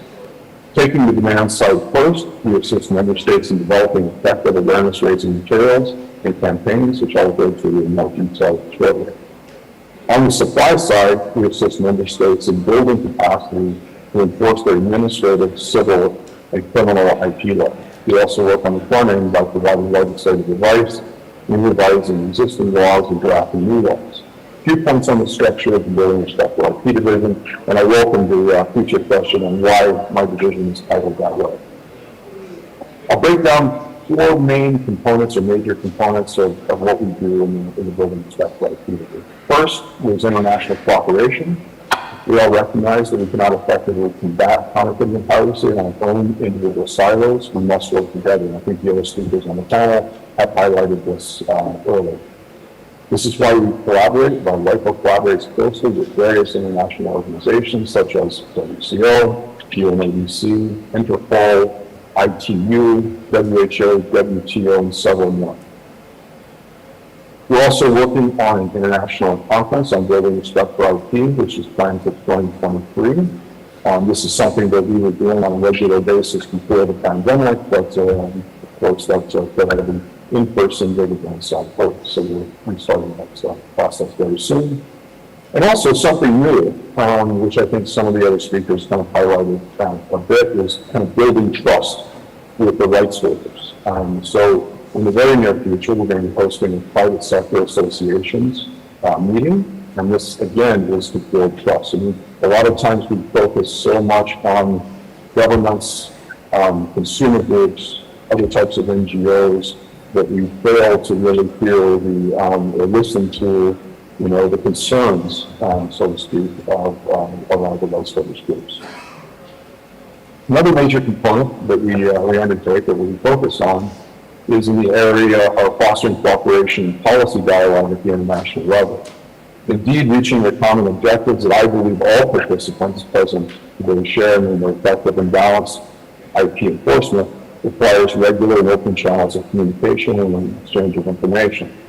At LIFO, this is primarily accomplished through the Advisory Committee on Enforcement, which acts as a forum for policy dialogue and questions of IP enforcement and building respect for IP, or if you will, a marketplace of ideas, where various stakeholders come together to exchange experiences, share insights, and discuss emerging issues in IP enforcement. The most recent ACE meeting just took place a few weeks ago. We were exposed to 2 studies, one on copyright infringement in the gaming industry, and the other on domain name systems. There are also 30 member state and private sector contributions under the following topics: institutional arrangements to address online IP infringements, coordinating IP enforcement, the role of intermediaries in IP enforcement, both online and physical, specific awareness raising products and activities. And just a short note on this, we also featured what's called the ACE Cinema, which outside of the meeting room here at LIFO, we were running film loops of different awareness raising campaigns that our member states and private sector partners have done over the years. And we had a lot of interest, especially in delegates and other rights holders. Groups are asking us to share these. We'd like to use these videos in our awareness efforts.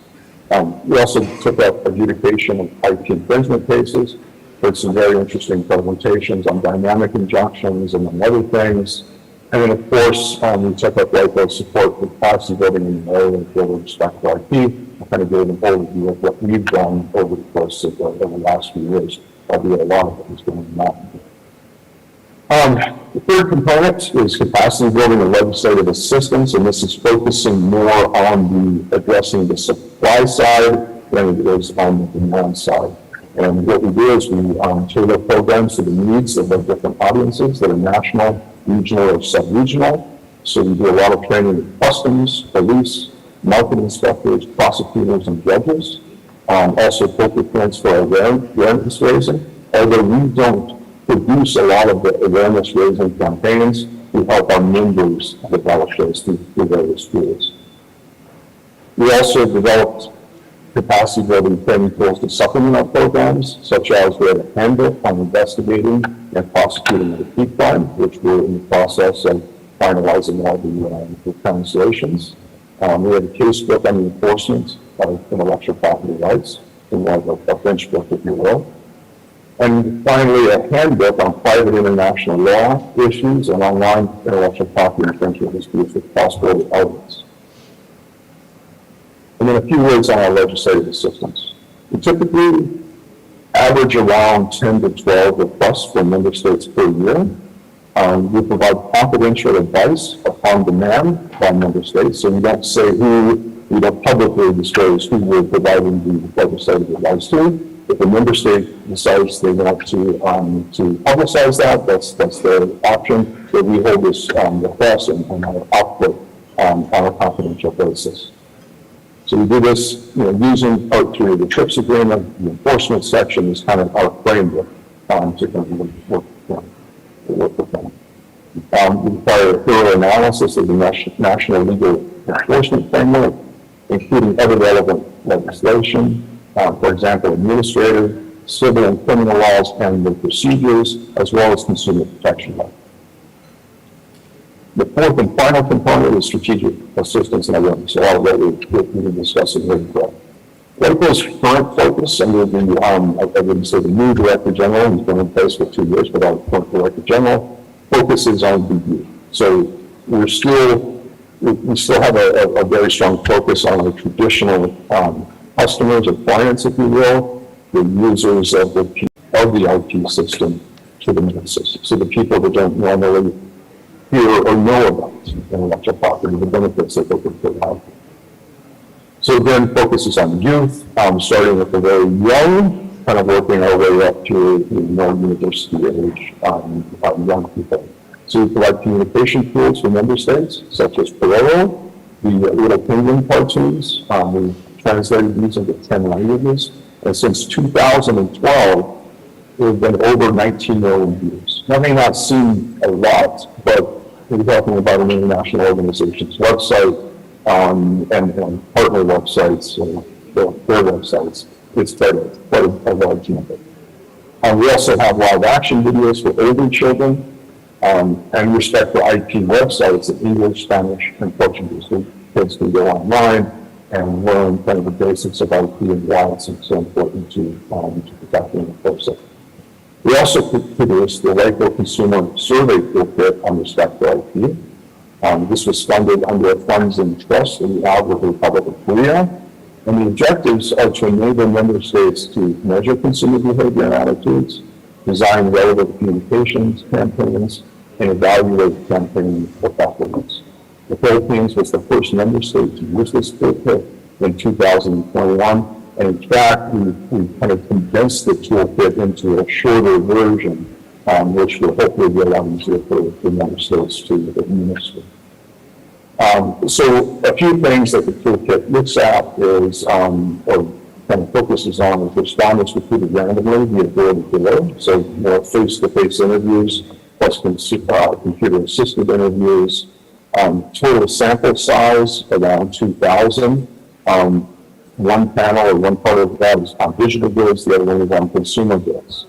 And so the survey is basically, allowing the Philippines in this case, the ability to see what the consumer thinks about piracy and counterfeiting, and then based on that, how they can structure an effective awareness raising campaign on the results. And then finally, we've developed and managed what's called LACO Alert, which is a voluntary measure to reduce pirate income from advertising. This is kind of a simple follow the money approach. It is a secure platform where authorized contributors, mainly national governments, upload lists of websites or apps that have been determined to infringe copyright according to national law. Authorized users, on the other hand, advertising entities can use the information in the database to prevent ads, legitimate ads, from being placed on these infringing websites. Again, it's just a simple follow the money approach. We're also looking at what we can do or what we can assist member states in doing with respect to payment processors. I'll end my talk here and look forward to engaging with the other panelists and participants on this very important topic. Thank you.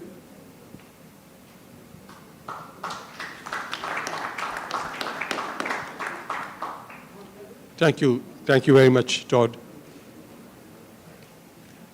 What is your experience vis-a-vis the administrations? Do they all show the same anxiety for IP violations? Or is there a bit of a difference in approach when it comes to an IP violation? When you say the administration?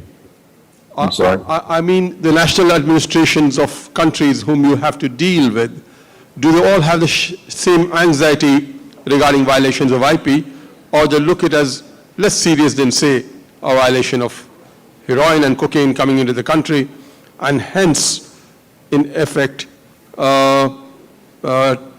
tacitly encourage violations of IP? Thank you for that question. It's a very good one. I would say the trend has been shifting more in the direction of administrations realizing the dangers, as Peter said, just about anything can be considered dangerous that's counterfeit. There's really no exception to that. But a lot of the member states that I've been dealing with in my short time here really see those dangers that are basically inflicted or foisted upon their consumers. And they are consumers just like everybody else in the country. So we're taking a more, I guess, focused approach. There's more interest in enforcement.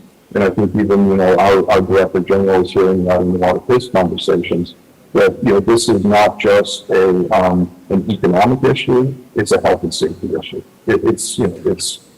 Yes, it's economic in the sense that the state's not receiving, its due taxes and money revenues, but it's really more of a health and safety issue. And the consumers in such administrations where the anxiety levels are lesser. Again, I ask this question simply because the levels of IP enforcement, you will agree, varies quite dramatically across administrations. Do the consumers in such countries where they're getting counterfeit goods feel they're missing out on something, or are they happy with the fact that they're getting cheaper but counterfeit goods?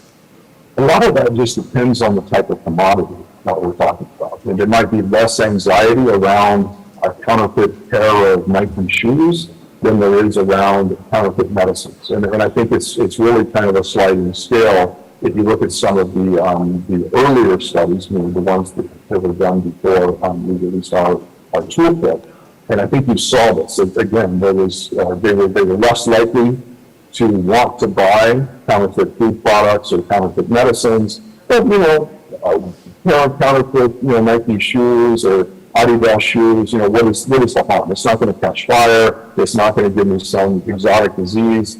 It's just a shoe. So yes, it changes, and I guess it varies from country to country based on socioeconomic development.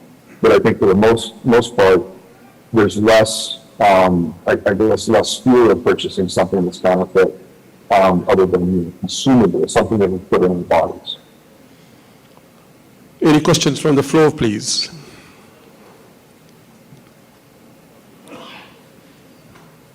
Yes, please. Question to Bob, or should it be later?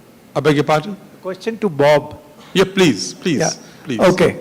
Bob, I'm Raja. You said about firstly, thanks for a brilliant talk from your side, as from everybody else also. You talked about containers, and as to you have to know what to check and what not to check, because the flow of goods also has to happen. So how do you do that, and how will technology play a role? Some pointers, please.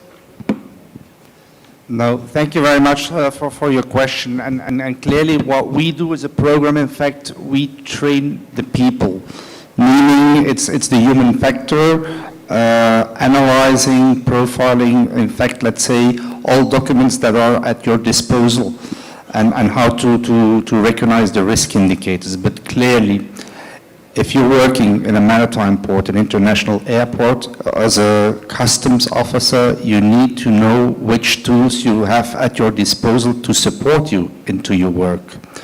But as we all know, if you work, for example, in a big maritime port, you can't have like 100% scanning either, because then you would be blocking your maritime port. I mean, the flow would go away. So that's why the human factor is so important. But again, and that's where you need to count on your technical devices that you might have at your disposal, and to help you to do the physical inspection of the container itself, in fact.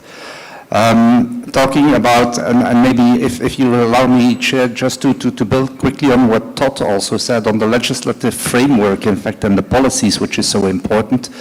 I mean, when we talk about counterfeit, if you have like country A, for example, which is like a maritime port with 80% transshipment containers, then clearly it's an issue for that country to stop a container with counterfeit goods because the exporter is not there, the importer is not there, you don't have any revenues. So what we do as a program is like, we tell them like, then you send an alert towards the destination country because in the end, the interest is it's in the destination country. And that's where we sometimes struggle, and that's one of the challenges, Todd, as you know as well, that in some of these countries you don't have the legislative framework in place, or it might even be there is one, but it's not being applied because it's not a priority to the country, which is very important. And connecting this also towards the private sector, so the connection again, private sector and let's say public sector is also, what we try to do is to involve the private sector into our trainings because they've got the intelligence, they've got the information which is very useful. And secondly, it's up to them to identify if a product is counterfeited or not. It's not up to the customs officer, it's not the law enforcement officer, but then clearly as a customs officer, you need to know who to contact in your country.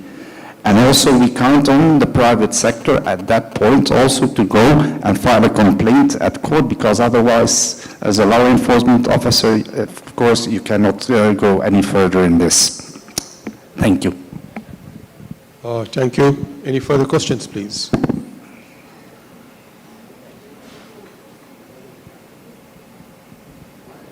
Hello. Hello. Somebody from behind is asking first, and I'll give them food. May I raise a question? Yes, please. My question is, smuggling and free trade agreement. When smuggling increases and there is more aspiration for a product from a country which is more durable and quality and novel, so I think is the free trade agreement is the solution to the more or less smuggled goods, because that eases the problem of on the service people or the people who are in the taking care of smuggling. I will take that question. Free trade agreements reasons are different, obviously. It is to promote exports primarily and also to be part of the global value chain. Of course, the free trade agreement presupposes also a reduction in duties to facilitate such free trade. So obviously, the profitability for smuggling also reduces to that extent. I don't think any analysis has been done of free trade agreement vis-a-vis the impact on smuggling per se, but yes, because the rates of duties necessarily come down, it means that there's a lesser incentive for smuggling. Yes, please. Yes, sir. Pass on the mic, please. Is it working? Hi, good afternoon to the panelists and everybody present here.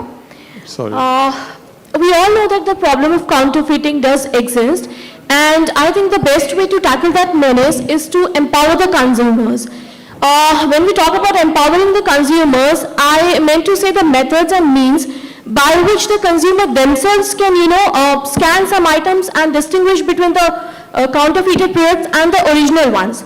I am from Shriram Veritech, and we manufacture the anti-counterfeiting solutions, and we often observe that brands, they know that the counterfeiting problem persists in the society and their brands itself are being counterfeited, but they are still reluctant to put some kind of QR codes and holograms on their particular products so that the end consumer is benefited.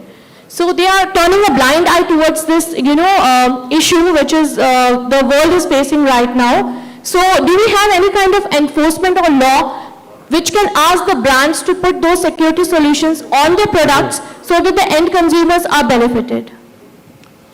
I would pass on the question to the we have with us a very distinguished guest here. He's a member of the think tank to answer that question. you understood the question. She basically is asking whether there is any law to ensure that manufacturers put, what did you say, put, yes, see. Holograms, tamper-proof seals, or some, digital security products. Yeah, I think, yes, government. Mr. Pandey is a former secretary of Consumer Affairs. There can't be anybody better equipped to answer this question. See, on gold hallmarking, there's a big issue. I mean, all of us know. So efforts are being made in I think, handloom products. There are, markings are being done. But it's easier said than done, we are discussing counterfeit, cheaper, purchasing power of the consumer. So there are many things. But it's a good beginning if there one could, make it out whether it's a counterfeit or the real. But the biggest challenge is, why do we have counterfeits? Why can't we ensure zero tolerance for any kind of counterfeit? But ultimately there are many issues. I mean, let's see. But there are attempts. Handloom one, gold, hallmarking, and I think gold industry is a better, in FICCI also, I think there is and they are still struggling whether it should be done by the manufacturers or there should be a third party, and there's a big, big issues to be sorted out before you literally, and same will be with, I think, almost all the commodities, all the products. There has to be, but I think a day will be, that will be a welcome thing by the consumers, but there will be a cost also. Thank you. Thank you so much, sir. We are run out of time, but I will take one or two questions because two persons raised their hands. I never expected to fill up 1 hour 45 minutes, which is what we have achieved. So briefly, your question, please. Yes, my question is mostly regarding to the IPR field. IPR has the mostly territorial rights, like trademark has territorial rights. When one person that has trademark suppose in country India, he transported his product to another company, and same there has no trademarks in that particular brand, and there is the chance of the counterfeiting of the product. So how does the laws tackle this problem? Todd, have you understood the question? If you could repeat it, please. No, basically the question relates to a trademark legitimate in one country, which is then sent to another country where there are no such protection for that product and where counterfeiting is possible. How does the customer, the producer in the country A where his trademark is legitimate, protect his rights in another country? Okay, thank you. No, that makes sense, and thanks for the question. So yes, as the gentleman alluded to, trademark rights are territorial. So what might be protected in India may not necessarily be protected in Sri Lanka or China.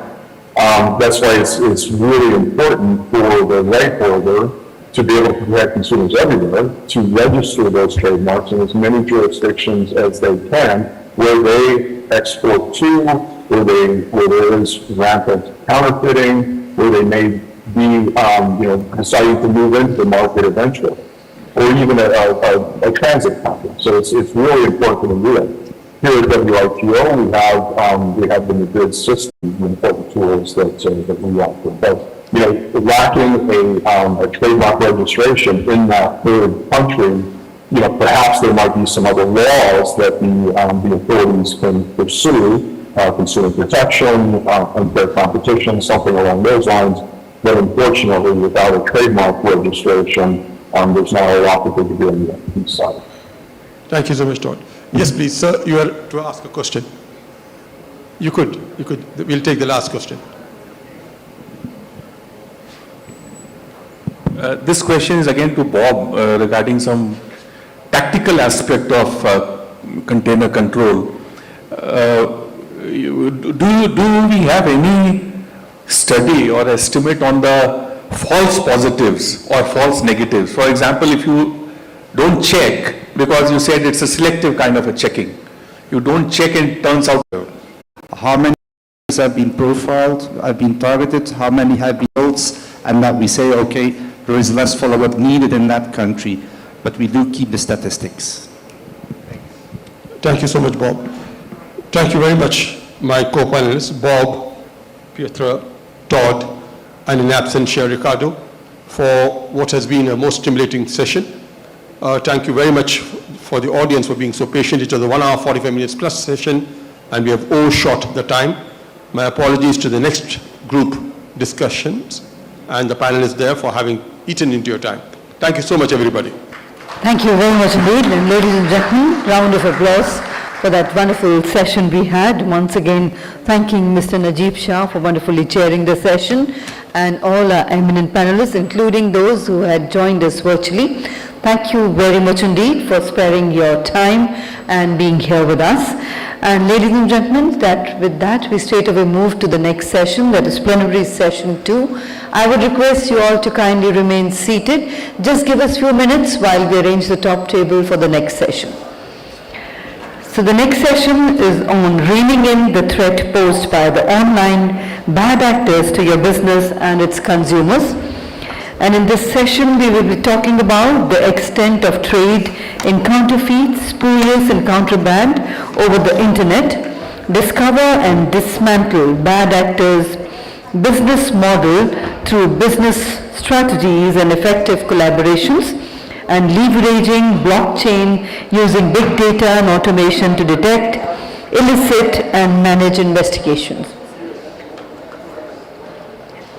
And ladies and gentlemen, may I invite on the stage our distinguished eminent session chair, Dr. D.P. Dash, who is the former Principal Director General, DRI, and former Chairman, Enforcement Committee, World Customs Organization, and think tank member, FICCI Cascade. A warm welcome to you, sir. Let's put our hands together to welcome Dr. D.P. Dash. And also inviting the eminent speakers. I've been told Dr. Pawan Duggal, who is Advocate Supreme Court of India, would be joining us shortly. May I invite Dr. Praveen Singh, Head Corporate Affairs, Marico Limited. Let's put our hands together to welcome Dr. Praveen Singh. Inviting Mr. Xavier Albaneja. He is Business Development Director, Product and Brand Protection, SICPS, South Asia. Warm welcome to you, sir. And Mr. Sumit Kapoor, who is Global Brand Relations Manager, Amazon Asia Pacific. A very warm welcome to you, sir. So once again, ladies and gentlemen, the topic is reining in the threat posed by online bad actors to your business and its consumers. And the time duration is approximately 1 hour, 30 minutes. And before I hand over to our distinguished chair, I have the proud privilege of saying a few words of introduction. Dr. D.P. Dash, an officer of Indian Revenue Service Customs, is the Director General in DRI, has earlier worked in the Commonwealth Secretariat in London as a consultant counter-terrorism and in CBI as SP and DIG of Police. He was appointed by the Union Secretary General as head of the International Panel of Experts of the UN Security Council, was member of the Interpol Working Group on Money Laundering and Financing of Terrorism. He is also the Vice Chairman of the Enforcement Committee and Passenger Profiling Committee of the World Customs Organization. He was also a director of the National Authority Chemical Weapon Convention, and he is a recipient of the President's Medal for Specially Distinguished Record of Service and Certificate of Merit from the World Customs Organization. Our distinguished chairperson, Dr. D.P. Dash, over to you, sir, for your opening remarks and to kindly carry forward the proceedings of the session.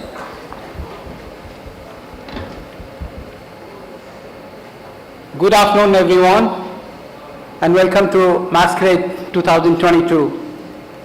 In fact, the FICCI Committee Against Smuggling and Counterfeiting, Destroying the Economy, which all of us know as Cascade, is organizing its flagship 8th international event in physical format after COVID 2019. I'm thankful to FICCI and Mr. Anil Rajput especially, who is the chairman of FICCI Cascade, for giving me this opportunity to chair this session. While the theme Unleashing the Power of Consumers in the Fight Against Smuggling and Counterfeiting, the theme of this particular session is Reining in the Threat Posed by Online Bad Actors to Your Business and its Consumers. We have with us 4 eminent speakers from the legal and industry sectors. Dr. Pawan Duggal, who would be joining us shortly. Dr. Praveen Singh, Mr. Xavier Urbanisa, and Mr.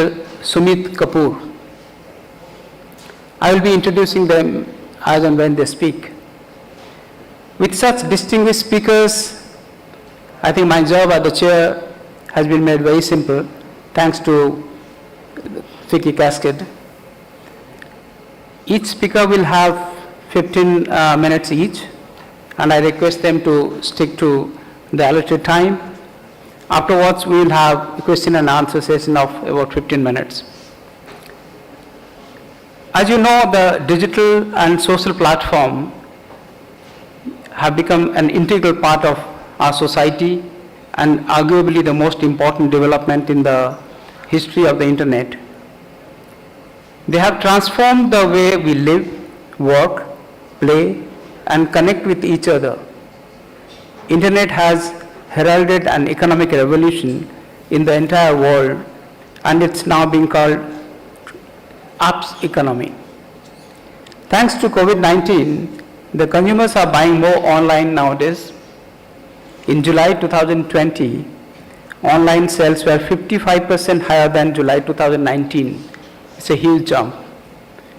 This surge in online browsing and selling activity is providing bad actors with increased opportunities to exploit consumers and damage brands. FBI has reported that since the COVID-19 outbreak, cybercrime has increased by up to 4 times. You have heard many speakers quoting research, survey, and analysis that show how illicit trade by the bad actors online affect to the tune of billions of dollars. And you heard OECD's estimate of $460 billion of illicit trade. I would like to take this occasion just to explain the concept of counterfeiting and smuggling. As you know, smuggling can involve both counterfeit products as well as genuine products. Whereas in case of a counterfeit one, it need not be smuggled, there can be counterfeit domestically manufactured as well. We had in my previous organization, Directorate of Revenue Intelligence, DRI, an interesting case of glass coming from another member country, which I would not like to quote here. But though it was manufactured there, it was a very popular brand, Yera, if some of you would know. In glass industry, Yera was leading at some point of time. But over a period of time, because of the cost of production in that other country going down drastically compared to India, some of the Indian products were manufactured there, but it was mentioned as Yera, made in India, but it came from abroad, and it was, seized by DRI, not only for that particular misdeclaration of country of origin, but also for some other counterfeit and other smuggled contraband goods which were there in the container. So when you talk of smuggling, it means both smuggling in and out of the country. And it need not be counterfeit all the time. It can be your own product being manufactured, coming back to your own country as well. Similarly, when we talk of smuggling out, DRI had made some cases of foreign brand cigarettes which were manufactured in one of the states in India, and they were attempted to be exported out of India. Those brands were obviously not Indian brands. So when you talk of counterfeiting and smuggling, India alone is not the lone actor. There are many, and there have been many sectoral and country-specific analysis and studies have been made, and some of the countries have been highlighted as the main source of counterfeit and smuggled products. But as many speakers have spoken in the past, smuggling, the train, the route, and the arbitrage that it provides varies from commodity to commodity. When it talks of gold, you find mostly it's coming from Dubai. When it's some other cheap FMCG products, it may be China. So it varies from commodity to commodity, how much of arbitrage. Someone asked a very interesting question, in case we have free trade zones, whether smuggling would stop. But smuggling is not only dependent on the customs duty or the revenue. It also, there are some, in the context of prohibited goods, narcotics products, the psychotropic substances, or many other contraband goods which are violative of the health or even security hazards are not, intended to be imported. Either they are completely prohibited or they are restricted, and there may not be any monetary implications for that. So merely free trade zone is not going to solve the entire problem of smuggling to that extent. And there are many customs administrations worldwide who actually do not depend on customs revenue to the extent India depends. So while the focus of Indian customs enforcement has been on the revenue side of it, protecting the revenue, in other countries it's the national security which drives their own enforcement. In some it's the health. You find in Europe there are large consignments of medicinal and pharmaceutical products being seized by the customs administrations, where in Indian case it could be something else which has the huge revenue implications as well. The other aspect is in the supply chain, particularly international supply chain, there is another interesting facet that in one sector it could be legitimate export, and in some other same product could be prohibited or could be violative of some customs laws. I'll give one example. At some point of time, tramadol, which is a painkiller, all of us have used the trade name Ultracet or any other one, very good painkiller. What at some point of time was not a controlled substance under the Narcotic Drugs and Psychotropic Substance in India. So when it was exported out of India, it was going as a legal export. But from the country B, when it was going to some other country, in that country, when it was declared as a controlled substance, so non-declaration of tramadol would amount to smuggling in that particular country or in that chain. So it's a very interesting facet that when you talk of smuggling, the same goods going through multiple countries, through transit, through transshipment, can have both legal and other non-legal implications as well. The other thing is the challenge that we have currently is many. One is the legal one, when you talk of counterfeit and smuggling, whether the laws are adequate or not.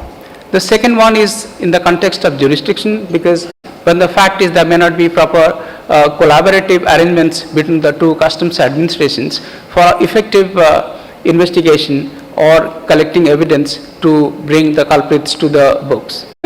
With other countries, and we collaborate and collect a lot of intelligence. And probably when you talk of in the broad theme that we talk today, empowering the consumers, the representative from OECD asked a very interesting question: how do you empower?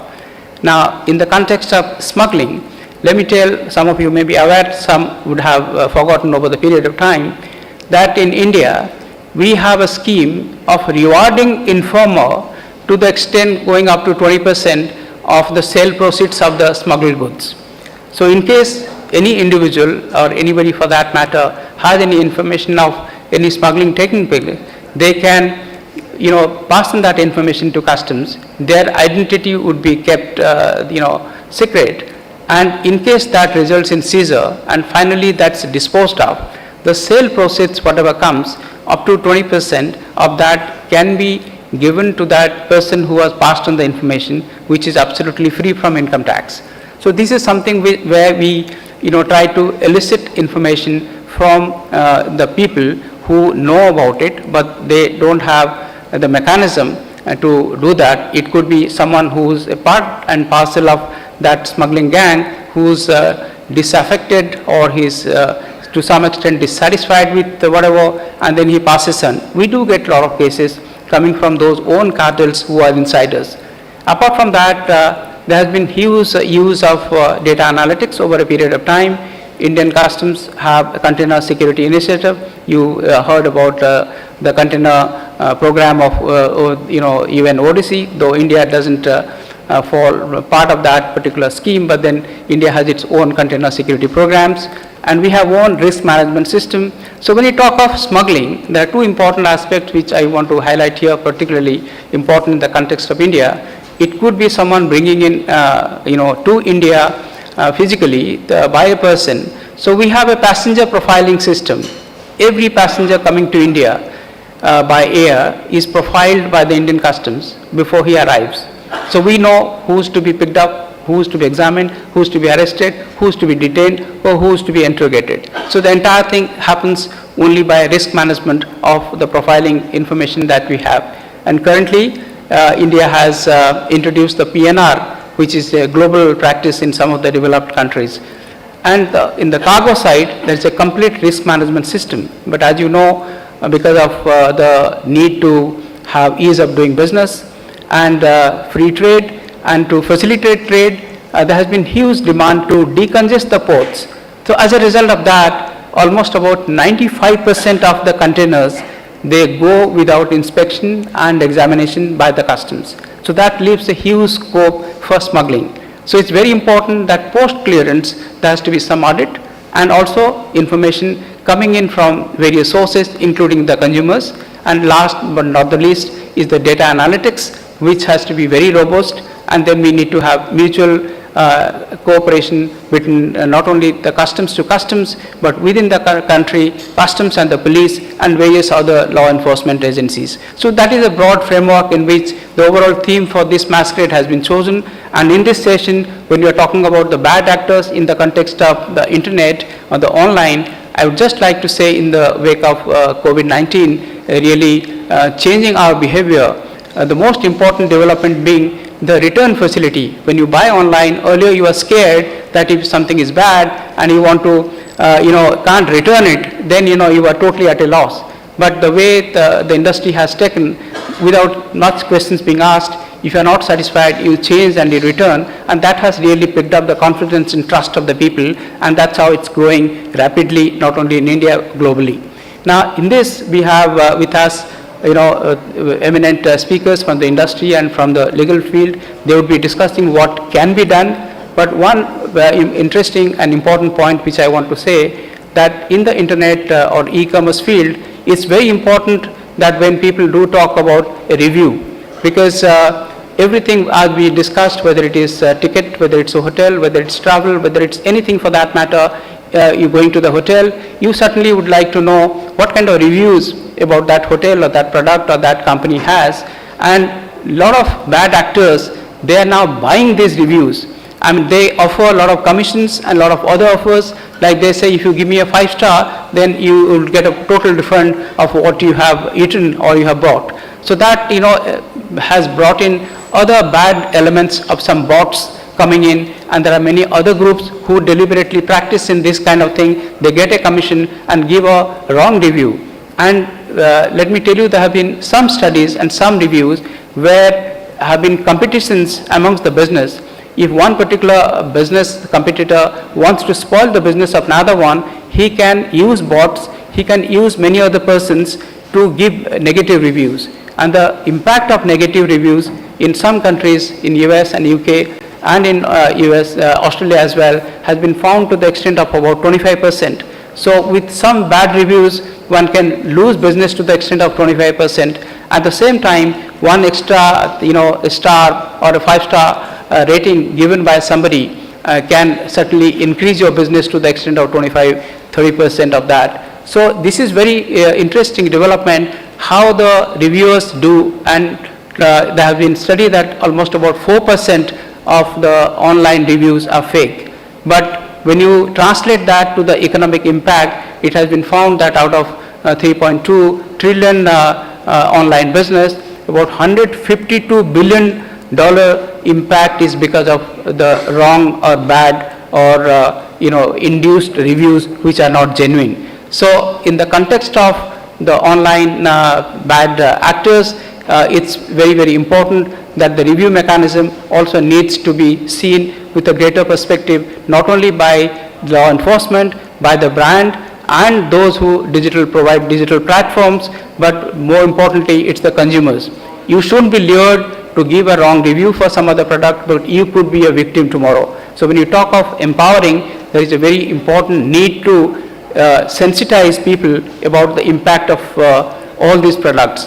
The other day I was in Bhubaneswar, and there have been massive raids in Odisha involving some of the pharmaceutical products, and particularly those of you would be taking blood pressure medicines, Telma, which is very common, and some of the diabetic medicines. They have been found in Odisha to have been sold at absolutely 100% counterfeit and at a much cheaper price, because of which every common man who is suffering from diabetes or hypertension were buying that, thinking them to be genuine, because they were all given GST bills. So when GST bill is there, this morning member GST told you that how some apps have come where, taking a photograph of an invoice or a bill or anything, you would be able to know whether that person or that entity is paying tax or not, whether he is actually registered or not. So that will give you. So this kind of empowering the consumers also is integral part, that all the stakeholders, the platform, the rights holders, the enforcement, and all of them, not only they collaborate within themselves, they should collaborate within intra area as well. If one platform gets to know about somebody, should inform another platform, so that this particular bad actor could be immediately removed from that platform. I won't take much time. Thank you very much. Now we have the eminent speakers who would be taking on each aspect. I'm happy Dr. Dougal has come. He's one of the pioneers. I'll be introducing each one of them, and thank you very much.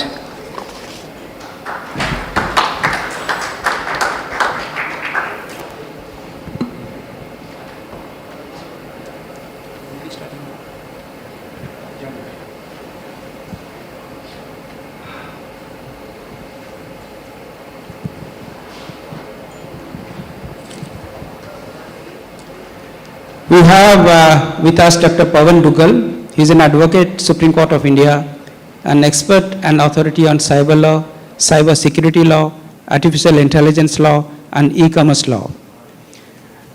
In fact, when I was in CBI and the first time the Information Technology Act came, the first book on cyber law was by him, which I had the opportunity to read. And ever since, all of you would have seen him on the TV. Anything happening on cyber-related issues, particularly the legal aspects, he's one of the persons considered as the last word in that, and we are very happy to have him today with us. And without much ado, I would request Dr. Dougal to kindly take the floor. We have 15 minutes, and afterwards we'll have a question and answer. You'll have all that if anything is left out. Over to you. Thank you. Honorable Chairperson, distinguished panelists, ladies and gentlemen. Today we are a very strange world. We want to think of utopia, it does not exist.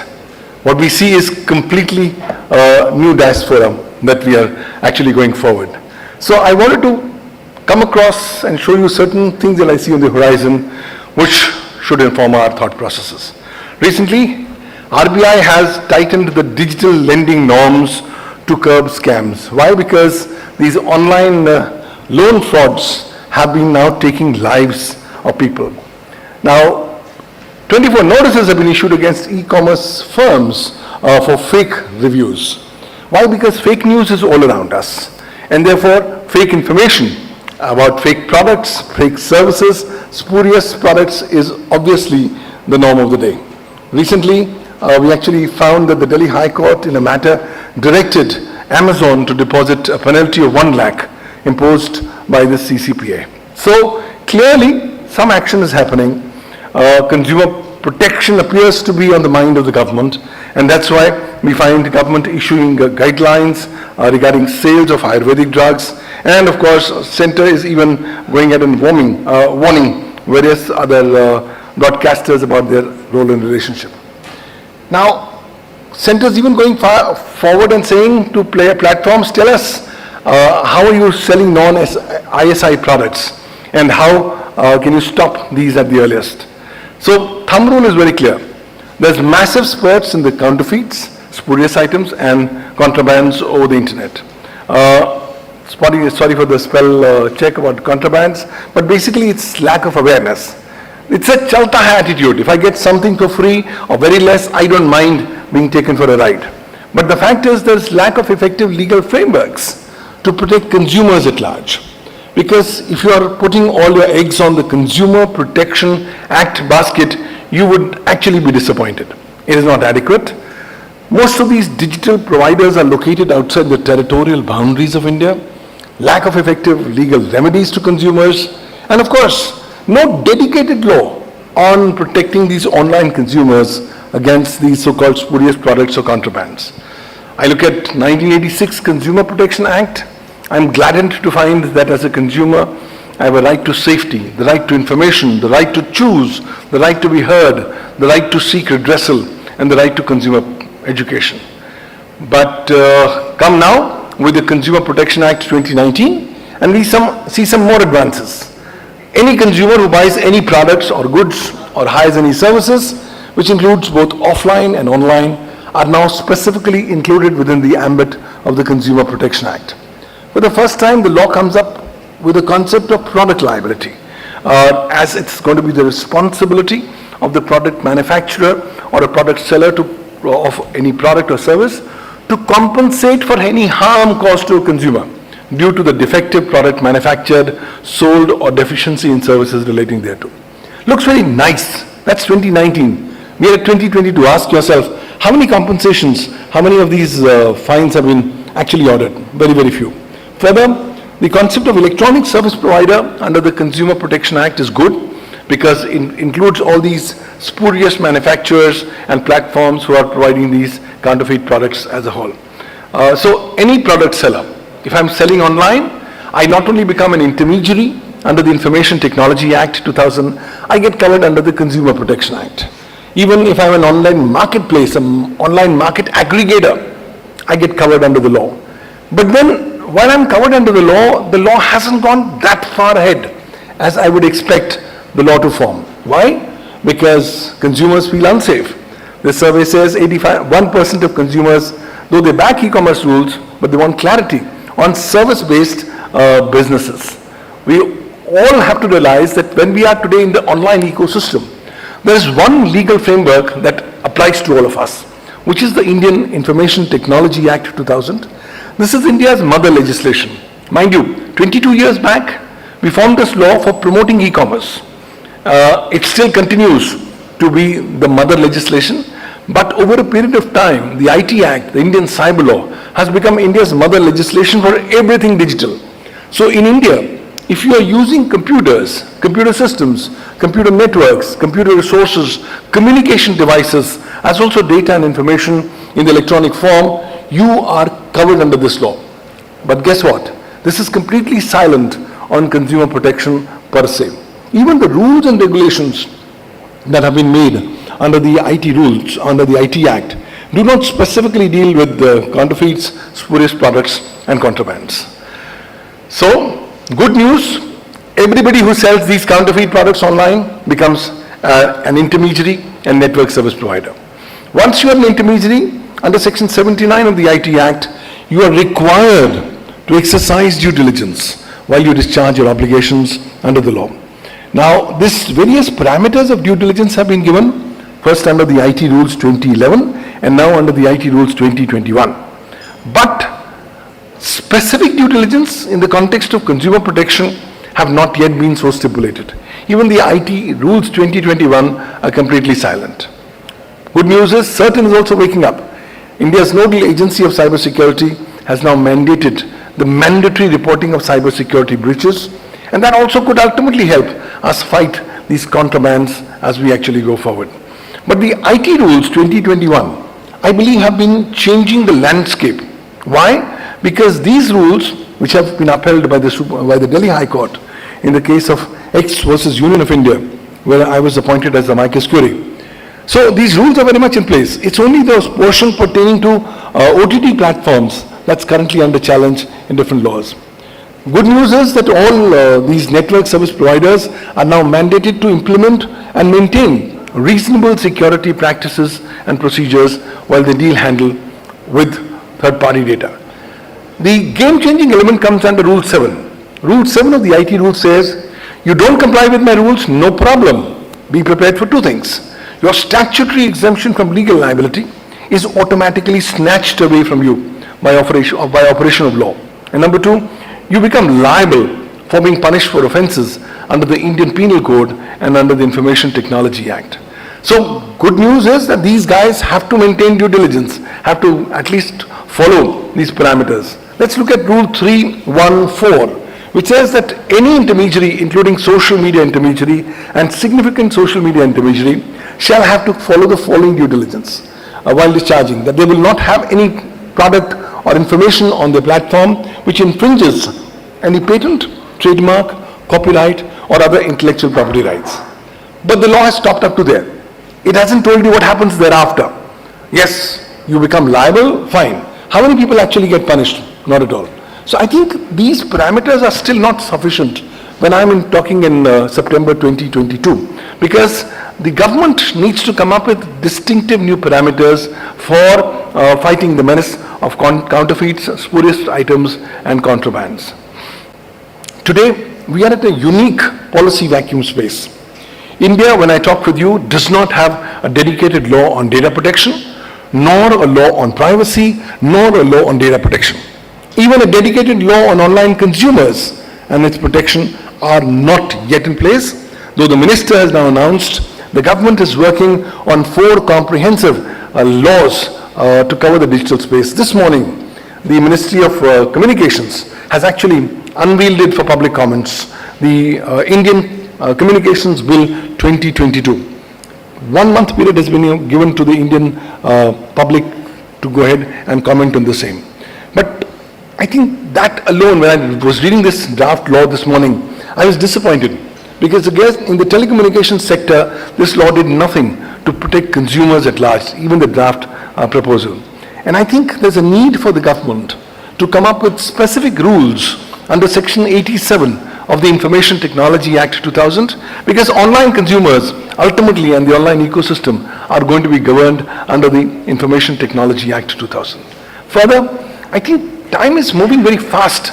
COVID-19 has told us that look, we will have to constantly think on our feet, and therefore even some portions of the IT rules 2021 have actually become obsolete.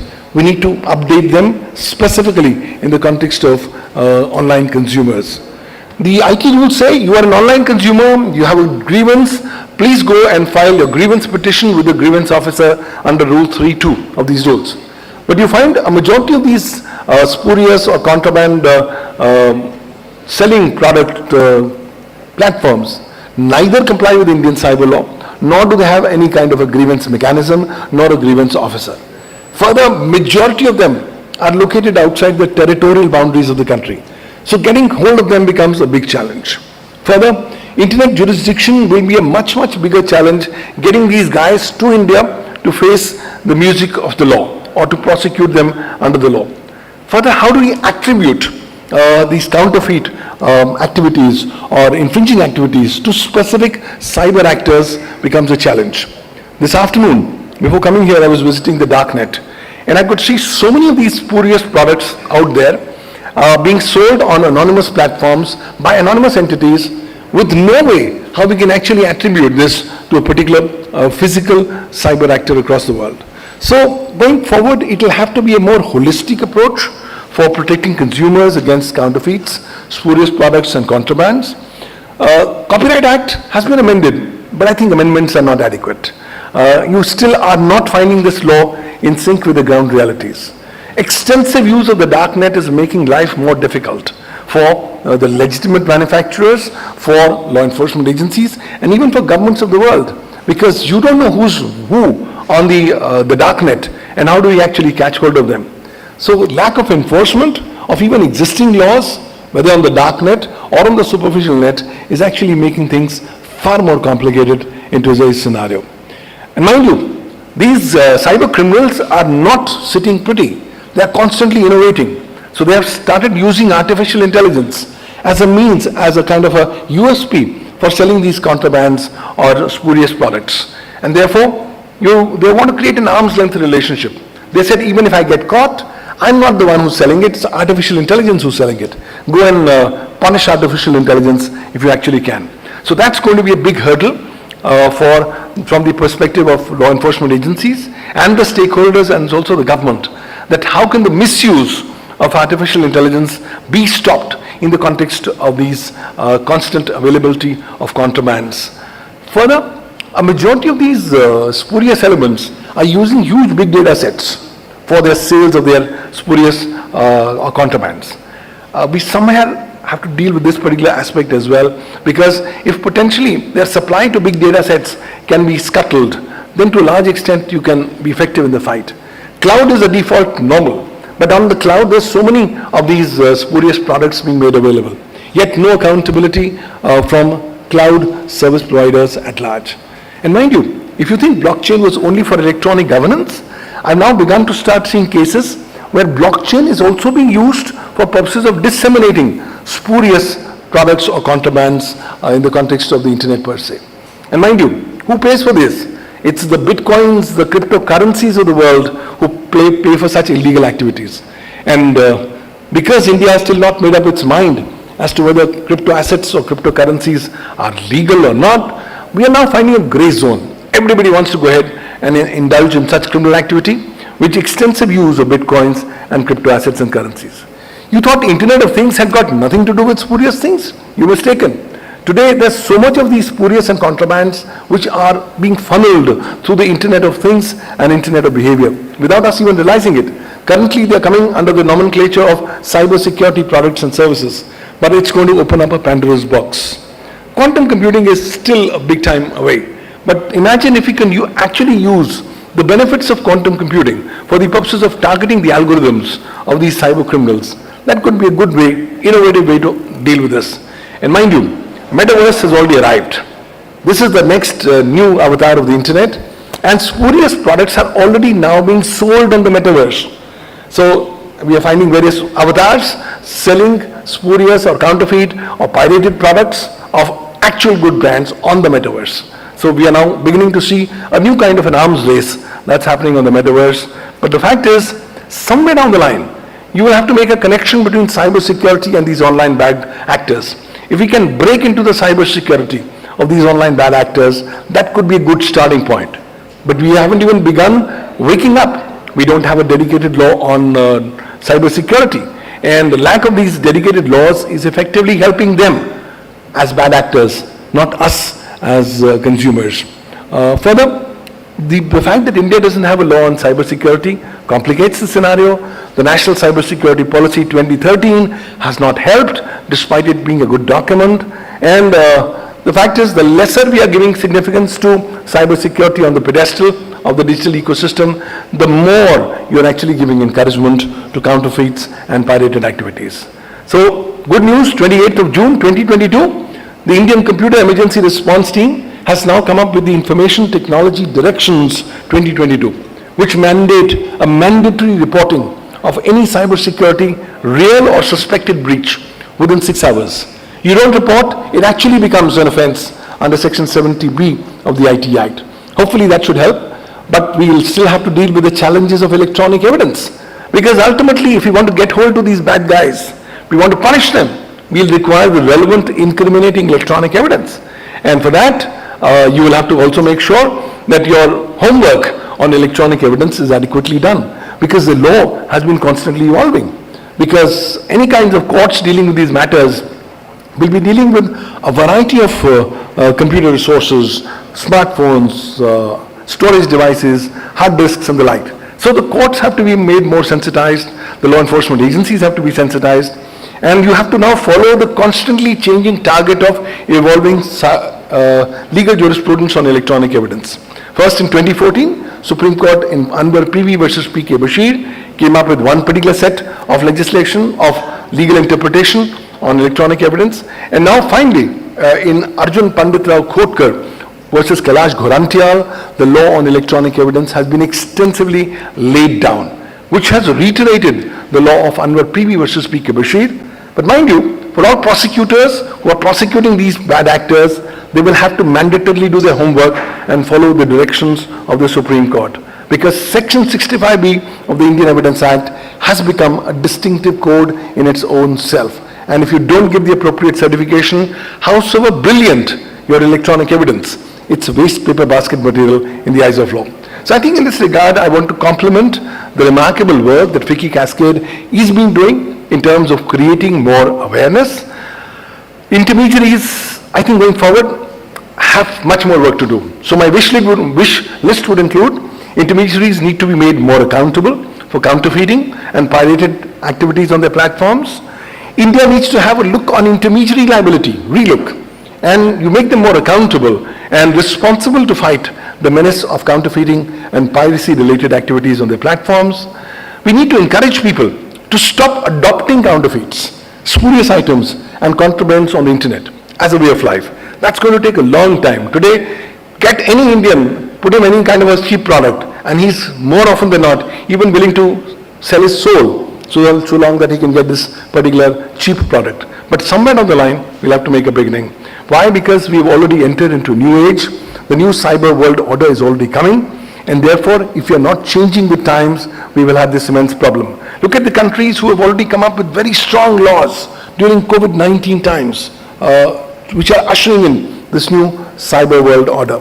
And I think, therefore, capacity building will have to play an extremely important role in this regard. And I think FICCI Cascade has been doing a remarkable work in this regard. See, everybody requires training. Don't think everybody knows everybody. So when I was teaching the judges, elected judges of the International Court of Justice at The Hague, I realized even they required sensitization. We have created an online platform called cyberlawuniversity.com, where all kinds of courses are being offered. About 37 odd courses are being offered online for all professionals. These are courses on cyber law, cyber crime, cyber security. And these courses have already been done by 27,500 professionals from 174 countries, speaking 52 national languages. Figures are telling us, boss, the focus will have to be on capacity building, and therefore, at our law firm also, when we work on a day-to-day basis, each day is a new day, because technology is a great master and keeps on telling you that you have to be constantly on your feet and constantly keep on catching on, specifically because the bad actors are getting very, very fast. Finally, way ahead is very clear. You need to have change of mindset. You'll have to have change in existing law. You will need India to revisit its legal position. You will ultimately require far more focus on online consumer protection, and you would require expeditious remedies to be made available to end consumers, because consumer forums will have to be made more accountable, more expeditious, more powerful, and criminal liability for intermediaries for selling intermediary goods and services will need to be consolidated. All in all, the message on the wall is very clear. Bad actors cannot be wished away. They are an integral part of our digital existence. Therefore, the only way going forward is we will have to come up with effective legal frameworks and their effective implementation to ensure consumer protection in the online ecosystem, given this huge contrabands and other spurious and illegal activities that are taking place. Thank you, ladies and gentlemen.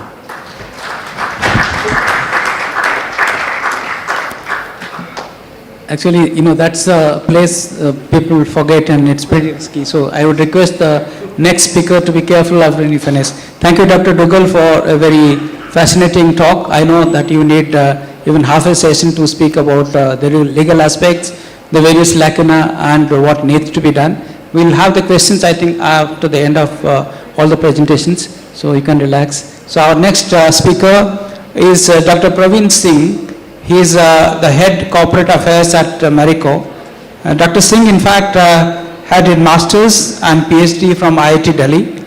He is responsible for government affairs and brand protection verticals. In his current role, he is a member to FICCI Environment Committee, FICCI Cascade Committee. Earlier, as an APAC Environmental Program Lead, Chemicals and Product Stewardship at Cargill, he was accountable for development and deployment of product stewardship programs in Asia Pacific.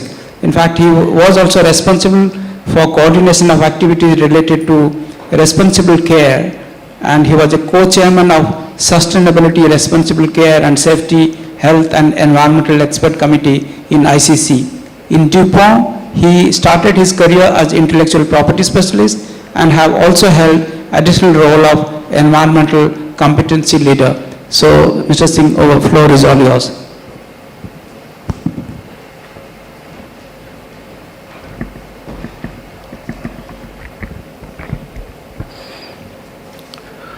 Honorable Chairman Dr. Devi Prasad Das, Dr. Pawan Duggal, Mr. Xavier Urbaneza, and Mr. Sumit Kapoor, delegates, industry colleagues, and friends. First of all, I would like to thank FICCI, Dr. Anil Rajput, and Ms. Kasifa for providing this opportunity to us to share our experiences in this area. And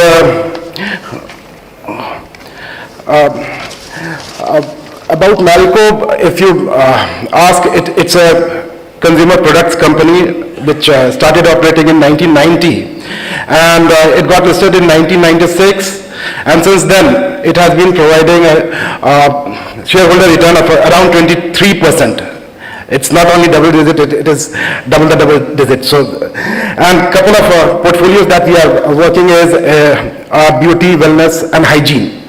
So there are a couple of segments. So in coconut oil we have brands like Parachute, we have Naturals, oil of Malabar. In hair nourishment we have brands like Parachute Advanced, we have Naturals. In healthy foods we have a full Saffola category including Immunovida, which was launched during the pandemic time. We have also a segment for male grooming which includes Setwet. Then we are also into hygiene and others. The point I wanted to make here is wherever we are operating, we are market leaders. So almost 95% are the brands which are either number one or number two. And so for this particular region, this issue of counterfeits becomes much more important to us. So coming to the problem statement itself, I am giving some old data, but probably people in the room will agree that there has been no conclusive or holistic study done after this FICCI 2014 report. And this is one of the most powerful charts that I have seen, and it's about loss to the government revenues. Although it is covering just 7 sectors, it is almost a decade old. But if you look at the number, it is 40,000 crores, almost a decade back. And the segments in which Marico is operating, the FMCG, personal care as well as foods, it accounts for almost 31%. And if you just do the quick calculation, it comes to around 12,000 crores. So if we just put inflation in mind, it will be equivalent to what advantage we have gained by importing Russian oil. So 35,000 crore was something reported. And we are not talking about the growth that industry has made. So the size of these counterfeit is so huge that if it can be catered to, then much revenues can be garnered from it. And again, I have picked just 2 references from internet because of absence of much relevant data. So first one is related to online search, and it says that it often leads consumer in the buying spurious product. And the reference there is a quite recent one, and it's like 60% of searches bring consumers to fake sites. And here I will share my personal experiences. So even if you search for any branded product, the chances are that the first 2 hits that you get are not about that product. It may be lookalike, counterfeit, or it will take you to some sponsored website which is one of the bad actors. So this is one. Second one is loss to global economy. So today we have heard about it being pegged at 460 billion. Here I have given a number of 500 billion from one of the references. The major point that I would like to make is India is growing, and if we look at the India e-com market, it was picked at around 63 billion, and it is for last year, and it made India the 8th country. And if we look at the things like pandemic has really changed the way we shop or buy goods. thanks to increasing penetration of smartphones, the e-commerce market was getting a steady growth, which was healthy also because it was not the thing. And but pandemic in a way has necessitated this e-coms, because if we talk about the pandemic, in the first wave there was some hiccups when everything was closed, but after that it was e-commerce sites which were delivering goods to our places, and we were not allowed to venture out. So in a way it has really helped e-commerce. And if we look at the share of the sales or the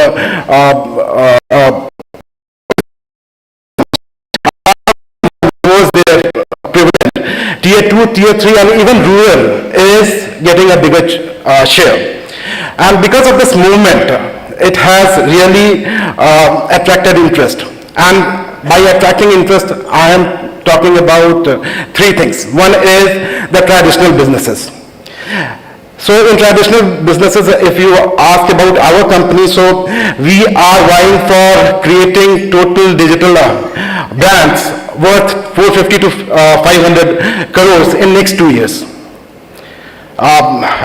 Needless to share, we have already procured Beardo, Just Herbs, and True Elements recently. So three companies were included in our portfolio.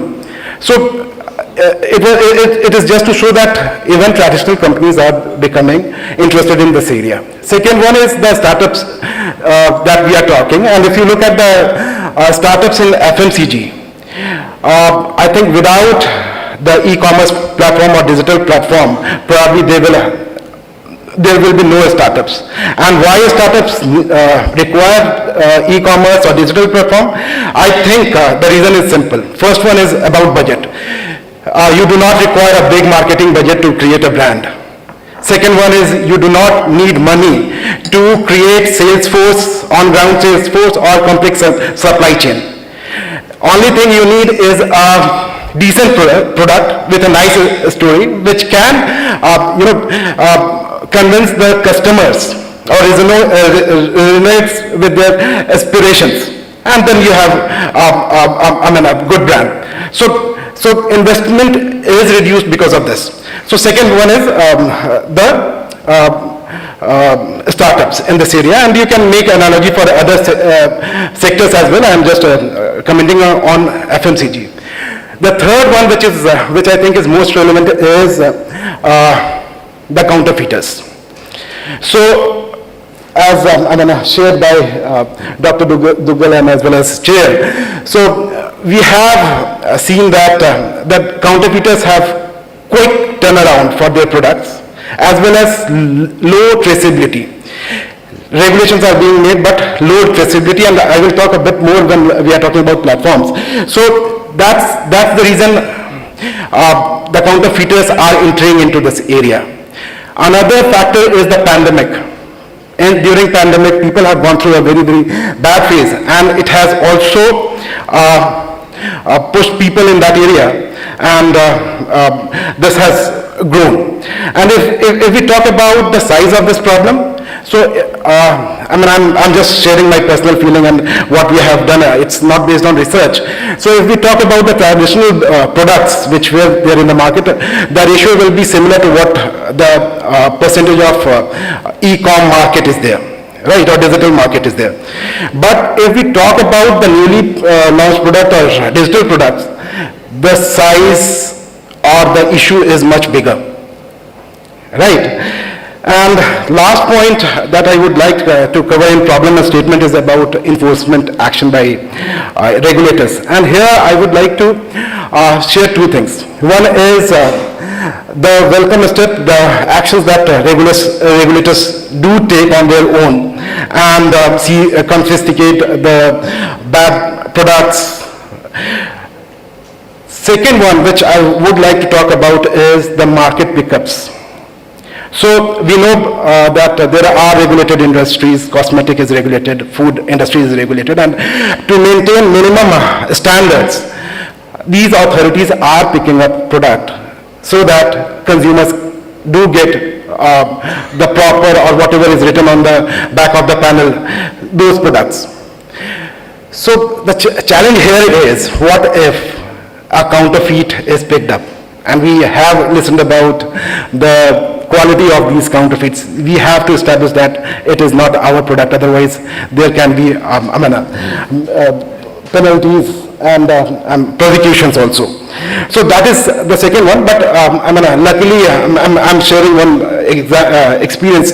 Luckily, in last 1 year, there were 2 instances wherein FDA called us and they did see some counterfeited products, and it was not a problem for us. It was giving some wings to what we want to do. So this is the problem statement, and coming to what we do, our process of checking this bad actors, online bad actors. So the intent is to pull down the listing by the bad actors. That's our final goal, right? So it starts with detection of such listing, and we have a partner called MarkScan, which really scans the digital platforms for us, and they use identifiers like discounts. So we have to share the price list with them, and they know how much maximum discount can be given. That is one of the identifiers, and of course there are challenges for mixed bag, the combo pack. The second one is the labels. So we have provided them the labels as well as our secret marks. They match it, and they can come to a conclusion that this can be a bad listing. Then apart from that, we have our consumer care number through which we get consumer complaints. So those are also leading indicators, and we are trying to keep data on counterfeiters. Our partner MarkScan is also maintaining that. So this is another thing through which they can identify these listings. And then we also see which are the platforms which are having much more hits. So there are platforms which are having almost 0 hits, and Amazon is one of them.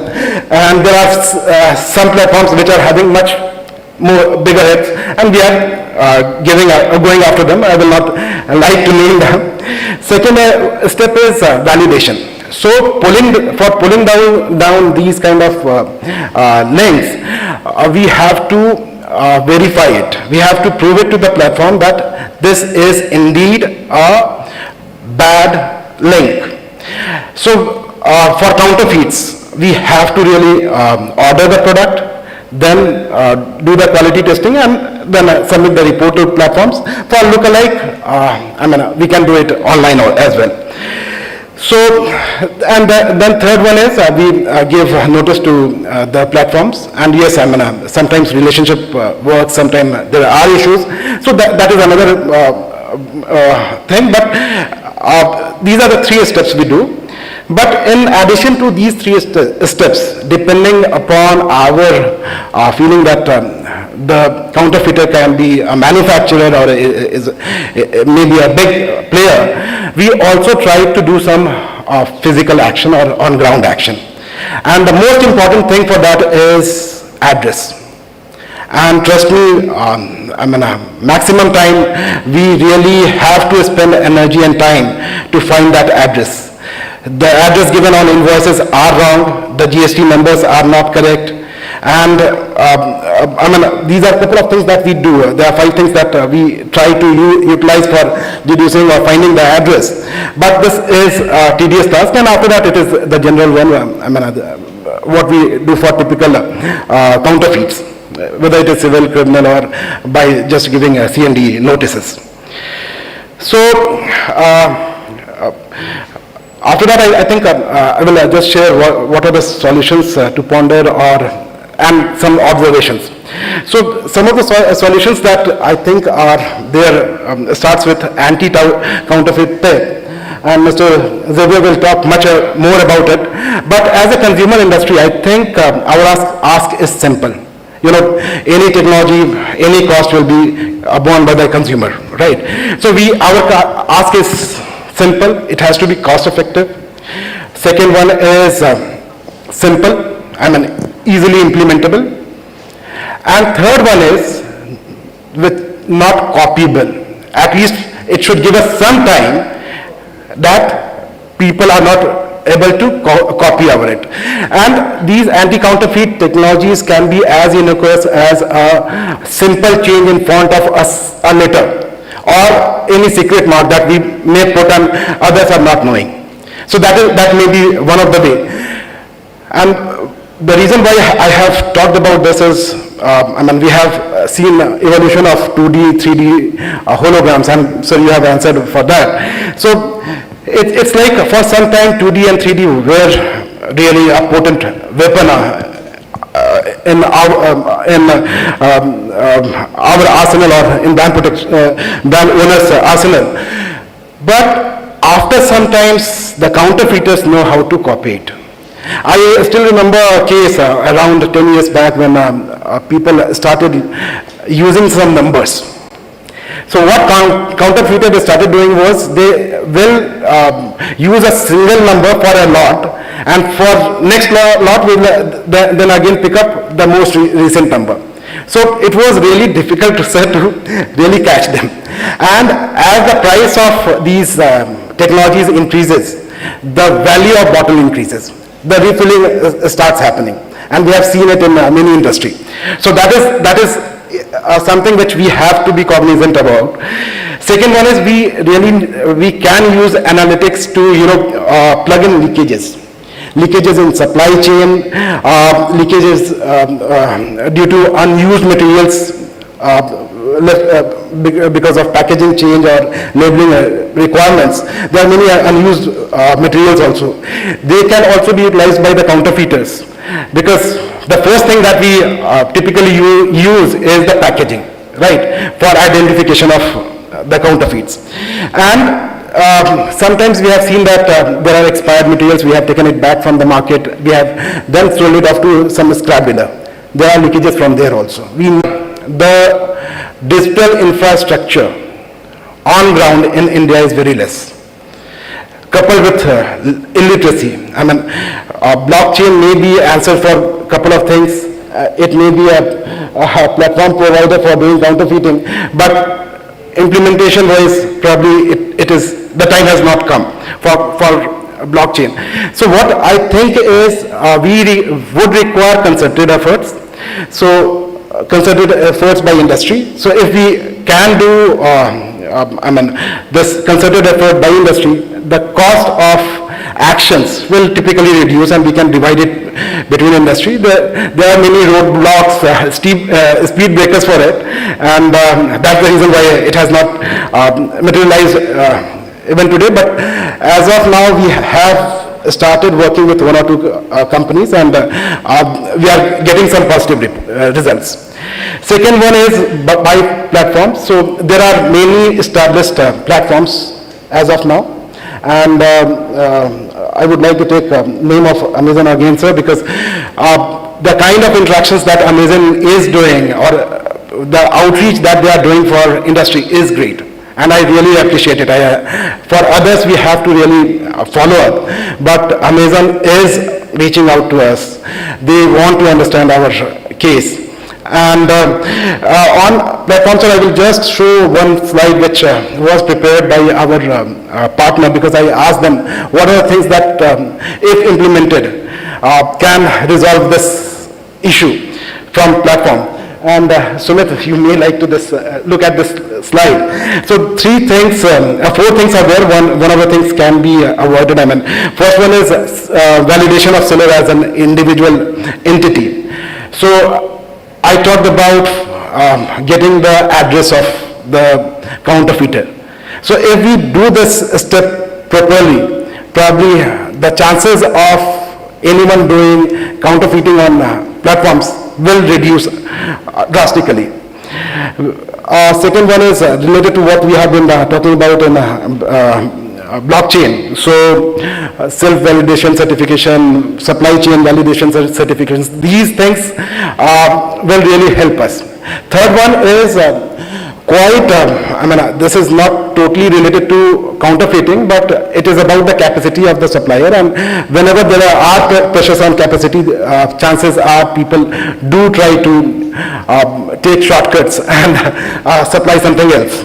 And checking for red flags, so if there is a red flags for any particular area, then platforms can pay special attention to that area and do proper due diligence in that area.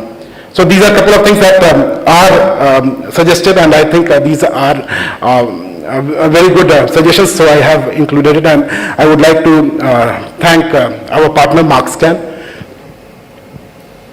And the fourth one is the challenges, the startups. So there are two portions of it. One is the brand owners or the manufacturers, in other words. So those are at nascent stage, and counterfeiting is low or almost negligible for those people, so it can be left. But the other one, the platforms, the startup platforms are there, and we do understand that apart from customers, these platforms need sellers also, and that too with heavy discount.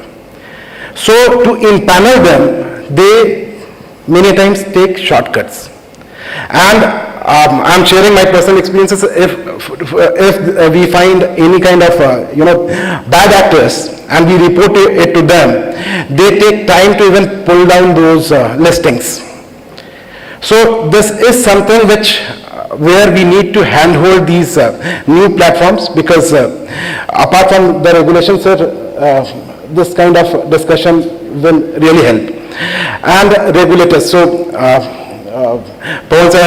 Dr. Pawan has already talked about the environmental regulations that is required, which needs to be enabling, and another one is enforcement actions.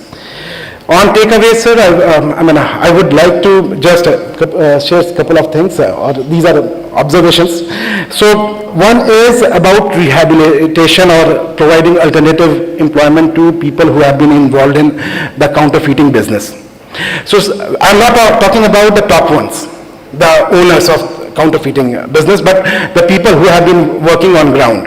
They do not know anything except counterfeiting. And these are people who are earning just like any other daily wages. And if we can provide something which can be treated as alternative employment, it will be helpful. And such experiments have been done in India. So Calcutta and Telangana are two places as part of CSR it was done, and we have seen some good results there.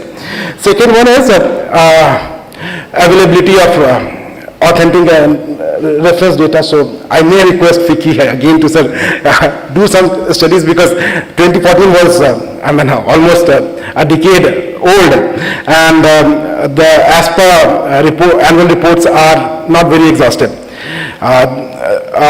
The last survey on e-com was done almost 4 years back. And after COVID, everything has changed. So we really need some reports. And the two things which are last ones are consumer protection e-commerce rules. So Dr. Pawan has already talked a lot about it. And last one which I would like to share is the digital payments. And it is coming from my personal experience as well.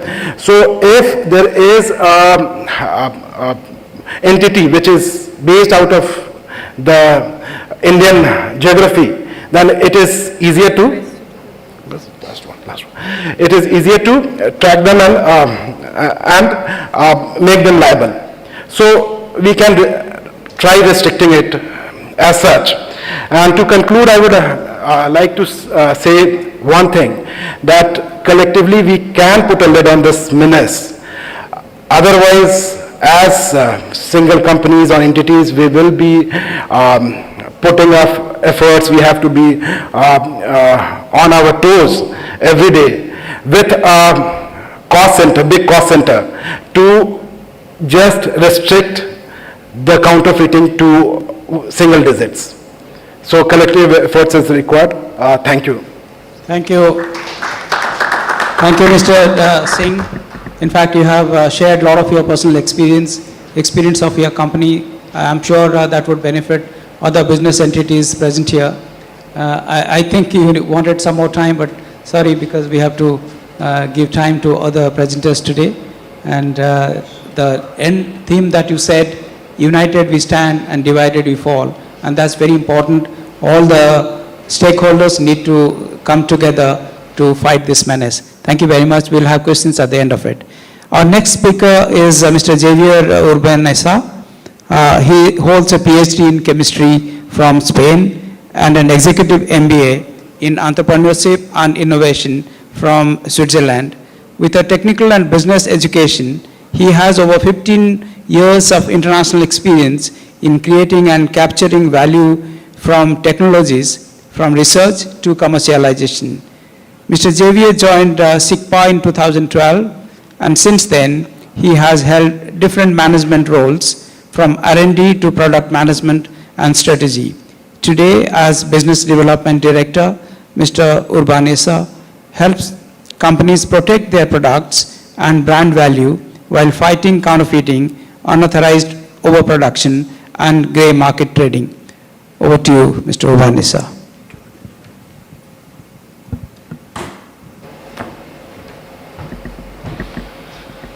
Thank you very much for your kind introduction. First of all, I would like to thank the organizing committee for giving me the opportunity to be in front of you. I'm really glad to be at Masquerade in India, my second time, and I'm sure it won't be the last one. So for the next 50 minutes, I'm going to focus on the importance of product authentication. We are today in 2022, and if I compare when I was a kid, it's clear that consumer behavior has completely changed. The arrival of connectivity has completely changed the way that brands are interacting with the consumers.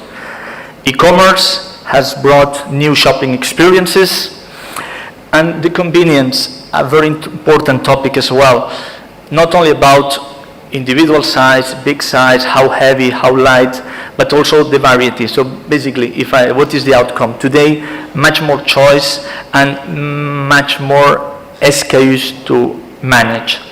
In the same direction, the customization. You buy a product, but you want to customize for you, or even if we go to the extreme, we have the personalization. This is really my product. No one else has it. So there are some consumers willing to pay this surplus to have access to this sort of exclusivity. CO2 emissions, global warming, recyclability, these words today are resonating harder and harder in our minds. So consumers are asking for products more sustainable. On top of that, we try to have healthier habits, try to make more sport, try to eat less sugars, less fat. So basically, consumers are interrogating the more and more about what is this product made of, what is this product coming from, what is called sometimes end-to-end transparency. There is a sentence that I like it very much because it summarizes very well, is that today, as a consumers, we want anything, anytime, anywhere. So with all that said, there are brands that are just repositioning the value chain from a more traditionally cost-centric to consumer-centric. Today we are in a global world, global supply chain, much more complex. The online has completely changed the rules of work, and the technological progress has allowed to face and to tackle all this challenge with new weapons. However, this is also a golden opportunity for bad guys to more easily slip fake products, not only at the point of sales, but also within the supply chain. And they can do it better because on the one side we said that the technology is really good, but also they benefit from that. So they are better equipped. Technologies that 20 years ago were really challenged for them, now they master. And larger scope. Maybe 20, 30 years ago, if we talk about brand protection, globally we were thinking about luxury or brand or pharma. Today, as you know well, every object is being susceptible to be counterfeit. Some numbers, we can argue about these numbers. What is clear is the number of bad practices are increasing and will continue to do so. And as my colleague of Mariko, brands are creating value. And it takes a lot of innovation, it takes a lot of work, and it's unfair because not only it takes a lot of effort, but also, on top of that, you need to protect your brand. So it's completely unfair. So this is a slide. This represents a little bit the typical cycle about protecting your brand. I will just focus today on the top part, implementing anti-counterfeiting solutions. Because, and correct me if I'm wrong, but there is no brands that want that one of their customers is holding into their hands a fake product. Not only because direct loss of revenues, but also because you might incur in some issues about liability. You need to justify that this is not yours, or all the burden that it generates, but also because if this gets public, there is a scandal, there is a brand erosion that it's difficult to measure, but you want to avoid all that. So that's why, for us, our understanding is that the authentication of a product that you have in your hands is essential. Not only because it helps to reassure consumers, it helps to deter counterfeits, it helps to locate in the market where are the genuine and where are the fakes. Also recognize counterfeits for return products. It's something that is increasing. The more and more you buy a new object, you open it, you extract valuable pieces, you close it, you say, no, I don't want any more, thank you very much. These type of things are increasing. And also to prove IP infringement. To make it short, in terms when we talk about brand protection strategies, there are like two main streams. Introducing visible authentication solutions and invisible. And then there is the smartphone, which could fall sometimes in the middle. So I will cover the next minutes about these three topics. Visible features. So like you can see the lock here. They have two functions. First is telling to your consumers that unfortunately it's not my fault, but there are fakes in the market, and I want to reassure you by looking at the thing that I implement that if you find it, it's going to be genuine. But at the same time, it's shooting a message to the counterfeiters to say, don't even try because it will take too much time. So we have to consider that business counterfeiters are like the really good businessmen. They only think about return on investment. So it's too difficult, they will not try it. And they will jump potentially to other products and sometimes of your competitors, but this is another story. The validity of visible features also that is inclusive, and this is very important. No matter where you live, no matter how old you are, no matter how rich you are really inclusive for everybody. But in order that work well, they need to be easy to authenticate, but really difficult to fake. And let me show you this video, 10 seconds video. You will see on the lock, on the front view, you have the lock, and when you tilt immediately you see a change, which is a lock open. Here you have the valid, you have the OK on the right, and you have here another examples. So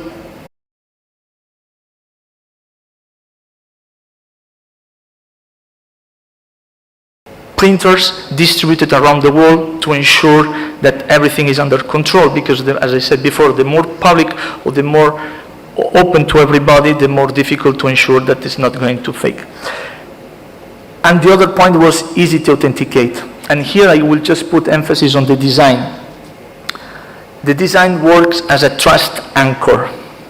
We have been conducting perception studies with independent research in the UK to better understand what is the cognitive process when you look at this type of visible elements, that what happens basically, what happens in your brain, no, during this process. And to make it short, simple is not everything works. It has to be simple, it has to be understanding, it has to help to remember. So sometimes when we see things that are really complex, it's difficult to generate this awareness and also reassurance and also to remember for the next time.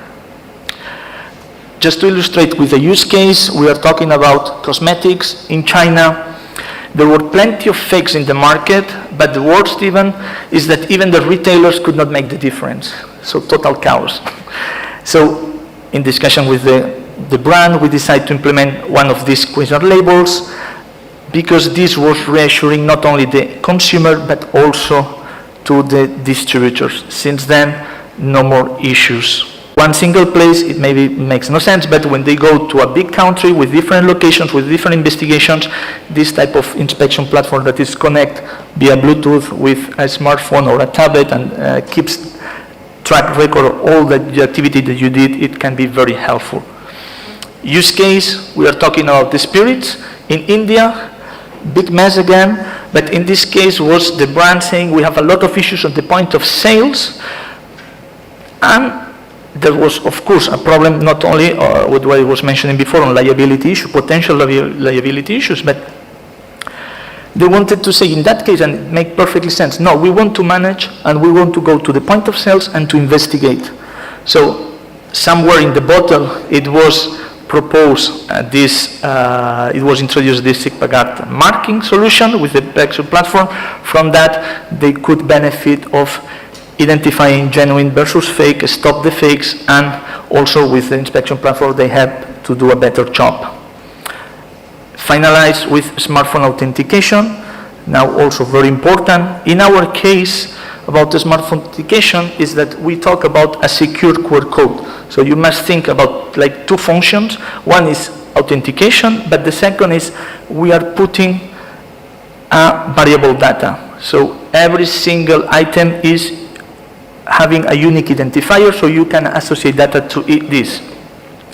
If someone uses a normal QR code reader, they will go to those type of pages for the brands for customer loyalty.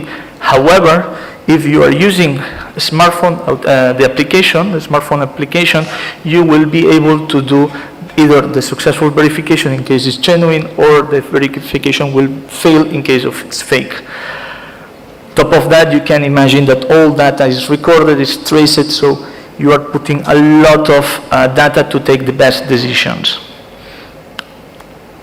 Use case, seeds, North Africa, fakes in the market, but also need to increase visibility in the distribution channels. So in agreement, of course, with the owner, we decided to go for a solution that was considering of a label with Quasar, because that the visible element was specifically for distributors, resellers, and farmers. But the smartphone application and the authentication via smartphone was reserved for the brand owners. It's clear. We can see the example of different authentication solutions for different stakeholders, and that was the benefit of this type of solution. Who is behind all these type of solutions? The answer is SIGPA. And SIGPA, for those that you don't know, is a leading provider of secure authentication, identification, and supply chain solutions. It's a long trusted partner to governments, central banks, high security printers, and industry. And some figures, we are a Swiss company that was created 95 years ago with 3,000 employees all over the world. We have presence in India as well, and our technologies and services has been deployed in more than 180 countries. So with all that said, just last word, thank you very much for your kind attention. Thank you very much, Mr. Ubanesa. In fact, you have covered the changes on consumer behavior, preserving the integrity of supply chain, the importance of product authentication, brand strategies to tackle illicit trade, and different solutions for different needs, visible, invisible, and digital. Thank you very much. We have a lot of questions at the end of it for you. And most one could be whether any of your SIGPA products have been counterfeited at any time. So our next speaker, the last one for this evening, Mr. Sumit Kapoor. He's a global brand relations manager for the APAC region at Amazon. As a GBR manager, he drives strategic relations with the industry and supports brands in safeguarding their intellectual property rights at Amazon. He's working with the brands, industry associations, and enforcement agencies in the APAC region to promote Amazon's brand protection efforts. Prior to joining Amazon, he has a proven track record of designing and implementing policies for the enforcement of IPRs while leading the enforcement division of CPAM at the Ministry of Commerce and Industry, Government of India. Mr. Kapoor holds a master's degree in law from University of Turin and a WIPO Academy with a specialization in intellectual property. Over to you, Mr. Kapoor. Thank you very much. So, good afternoon, everybody. It's 5 p.m. I'm the last speaker. It's raining outside. I mean, you might be in dilemma to stay here in this room, head back home, or sort of, go out and enjoy the weather. I have the daunting task of making you choose the option number one. Now, what keeps me motivating is the nice, kind words that my friend Praveen from Marico spoke about us. Well, my name is Sumit, and I'm part of the Global Brand Relations team at Amazon. This team is a global team which basically supports and educates brands on Amazon's brand protection initiatives. Now, before I move any forward, let me thank FICCI and especially the FICCI Cascade Committee for, as always, they do a wonderful job of bringing together all the stakeholders on the table and discuss this important subject, which is indeed very important, to find the way forward in this area. Now, at Amazon, everything starts with customer, and we are the most customer-centric company on earth, and that is why we are focused on creating a trusted customer experience, and that's where having a strategy in terms of brand protection so that our customers, whenever they make a purchase on Amazon, trust that whatever they are receiving is an authentic product comes into play. We hugely invest into resources and people in order to ensure that this customer trust is maintained. We have in 2021, we employed around 12,000 people, and we invested roughly around $900 million USD in this space to make it a more trusted and a customer-friendly experience. Now, the question is, how do we do this? How do we protect, what is our brand protection strategy looks like? Well, we have our brand protection strategy divided into 4 broad pillars, which you can see. It's the robust proactive controls, the powerful tools to protect brands, accountability for the bad actors, and finally, customer education and support. Let's deep dive into each one of these. The first one is the robust proactive control. We further subdivide this strategy, the robust proactive control, into 2 parts. The first one would be seller verification, seller vetting, that my friend Praveen pointed out, and the second one is the proactive protections. Well, on the first part, which is the seller vetting, we vet all of the sellers who try to enter into our system. Now, we have resources, we use, given the Amazon scale, we use machine learning and all the technologies in place in order to ensure, only the good actors are able to make it into the platform and the bad actors are weeded out. Now, basically, all the sellers who try to enter into our system need to provide us with a certain set of documents, which include the government-provided documents like their photo ID, their address proof, taxpayer information, financial data, so on and so forth. Now, we have proprietary systems in place which will check all these hundreds of data points and would raise the red flag to us. Now, last year we also launched our in-person seller verification program, which indeed sort of is a catalyst to what we are already doing. Now, owing to all these efforts, we were able to stop 2.5 million bad actors who were attempting to create a seller account at our platform. We also use machine learning, which is the second sub-pillar of the robust proactive control, in order to detect the bad listings.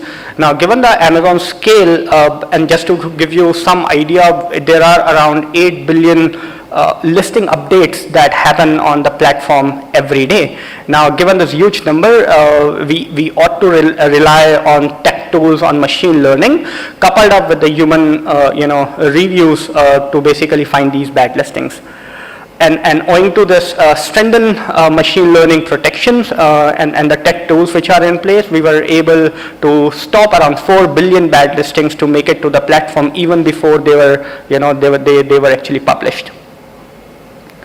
Now, while this constant monitoring that keeps happening in the background, let me just go to the second pillar of our brand protection strategy, which is creating powerful tools to protect brand. Now, we constantly keep innovating with, and come up with some solutions and some tools that right owners can actually use to protect their brand. Now, right owners are the best place, being the right owner, being the owner of their intellectual property, in order to detect and sort of, report to us what is infringing and what is not. In this line, we created multiple tools like brand registry, Project Zero, transparency, etc., which, I'm going to sort of talk about in detail now. Now, let's start with the first tool, which is in fact the starting journey for any brand if they ought to protect their brand on our stores, which is brand registry. Now, this was started as a free service in 2017, in order to provide some sort of support to brands to identify, to search, and report the counterfeits to us. Now, gradually we have increased the scope of brand registry. It is not only a tool which helps you protect your brand, but it also has added multiple features now which you can use on the sales side, like A+ content and getting brand analytics, etc. Now, this is basically, all the tools that we have in place today are basically supported by brand registry, and the moment you enroll into brand registry and you tell us more about your intellectual property to us on brand registry, the more we are in a position to sort of, help you, because the automated brand protection would come into place the moment you enroll your, brand into brand registry. Now, talking about the tools, the first tool is report a violation that we have today. Report a violation is a very simple tool which allows you to search, search, identify, report, and then sort of track whatever submissions you have made to us. So it allows you to basically, find any infringing item on the platform and send it to us.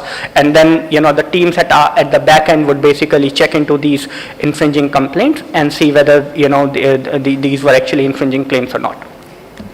Now, those who have used report a violation accurately, over a period of time, they get access to this important tool which is called Project Zero, which I believe many of you in the room might have heard of.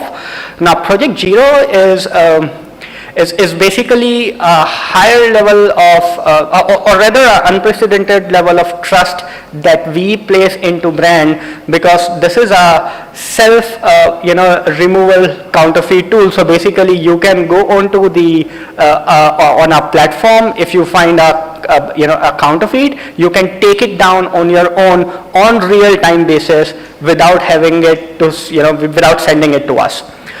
Now, because it is an unprecedented level of responsibility, there is some eligibility criteria which is in place in order to use Project Zero.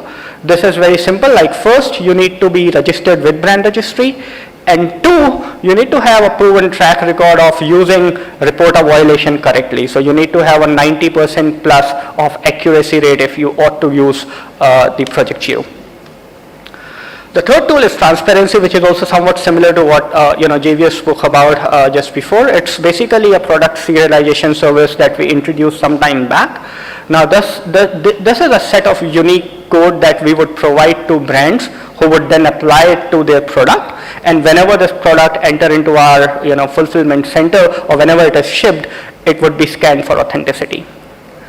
Now, if you would like to know how it actually works, so basically we provide you, right owners need to first tell us which product they would like to enroll into transparency, and then once they tell us, we will provide them with a set of codes using our secure software, and then these codes would be applied by the right owner to all the units of that product they enroll into this transparency program.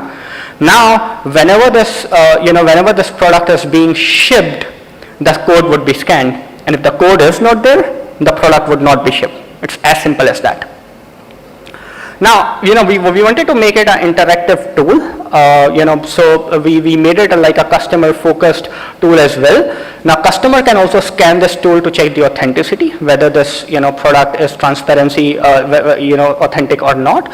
Plus, whenever they scan the tool, they get to see multiple information associated with that product. For example, like how to use information, or if the product has got some sort of expiry date, or if brand would like to add on some additional videos or content to it, all those things are being supported. Now, all these tools that I spoke about will apply only if you have a valid trademark in place, right? Now, what if you do not have a trademark in place? Well, we got you covered. We came up with an interesting program a few years back, which is called the IP Accelerator Program.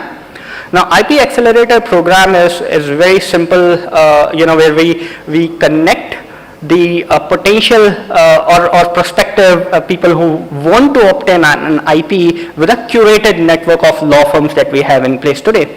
Now, sometimes, and it's a common phenomena that we see, especially the people who are starting up, they believe that obtaining an IP is a complex task. It could be sometimes, right? So the idea of IP Accelerator was to make this process as easy and smooth as possible. Now, these law firms who provide high service at a competitive rate are connected to the set of brands who would like to obtain an IP, and that's how they can easily get an IP. Now, we basically designed this product keeping in mind the small and medium businesses. Well, this is the set of tools, and this brings me to our pillar number 3, which is holding the bad actors accountable. Now, the idea, is not to just take a listing down from our platform if it is infringing. The idea is to basically go after the bad actors, whoever they are, wherever they are, and bring them to justice. And with that objective in mind, we created this team which is called the Counterfeits Crime Unit, or CCU as we like to call them internally. Now, CCU is basically a team which is made up of federal agents, prosecutors, etc. And they have a task to work with the law enforcement agencies, which speakers in the previous session spoke about, is very important, and brands to file criminal referrals or civil suit against the bad actors. Now, last year in 2021, we filed roughly around 170 civil suits against the counterfeiters in the US, and then there were roughly around 600 criminal referrals that we made in US, UK, Europe, and China. Now, the idea is to basically work with brand, and here are some of the brands that we collaborated with that you can see on the screen, and file these, brought them to justice through CCU. Well, coming to the last pillar, and also keeping in mind the time that I've had, customer education and support, and I think everybody in the session, in the last sessions, focused on that scope, and we do understand the need for that. And understanding that need, we basically work with multiple agencies in order to educate customers on need to buy the authentic product. We have tied up with multiple agencies like Global Innovation Policy Center, US Custom and Border Protection Forces, INT Unreal campaign, where we are working with the young scout girls and training them on the importance of IP. FICCI Cascade Committee, in fact, we worked with them to train the enforcement agencies in multiple state police departments on IP and counterfeiting. And we also came up with a Fight the Fraud campaign some time back, an initiative again in collaboration with the Raksha Shakti University in Gujarat and Center for Peacekeeping, again with the objective to educate customers on on anti-counterfeiting operations. Finally, we have A to Z guarantee in place, which Mr. Dash also spoke about.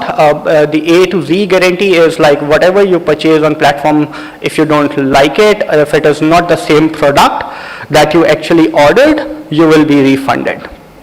And the counterfeits are actually covered in that A to Z guarantee.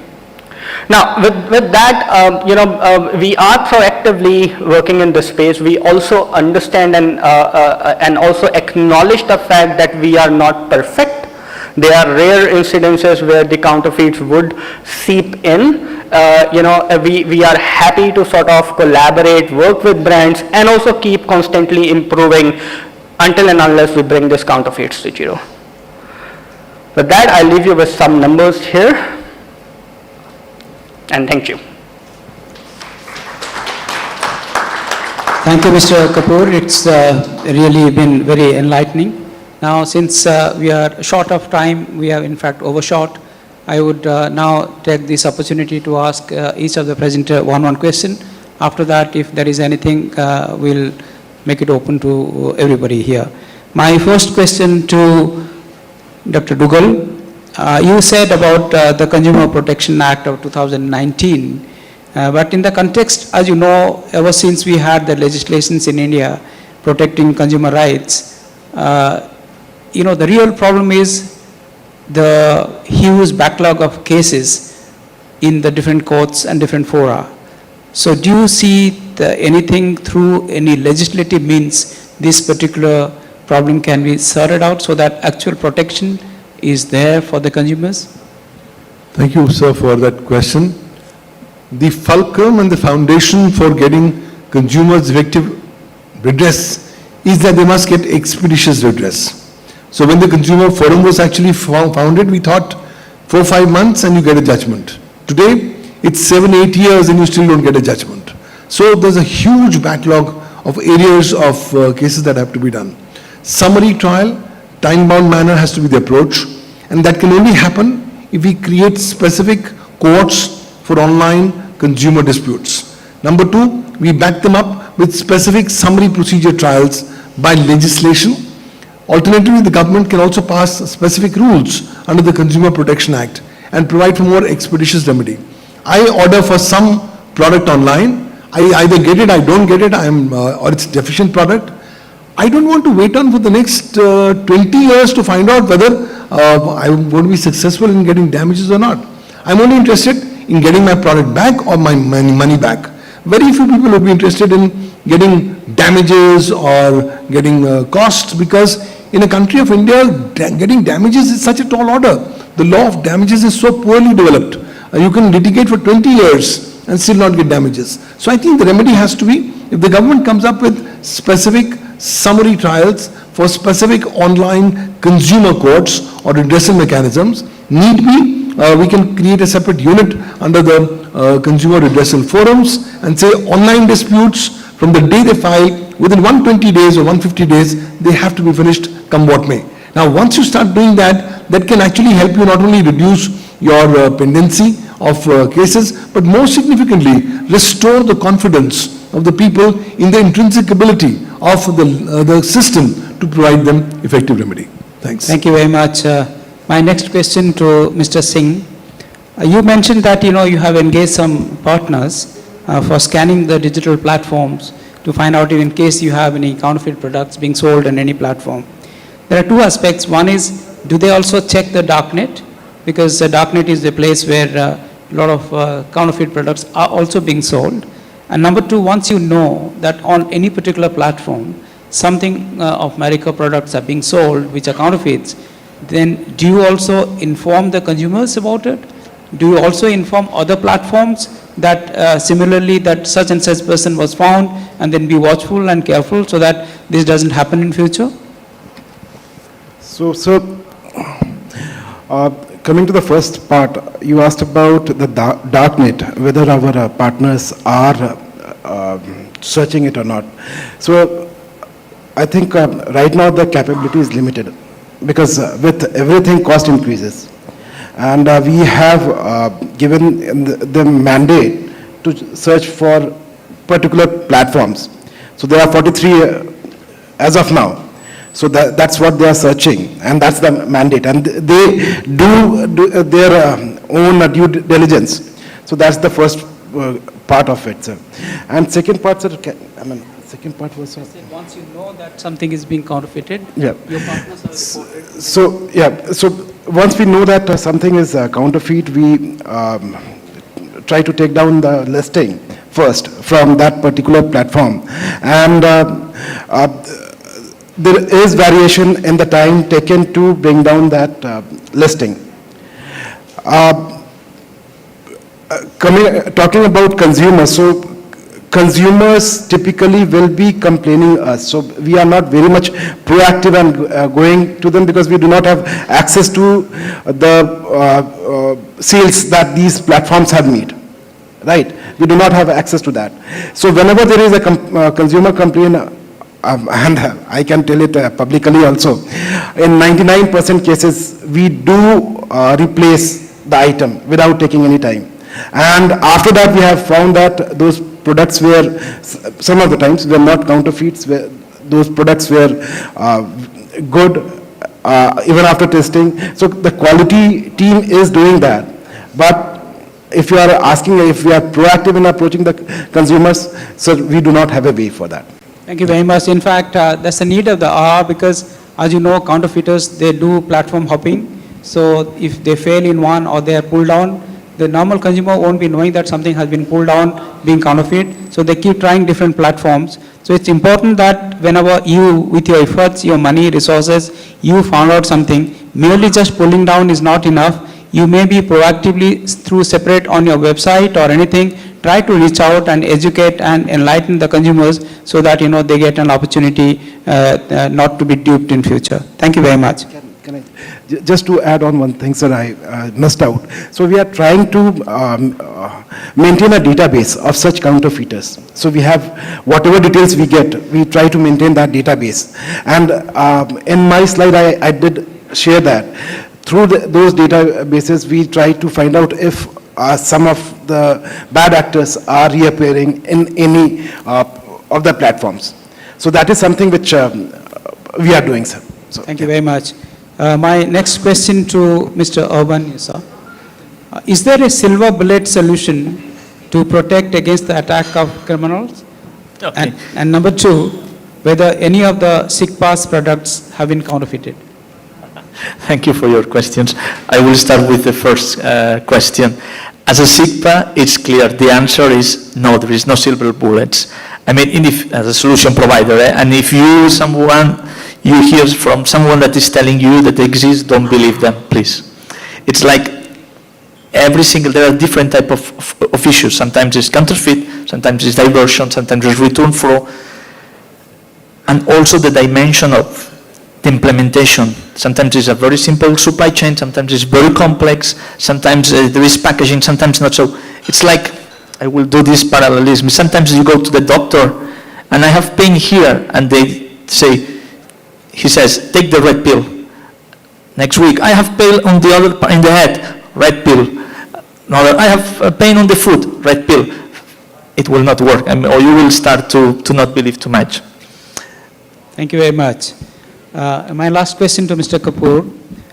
In fact, Mr. Singh had mentioned in his presentation about the importance of search engines because they are in fact quite often the culprits. When you do a search, the hit normally goes to the ones who are not original manufacturers, original traders. It goes to some other sites and all. It's a huge problem because quite often your few of the hits and the top ones are not the original ones. So have you, from Amazon perspective, done anything to solve this problem of diversion of consumer traffic towards non-original sites? That's number one. And number two, you said that there is under Project Zero, there's a brand owners can remove on their own without waiting for any time because time is very critical. Now, in that particular context, I just wanted to tell you that in the registration that happens with Indian Customs by the rights holders, there is an indemnity bond that when there is a complaint or suspicion of any counterfeit products being imported into India, Customs suo motu for detaining the goods, because there may be further damages in terms of demurrage charges and other fine penalty and loss to a real importer. So this indemnity bond is signed with the right and the brand owner by the Customs. So now you are giving such a facility to those who are registered with you. Of course, they are the trademark registered owner that you mentioned, but the fact is giving them the opportunity to pull it down. Maybe at times there could be a genuine mistake and there could be overreaction, and that might cause business loss, financial loss, reputational loss to the people who have been pulled down. In such cases, there may be further damages to both the platform for giving this facility to them. At the same time, those who are doing that, what kind of protection and preventive measures you have to address this particular situation? Over to you. Well, thank you, sir. I mean, on the question number one, no, we do not diverge any of the sellers or any of the customers. Now, I think the question number two is very important regard to Project Zero, because that does happen many a time. So now, as I said, Project Zero is an unprecedented level of responsibility. You are taking down a counterfeiting on your own, and we have lawyers here on the panel who would appreciate that it could have some legal repercussions as well. And that is why the reason we try to make it not a smooth, very easy process. So one, you need to have a track record, a proven track record rather, that you have taken listings down from report a violation tool with an accuracy of 90% at least in the last 6 months. So that at least gives us some confidence that what is counterfeit and what is not that you're taking down. Now two, it comes to you also need to undergo a small training when you need to enroll on Project Zero. Again, a measure in place to ensure that whatever is going down is a counterfeit. Now three, on the back end, we do some audit. So if on audit we find that no, this was a false positive or rather a mistake, we would basically also take that into consideration.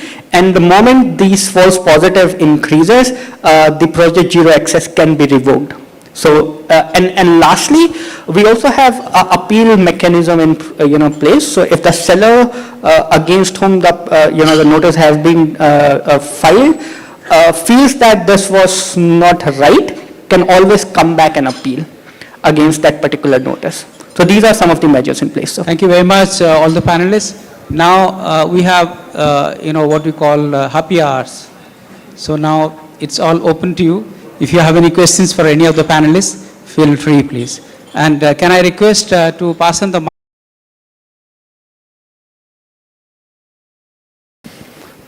Yeah, Danish, we definitely do. So, we created this unit called Counterfeits Crime Unit, and their main task is to go after the bad actors. And as I said, the idea is to not just take a listing down, but to go after these, to see who is basically the person behind this and bring them to justice wherever they are.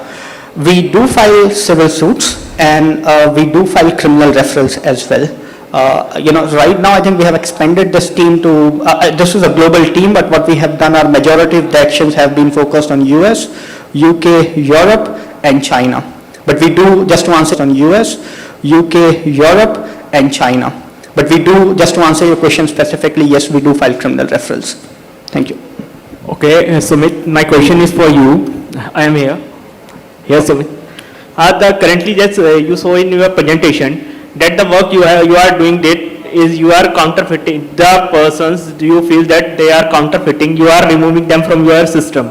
But one thing is that is happening currently with the consumers, that when we purchase the goods from Amazon or Flipkart or any other websites, on these things mostly happens when there is sales are going on. That the consumer orders some product and he receives sometimes like stone and sometimes empty boxes, sometimes some other boxes. So like that, we we are having faith in Amazon. We ordered the product from your website from that seller, but what we are receiving in the process. So what are steps you are taking so that the delivery got smooth, and in between that time the counterfeit product is not delivered to the actual buyer?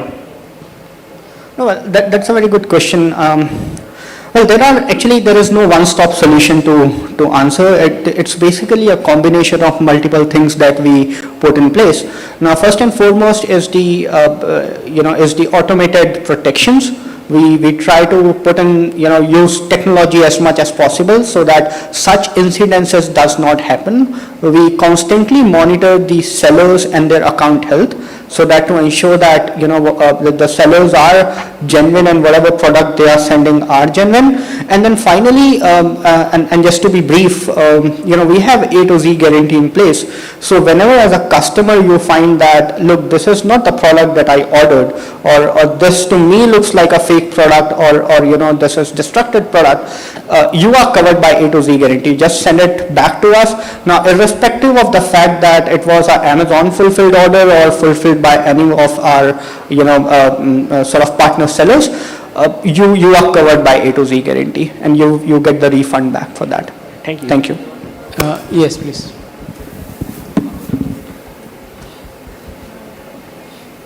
Please be hi, short and crisp. can I start while she's getting the... Sumit, hi, my name is Ruchi. I work for Markscan, a brand protection agency.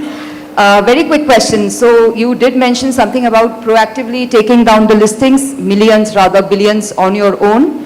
What I'm trying to understand is there any seller liability? What acts as a deterrent for a counterfeit seller or for a bad actor to come back on your platform or to go at any other platform? Just removing them is not enough. I assume the criminal and civil actions are taken on a handful of sellers, but what happens to the majority of them who are just delisted as a process regularly? No, I mean, Ruchi, nice to meet you again, and thank you very much for the question. I think it is important to put in place the measures which actually are acting as a deterrent to these bad actors, so that they do not repeat, this exercise. And as I said, for us, there are multiple things that we have in place. For example, one, we constantly keep checking their account health, and whenever we find that there are red flags in place, their account would be sort of, enforced. In cases, we would also stop their inventory that we have.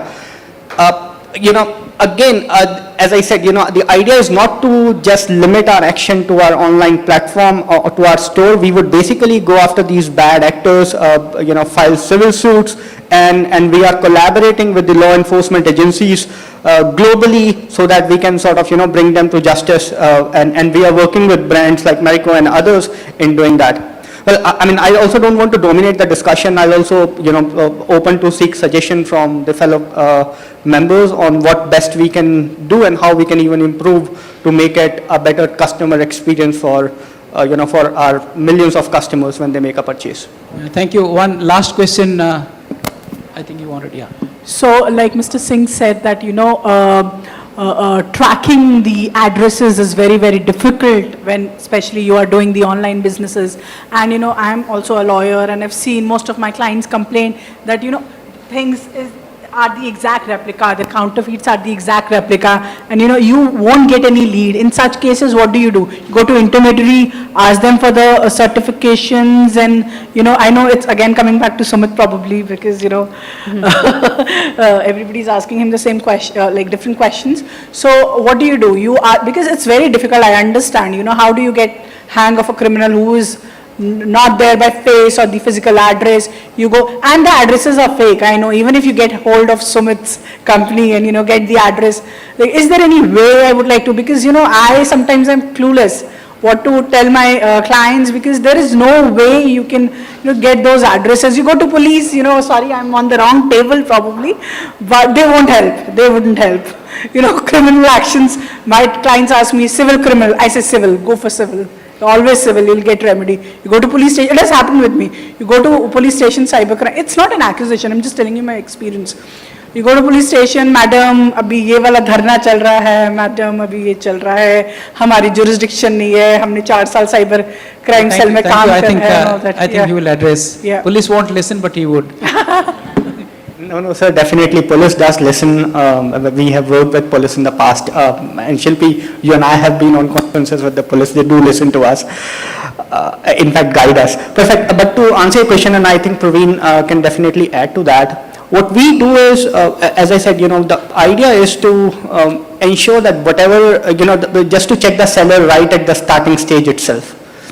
And check, whatever the documents they are providing us. And there are, it's not one single document, just to put it in perspective. There are multiple documents that they need to provide us. And we use our proprietary system, our machine learning system, to check all the data points, on all these documents that they have provided, to check the accuracy of these documents. Adding on to that, does happen, sometimes the physical address is wrong. So we came up with this program, in-person verification, and we are also doing postcard verification in some cases. Like meaning thereby we will send a postcard with the verification code to the address that they have provided us, and when they provide the code back to us, they will finally be able to register. That said, as I said, we are not perfect. Circumvention does happen. In cases like that, we look up to, right owners to tell us that, this is either a fake address or a wrong seller, and then we take those complaints very seriously and act on them. Praveen, if you would like to add. Just to add on what Sumit has already shared. So the postcard work was really, something new, and it really made some impact. But it is like different platforms are doing things differently. So in certain platforms, we have found that the PAN card details are wrong, the GST numbers are not totally correct, but we do find something. And after that, we have to put people on surveillance. Recently, we had one experience in which, one of the products we launched online, and within a week's time, we got customer complaint. It was not expected. If you're launching a product, it is not having market it hasn't established, numbers are not that high, but still, people are there to copy your product. So it was, in fact, surprising for us also. And because this was something new, we put our people behind it. The person was in Ahmedabad, and we've also found out that that was a residential area. We could not enter it. Then we took help of agencies. So, the enforcement agencies like police is already, they have to do humongous task of maintaining law and order. This is just one piece. So we typically take some help from the other private agencies, and we have been able to track it. So it took time, but we could find the culprit. So thank you very much. You may have more questions, but because of time, I won't be. I would request those who have any questions or any follow-up questions to kindly catch one of the panelists or all four of them outside over a cup of tea. They'll be too happy to share. And I must thank Dr. Dugal, Dr. Singh, Mr. Urbanesa, and Mr. Kapoor. And we had a very scintillating and very nice presentation by all four of them. I'm sure all of you, though, had to stay back for another 30-40 minutes. Must have enjoyed this. And this is a good opportunity to know each one of them so that you can follow up not just for 1 hour, 45 minutes of session, but follow up over WhatsApp or mail or anything. So I'm taking my chair's prerogative to give opportunity to my colleague, think tank member and former Secretary, Consumer Affairs, Government of India. Sir. Just to compliment you and your team, but what was hearing about the online bad actors, So, Mariko, my question is to you. I think you are both online and offline, right? So, is future for, are there less number of online bad actors or offline bad actors? And is there a future for online, platforms more or conventional offline? What is your experience either way? Sir, Thank you, Chair. thank you, sir, for this question. Thank you, sir, for this question. I think one thing which we as industry and agree that collective action do bring results. So on online, a couple of platforms are ahead of others, but others are also catching up. So I believe in online, the issues will get reduced, but you never know. These counterfeiters are also very, very innovative. They can find another ways to do. But if you ask me personally, I think in due course of time, at least online can be reduced to a level which is not causing or creating problems. And we have seen one or two examples. So, yes, sir. Thank you, sir. So thank you. We need a round of applause for all the panelists here. Thank you. Thank you once again, and wish you all a very pleasant evening, and looking forward to seeing you tomorrow. Have a wonderful evening. Thank you. Thank you very much indeed. And ladies and gentlemen, before we close the proceedings, we would remind all our delegates about the feedback forms. We would request you to kindly spare a few minutes before you leave the venue to fill in the feedback forms and hand over outside at the registration counter. And tomorrow, ladies and gentlemen, the first session begins at 10 o'clock and the registration starts at 9:30. We would request all of you to be here at the venue by 9:30 so that we can begin the proceedings in time tomorrow, the first session at 10 a.m. Thank you very much indeed. Please enjoy your cup of tea and coffee before you leave, and have a safe journey home. Good evening and namaskar.